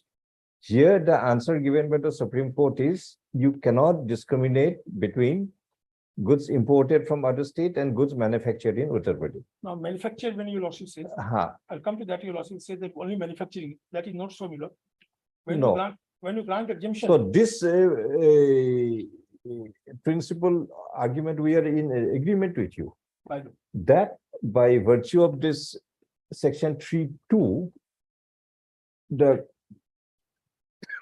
goods that are imported by the persons importing it for their own consumption all manufacture, and for the same consumption, goods manufactured in the state itself, it has been discriminated by introducing entry tax for the goods imported. To this extent, it is clear. thereafter, nothing, I have to support only this conclusion. Milord. Now, this is giving again, back to the same question I asked earlier. This is giving benefit in the tax by rebate. I think that Jayaprakash case is of rebate. Exemption also there. Exemption, rebate is explained. You'll collect the tax from the consumers, pay it to the department, and then claim a rebate, and it will be returned back. So there will be a Collection and given. collection and given back. Now, so therefore, this is exemption, this is rebate, what Supreme Court understand. Exemption. Exemption is again, as I have read the meaning of the word exemption, freedom from duty, liability, or other requirement, meaning thereby that there is a pre-existing liability, duty, or requirement to pay the tax, but the person is exempted. In the instant case, on a question as to where is the pre-requirement of a duty, requirement, and liability, your answer is section 3.1. Section 3.2 is an exception. Not section 3.2, this is. 3.2. Provision. Not provider, 3.2. 3.2 provision. No, 3.2.1. There is 3.2. 3.2.1. So 3.2.1 is an exception to 3.1. Right. So 3.1 is the duty liability cost. 3.2 is the exception. So by following that same principle of there cannot be a difference in the fiscal burden by virtue of an exemption, that concept is propagated by putting 3.2 to be the exception and 3.1 to be the duty and liability to pay. So meaning thereby 3.2 is an exception. Should we continue or on the next day? Now next. If I put the question, maybe you can think over the answer. Now I will also examine the questions which I need to pay. So just let me put the question again today. 3.1 language is subject to the other provisions of this act. And please take note of that the word subject to the other provisions is other provisions other than 3.1. And Lordship also held in the case of the insolvency case. In which one? In the insolvency case, your Lordship said that. I think so, something. That notwithstanding this one, other than. So now, subject to the other provisions of the Act. So if the other provisions of the Act do not provide such a requirement, then the requirement imposed of 3.1 is that there will be a levy of entry tax. So this is the first duty and requirement of an entry tax. There is a proviso is there, not relevant for us. Now 3.2. 3.2 begins with again notwithstanding anything contained in 1. 1 says subject to the other provisions. 2 says notwithstanding anything. Even if the word notwithstanding anything Would not have been there. would not, still the meaning is same. That 2 does not impose a levy of entry tax for the goods Which are imported and sold within the state. imported and resale and subjected to VAT. So now 3.2 provision is what is left out? The goods that are imported And consumed, and consumed and goods which are imported and and manufactured. resale.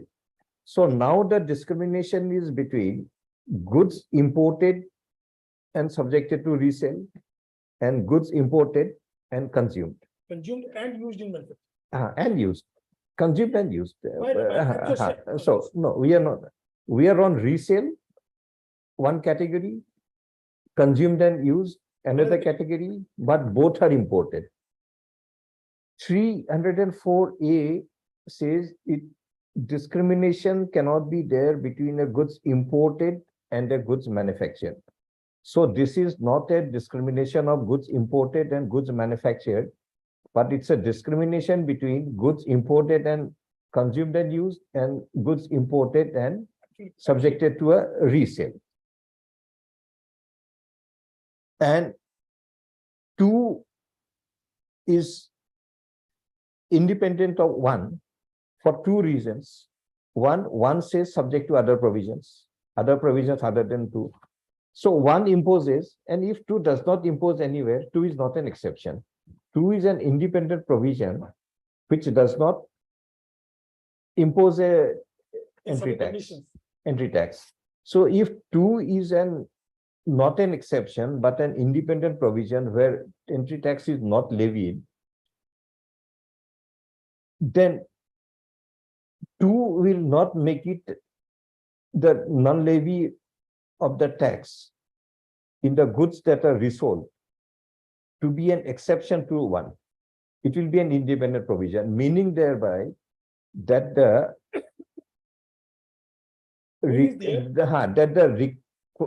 duty, liability and requirement to pay is not there at all. Once it is not there, now if we read vis-a-vis paragraph 144 of the general judgment, this parity in fiscal liability is only when it is through the means of exception. It does not include a situation of no liability. Let us end here today. I also think you also think. This issue, I think we have to narrow down to that extent if you are on this one. certainly, my lord, the question of the burden of tax, that on that, my lord, I make submissions. So if 3(2) does not bring in the duty, liability and requirement to pay at all, then it is not an exception. If it is not an exception, the parity of fiscal requirement cannot flow from section that para 144. 144 is not just. And number 1. And secondly, this is not a discrimination between the goods imported and the goods locally manufactured, but it's a discrimination between an end use of an imported good itself.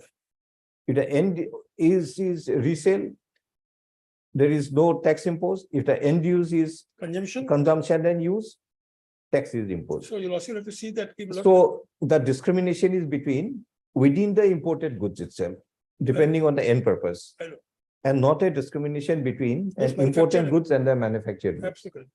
So let us examine from that point of view.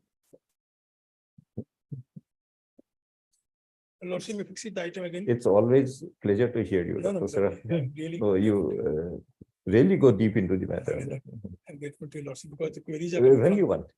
Let it be a little sooner so that we can all remember. Tuesday, my lord. Tuesday or आता बेले केटा दिलू तो. It will start एक और नहीं. It would be. Because partner is always the preference over the new matter. I need only. Only thing we ask Mr. Kenchori whether he is having any overwhelming urgency. He says he does not have. That other matter.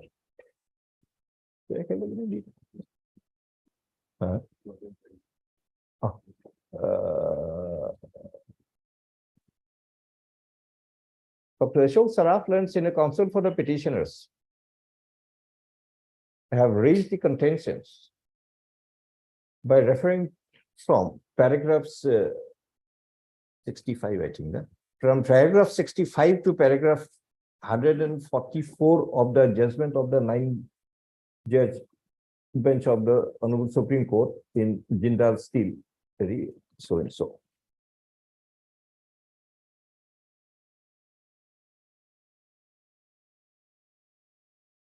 And based upon the provisions thereof, an argument is raised that Section 3(2) of the Assam Entry Tax Act 2008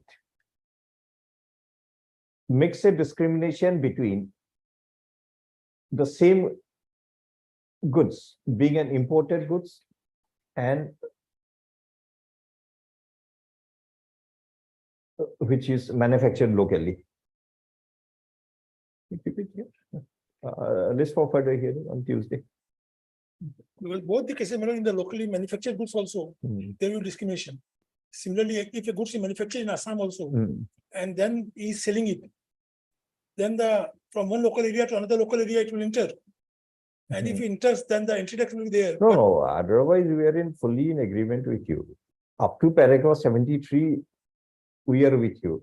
Disturbing element is para 144. 144, I understand. 144 is the disturbing element because 144 says the disparity in the fiscal burden should not be through the means of an exemption.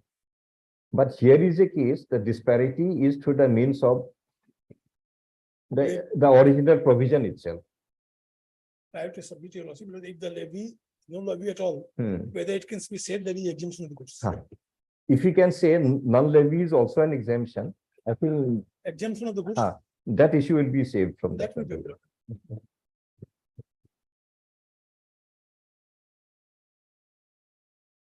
Your lordship, Mangalore,